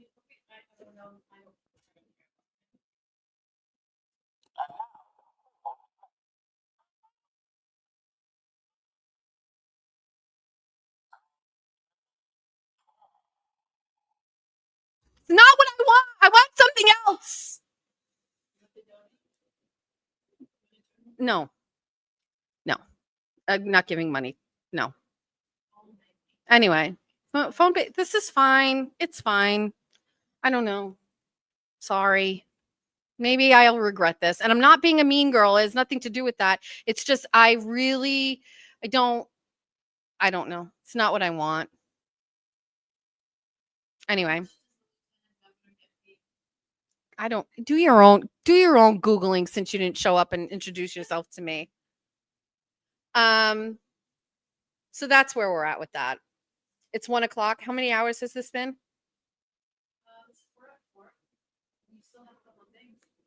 I don't know if we can go any more than that. Let me walk you through. Let me talk you through. I'm running out of. I don't have snack. I'm getting hungry. I got snacks. I got snack in the fridge. Nuts and cheese. It's 1:00. We can't go much longer here. All right, let's walk through. Let's walk through this big conversation that's been taking. Oh yeah, let's bring her up. Look, let's. I can't DoorDash food. I can't eat on camera. The besties don't like it. No offense to Mass GOP. I'm just looking for more. I want more. I want to feel excited. I'm not excited. It's just boring. And politics isn't boring. It shouldn't be. This bitch. Open the screen. First of all, it is now commonplace when you have a Massachusetts politician that is making its way over to the national, showcase of libs of TikTok. This is not new. This is great. This woman and this speech, this is the Boston City Councilor, Durkin, whatever her name is. You think it's too much boobs for her? Have you heard this? Do you know what this is?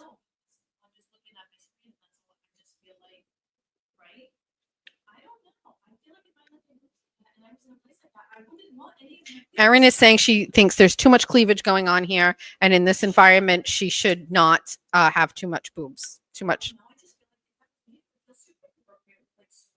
Erin was saying it's inappropriate. It was not. You know what? Maybe if I'm going to watch it for the second time, I'll have a different take on it. But I was too busy listening of the shit coming out of her mouth to look at her thing. This woman is an embarrassment for our state. Let's listen.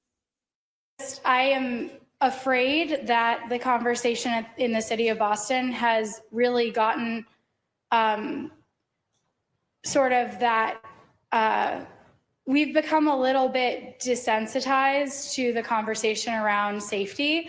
And I can tell you, I had a recent experience on a bike that has put me off of a bike for 2 months.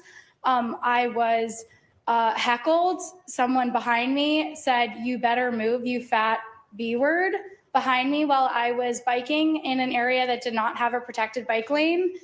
And I do need to share that there's a lot of trauma that people that are riding on two wheels feel in the city. And as we're reaching summer months, blue bikes, other people who are riding on their own two-wheeled devices, they do get heckled. They are impacted by the conversation that we have at the city council.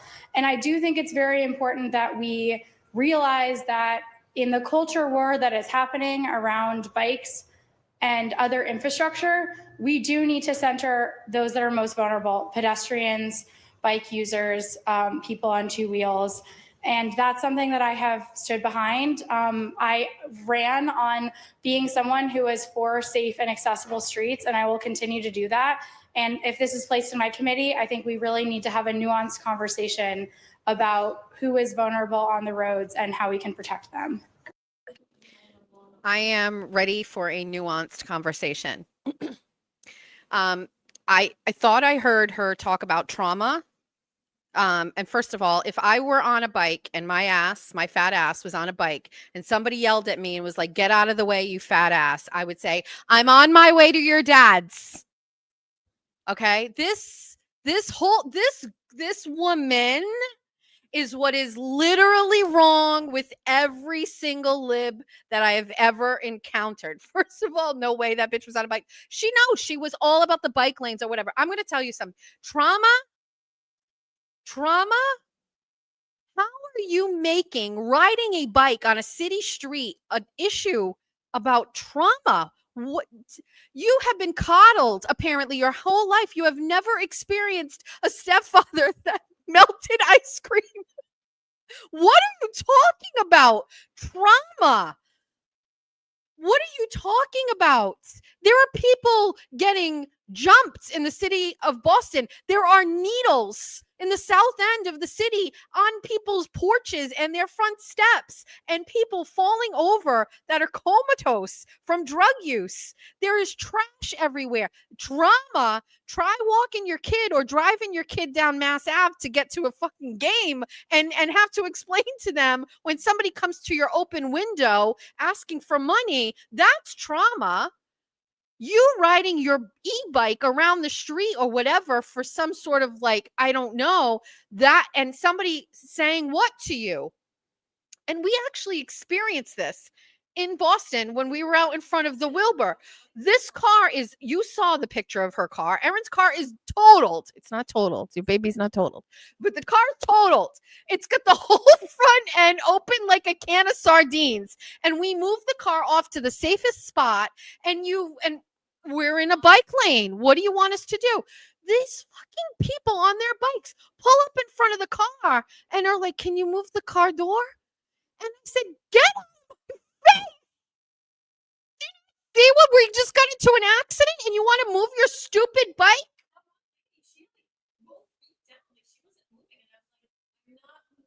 We're not moving. This right here, these things, this is why it is so important for every town or city outside of a city like Boston or Worcester or the big cities must get away from this. If we can get all of the towns everywhere, it is the only way to combat this. And by the way, nothing's going to change this. This is crazy. This woman standing up, and it's, I don't even know if it's that. Erin's saying it's like a school committee topic. The words that she's using, trauma, we have to have a conversation about, a nuanced conversation about this. Like, this is some sort of protected class. Bikers and bike riders are a protected class. Have you looked at the traffic that is wreaking havoc in the city of Boston because of these bike lanes? They've backtracked on this. They've actually taken away some bike lanes because it's preposterous. These ideas that these elitist, weird, condescending Democrats think must be put into communities to make them feel better about themselves or whatever is like the downfall of society.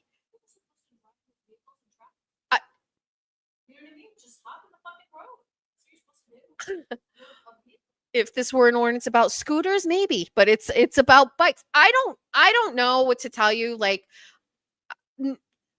this is a city with public transit. I don't know. It's the Door Dashers. It's all the things. I don't really know. I don't live in Boston. I would never live in Boston. We have in and out. I don't really know like what it's like to live in Boston, and I really don't care at all. Like, I don't care. My kids don't go to school there. I don't care. I just think you don't live in the real world when you're using your elected platform to talk about trauma surrounding people on bikes. And I just, like, from one big girl to another, we're going to have a conversation. So, like, Erin said she should move to Milton because it looked like it was nice to bike. Like, so this girl and I, right? Maybe we're the same. I need a better picture of her. Is she and I the same weight? I'm not that big, right? You should have answered that much faster. I don't have boobs like that. Hold on. I've gotta look up what she looks like before I start talking about this. Hold on. What's her name again?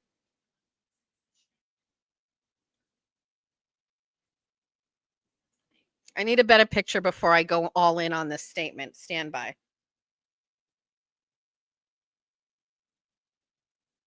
Oh, I'm good. Okay. Listen.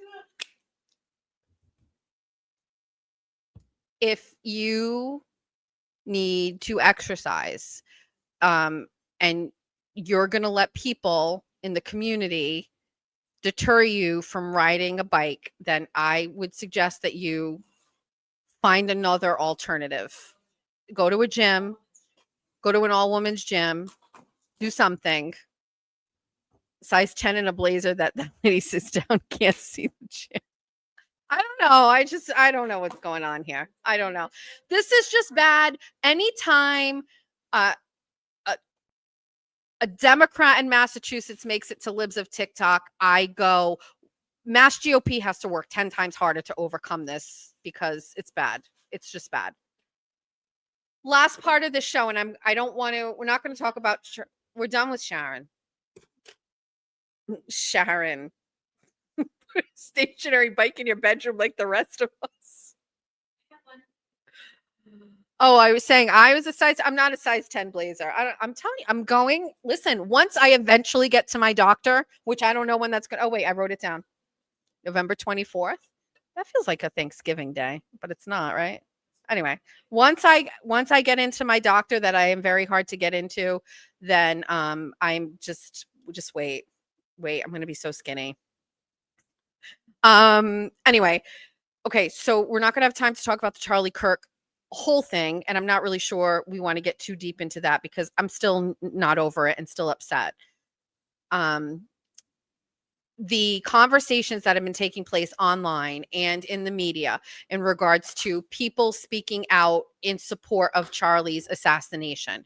So I put up a post about this the other day, and the intention was, just so everybody knows, my intention was to inspire you to take action. And I live in a space and time where I would say it's 50-50. I talk and then I also act. And it's right there. And I don't want people to live in the world where all you do is type and all you do is say words on here because it means nothing. It's very rare that something that gets said inspires a movement or change. Now, it can happen. And so I don't recommend not doing that and not speaking up or not saying something poignant or prolific. Continue to do that. But what I am saying is I really need people to start learning or feeling motivated to go do something. So the point of my post was this. You've got teachers in your community, and I have dozens of people sending me screenshots of teachers or people, and I posted about one this week about people saying things in support of Charlie Kirk's assassination. First of all, we don't want to stifle that speech. I don't know how else to say this. You want to know who says that. You want to know who thinks that way, because creepy, weird people who feel that people should be murdered live amongst you, and they're your neighbors, and they drive cars just like you, or they ride bikes just like you, Sharon, and they live right where we are, and we need to know who thinks and feels that way so we can be aware and we know that these are not good people. That's the first thing. The second, if people want to talk on a platform, social media, and they want to say these things, 100% right, that if there are consequences at their jobs or their schools where they are teachers or whatever, it is what it is. And that's Erin, case in point. Erin got fired from her job because she was talking online about our fight for school resource officers, and they fired her. And they framed it as a bunch of other stuff, but they fired her for that exact reason. Okay. Good morning. So I am just fiercely protective of the First Amendment. And listen, I think it was Aiden. I don't know. There's this whole Barstool Minahan, Dave Portnoy, Aiden situation that's been going on lately. So everybody is very convoluted because they've all got great male energy. So I think it was Aiden that maybe said the right has been shut down for so long that now the pendulum, so to speak, is going to swing on the other side. And now everybody is going to get shut down on the left side. And I just don't agree that the right should have been shut down or the left should be shut down. And I think everybody has the right to say what they want. Consequences can come, but everybody can say what they want. I don't want to live in a society where you are shut down for saying what you think or how you feel. I don't want anybody shutting me down. And so I'm not going to go and shut anybody else down. You all have the right to go and expose them and talk about that. But you can't stop people from saying it. You just can't. Listen, I can't even tell you. I don't think I've ever watched an episode of Jimmy Kimmel Live ever in my life. I just don't. I don't watch the show. I don't know anybody who does. If Jimmy Kimmel wants to sit there and he wants to sit, how many? 129,000 views. That's impossible.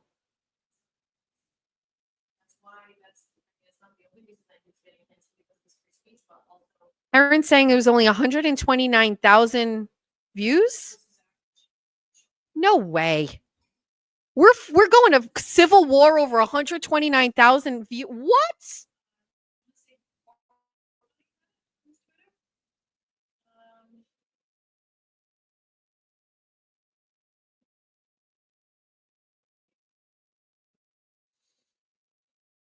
No. Jimmy Kimmel Live averaged 1.7 million total viewers, 220,000 viewers in the 18 to 49 demographic. And this Okay. This is per show. I want per show.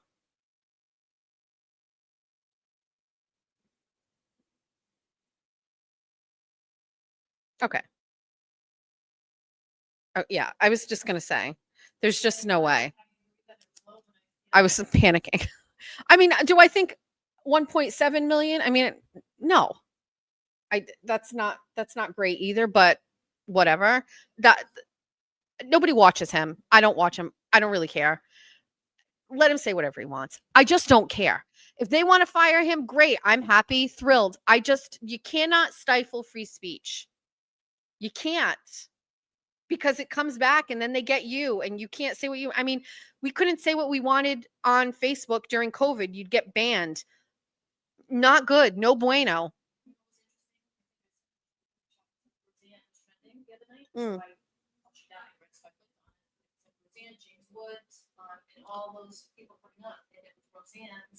When Roseanne got fired from yeah.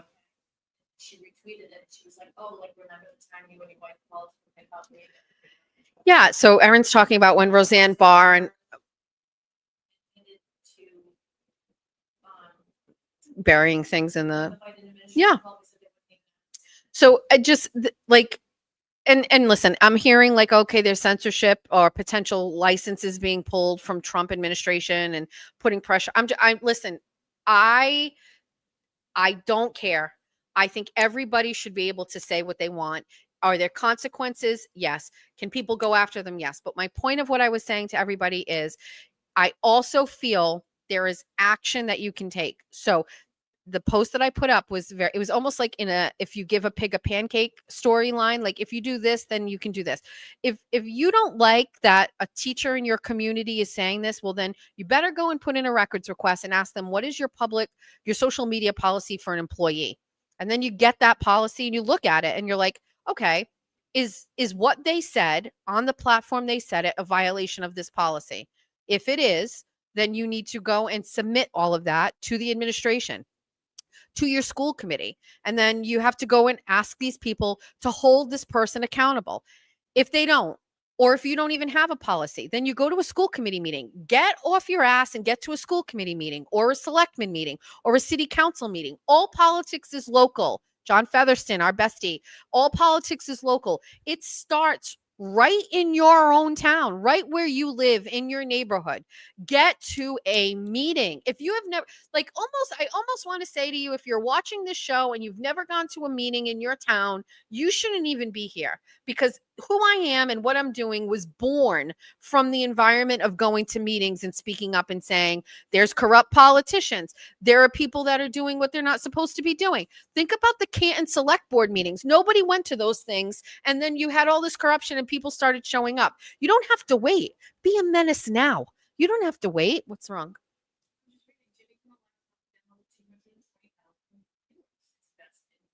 $220. I can't imagine. That's barely anything. I was just, yeah. So I think you've got to get a little active. And I'm coming out of retirement for a school committee meeting coming up. And I used to go to them every week. I never failed. And I had kids in the school district. And so I don't anymore. And so maybe I feel like I can step away. And I'm sure there's a big, huge sigh of relief from everybody. But this is where change happens. And I even outlined what to do. And the best example is we wanted school resource officers in our town. They weren't listening. We went to the school committee meeting. They didn't listen. So then we put it on the warrant for our town meeting. So then the people would show up and we would vote for the money in the budget ourselves. And just to make sure people would show up, we sold signs and then we put them on lawns. And then maybe we called Channel 10 and we invited them to come over and talk to us about it. And they showed up and they did a story. And then people who are on Facebook saw it on TV and were like, oh, I better get my ass to a meeting and vote yes for this. And then we had an overwhelming majority of people in our town vote to allocate our fucking tax dollars to pay for a cop at a school, because the school committee wouldn't do it because they're assholes and they have agendas and they don't care about your kids. They just don't. And so it's all political. It's all political. And so we just we took the power away from them and we went and did it ourselves. And I guess my whole point was to inspire people to get out there and do shit. I know you're tired, but you know what? You're on your phones. You're sitting on your phone. You're scrolling on TikTok. You're on Instagram Reels. You're on Facebook. You're watching what the Twitter wars going on. Get off your phone. Put your phone down and go to a meeting and just sit there and listen. Don't even say anything. That's your first homework assignment. Just go. You don't know how to go? Great. Let's talk about it. We're going to talk. Let's just do, for example, somebody give me where you live right now, and I'm going to tell you the next meeting comes up. Put it in the comments where you go, and I'm going to look up where your meeting is. We'll go do this in real time.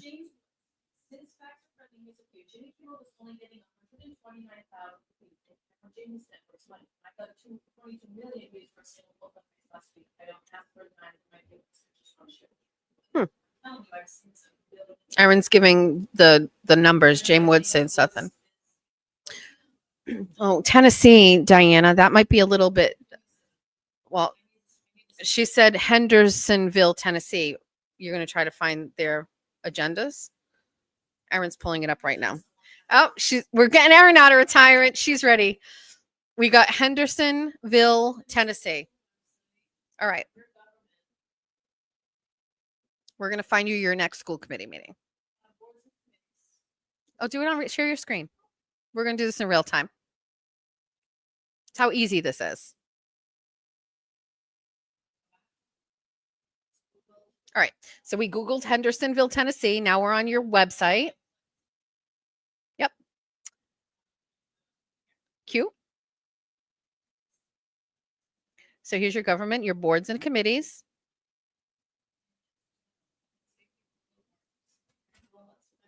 There should be one that says meetings and agendas. Oh, so wait, fun fact. This looks just like our town website. It's one company that does it for every fucking town in this country. And I swear to God, I hope these things go out to bid. Anyway, so here's your meetings.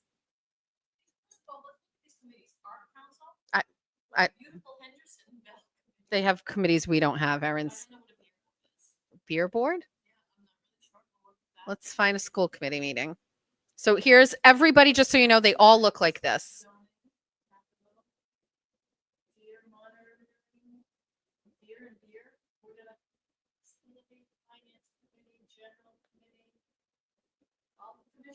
Golf Commission. I'm going to find out how many people live in this. What's the name of it again? Henderson.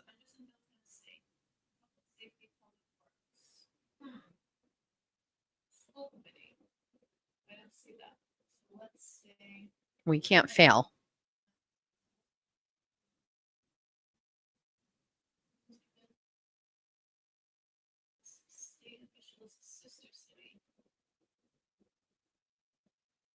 Is it near Gatlinburg, Tennessee?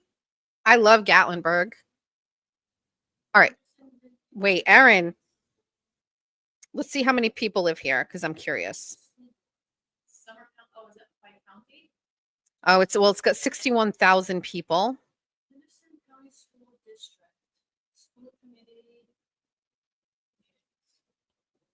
Agenda.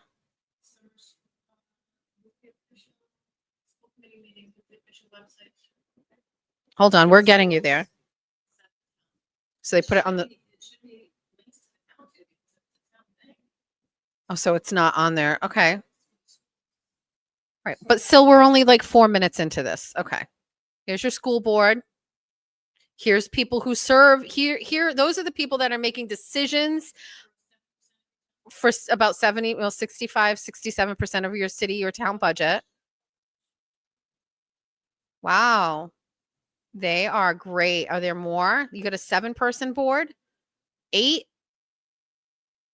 Maybe 9? What are all these people? What? Okay. Oh, it's the attorney. Okay. Anyway.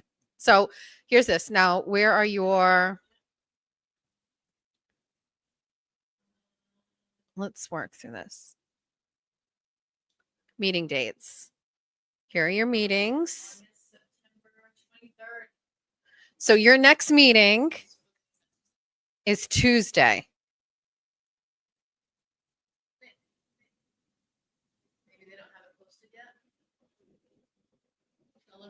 Can't even click on it? Let's click on the last one. Okay. So your next meeting is Tuesday, the 23rd. Normally there's an agenda. We should have done a Massachusetts town because I feel like we're a little out of our skill set. We're going to Somerset. All right, we're going to show you this, and then this is a little bit easier. But I want to walk you through it so you know you don't have to. You haven't shared a screen. You're on a different screen, different tab. All right, here's Somerset. Oh, here. This feels like home. All right, here's your meeting agendas. Oh. Yeah. Oh, yeah. We have a road race in town. Okay, so meetings and agendas. It was on that circle tab. You should have one. Oh, I never use that. But yeah, you have a calendar. So you have a calendar there.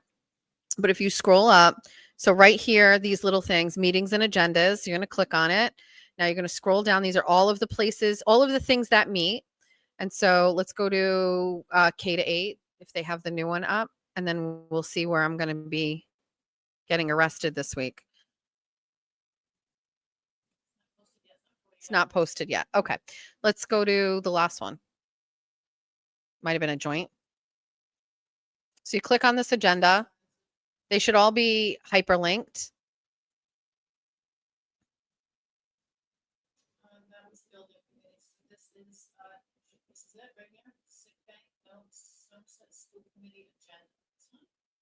School committee agenda. I can't really see it because it's small on my side, but so yeah, in case, because I'm seeing, so everybody's state websites kind of look the same. So this is a copy of an agenda. There's a couple things that you need to know, but like in the top, it's stamped. The town clerk stamps it when it's submitted by the chair to the town clerk. Has to be 48 hours in advance in Massachusetts. And so this is your agenda, your list of topics. It's going to tell you the time at the top. It's going to tell you the date. It's going to tell you where. It's supposed to be signed. It's not signed. And then you have a list of your topics. It also gives you who's on the board. So there's the names of everybody. And then it has all of the way things go. Everything that's on here. Just so you know, because I think people don't understand this.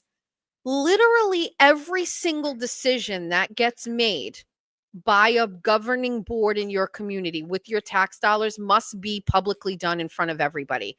You may think these are things that you have no access to. I'm just trying to explain to you. They're there for you, right there. Every single decision that is made from the very first breath of we're going to build a new school, it starts in these meetings on these agendas. You just aren't paying attention.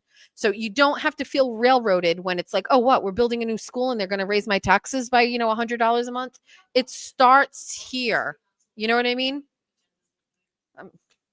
They're a little different because even their public records requests. So this is what a school agenda looks like. This is what your meetings look like. And then from here, you can get involved. You can go, public input is on here. So you go to public input and you just get up and you speak. You identify yourself and say, hey, I want to talk about this. If they say, well, we're limiting this to only what's on the agenda today. Okay, I'm here to ask that you place this on your next agenda. And if they don't put it on the next agenda, you ask again.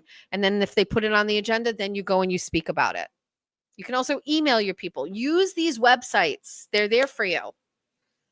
This is minimum participation. If you have a kid in a school district and you've never gone to a meeting, you better go. What?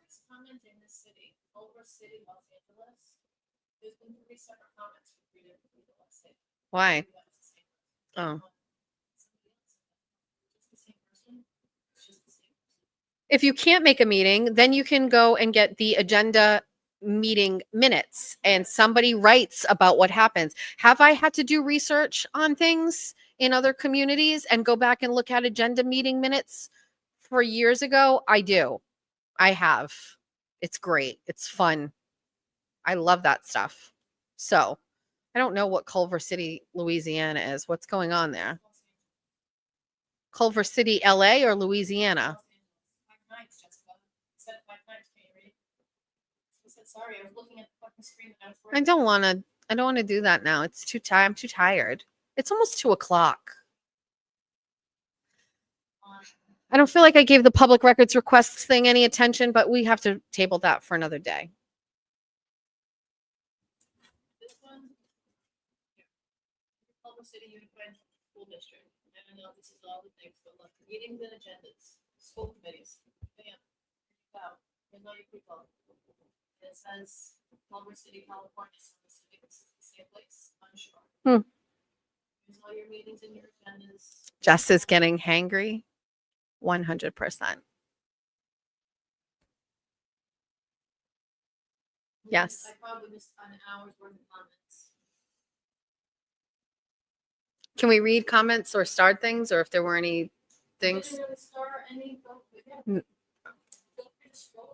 Because it slows me down. There's a new member, Clarissa. Hi, bestie. She started early. She's probably long gone. Oh, really? It's the least you can do since you didn't introduce yourself to me at the Wilbur? Fine. We got into a car accident to meet you. Zip Up Putty from Melanie Gore. Stickers. Trust Jess Machado from Amba. Wish the cease and desist wasn't cropped. All right, we'll make a new one. I like a good cropped. It's slimming. You don't either? Oh, I love a good cropped. We'll make one. Jess, what measures can we take to make changes with these judges being so out of touch with reality? I don't know. I don't know how you get rid of a judge. I have absolutely no idea. That's just a testament to how much we trust the judicial system in the state. Even people like me, well, I don't have any idea. I guess we have to start looking at that. I think it's very difficult to get rid of a judge. And we've seen with Bev Canoni, she doesn't care. She doesn't care that she was shamed all over the internet. She doesn't care there were memes about her and videos about her that went viral. She does not care at all. Gifted 5 Jess Machado show memberships. I don't know what that means. How do we do that? I don't know the answer. How do you get it? I don't know. I don't know. What's everybody doing today? It's Saturday. I'm going to go out to eat. I'm going to drive my new car. And my husband, I like when Jeff says, do you want to go out to eat? I'll pick up the tab. Like, because normally we split. So apparently Jeff is picking up the tab because I'm broke. What did I make for dinner this week? I will say, hold on, I have to think about this because I added something new to the weekly repertoire. I did. What did I have? So let me go through. We definitely did teriyaki chicken with rice and broccoli one day. And then we did, I made, yeah. Oh yeah, local access TV will stream your videos and also like on YouTube too. Yeah. Yeah. I made a different kind of chicken this week. I took chicken breasts and cut them up into tiny little cubes and put like a golden fever sauce on the outside of them. but it was like a low cal one because everybody's trying to be healthy. And then we did it over sweet potato, mashed potatoes. Oh, didn't know. I'm tired and we have a lot to clean up.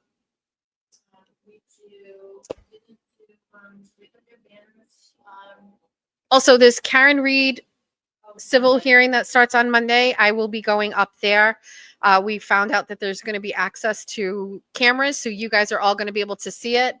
And I'm going to try to get in the courtroom. I don't know what it's going to look like. It's not in Norfolk. It's a different, I don't have it in front of me, but it's a different jurisdiction because I think it's Paul O'Keefe that brought it upon everybody. You guys know better than me, but that is on Monday.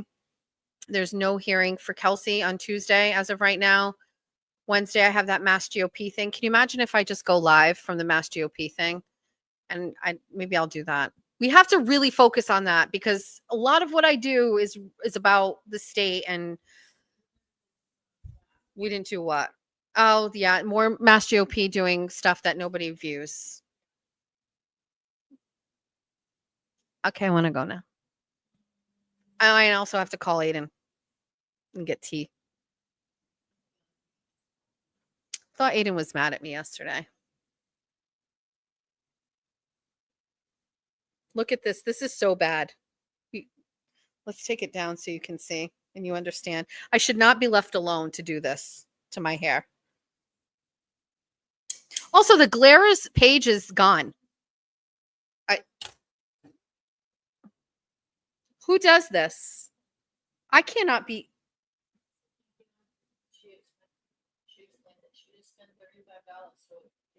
Oh, thank you. Thanks. Well, it was really great to be back. I hate missing a week. We cannot do that again. Still trying to think about this. It's 2:00. So to 9 to 10, 9 to 10, 11 to 12, 20. That's 5 hours. That's a whole shift. Yeah, can't go a week. There's too much to talk about. I really feel like we could do this every day. You have a job. This is our route. So Erin and I live off of this main road. It's not even a main road. It is a main road, but it's the road that hugs the water in Somerset. And there's a road race today. And we thought that this was up there for that, but apparently it's not. It's for the 250th America's birthday. They did this. But some people in our town are losing their collective minds. I don't know who was it that said, oh, they did it for Charlie Kirk. And we were trying to trigger all the liberals. But Riverside Ave in Somerset is looking beautiful right now. I love it. And that's Erin in not her car. All right, besties. The Bestie headquarters shop is up if you want to buy anything. We'll finish those orders. And then we have new things. We'll try to change and take your suggestions for some other things. Thank you to all my Bestie gifts for our unboxing. We're going to work on shelves so these things can be on display. Look at all of our Bestie sponsors who are amazing. And I did run some of their websites and stuff underneath. So those are, some of our besties like Nicole, After Hours, Stacy Face. These are our besties. And it just goes to show these are meaningful partnerships. They're people that we use, that we care about, and we're asking for you guys to consider as well. Erin's gonna. Thanks to Jordan who jumped on. That was really fun. I feel like we're very lucky. Oh, is this Nicole's page? Ooh, what's this house? Let's see. Ugh, so nice. Oh, that's cute. Home value, which is very extraordinary. 1.5 million. What? What's that house, that red house? Can we click on that red house? What's that? Let's do this. Where is this?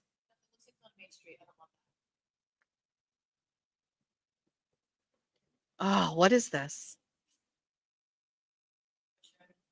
Oh, what town is this in? Oh.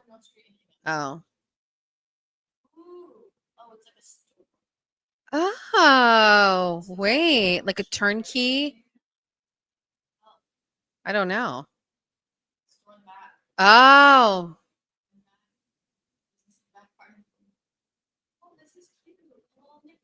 Yeah, for my trinkets. Oh, so nice.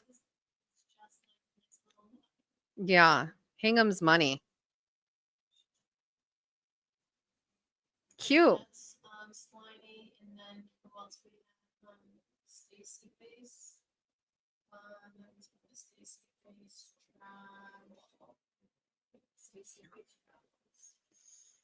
Just take me away. Oh, what is this? Place your trust in. I would, yes, I would definitely. I want to go. Oh, no, no, not what I need. Nope. Oh, that's a cute little logo. No, oh, that's me. That's you pushing me, Erin. No Disney. No, I'll wait. No, I'm gonna wait for something to show up on the screen. Ooh, ooh, what's this? That's us, bestie, on the screen. That was Erin just before the car accident. Vegas. Oh God, PTSD. Was that Ireland? That looks Irish. What's that? I'm waiting for something that me on a plane. Oh, that's me and Erin in Miami. That one I want. Subscribe. Destination knowledge. License to sell travel. What does it say? Group. Can you imagine if we do a fucking bestie cruise? Oof. We'll just sit around and shit talk everybody for 4 hours a day. This looks fun. To the hotel at the top of my street where I don't have to make dinner and care for Jeffrey. That is the ideal travel destination for me. I'm not kidding. Anything is a luxury. That looks, yeah. I mean, I'm sure there's a place like that for everybody, but I needed something with some beach action. Cute. That's Stacy. Yay. Thanks for doing that. All right, besties. I hope you have an awesome, awesome Saturday. Go out and enjoy it. Go do something fun. Go do something different. What? Somebody said this before when you went to graphic break, and I said we've spoken about it, so we'll have to work on it. What is this? Couple different pre-recorded thanks to your sponsors for bathroom breaks. That's a good idea. Yeah, we have to. This is just again, this is a rookie operation we've got going here. All right, besties. Thanks for everything. Thanks for my unboxings. These were some of the best. Like and subscribe. Do you do those things? Yeah, like and subscribe, share, you can donate, you can finance this whole amazing operation. Look at this. Goal is to just so Erin can just stay with me every day. We could help people do so many public records requests if you just finance this operation. That's it. All right, I've got to go, besties. I will see you on Saturday next week, same time, same place. Oh, merch is on the way. Yep. And we'll get all of your new ideas. Bye, besties.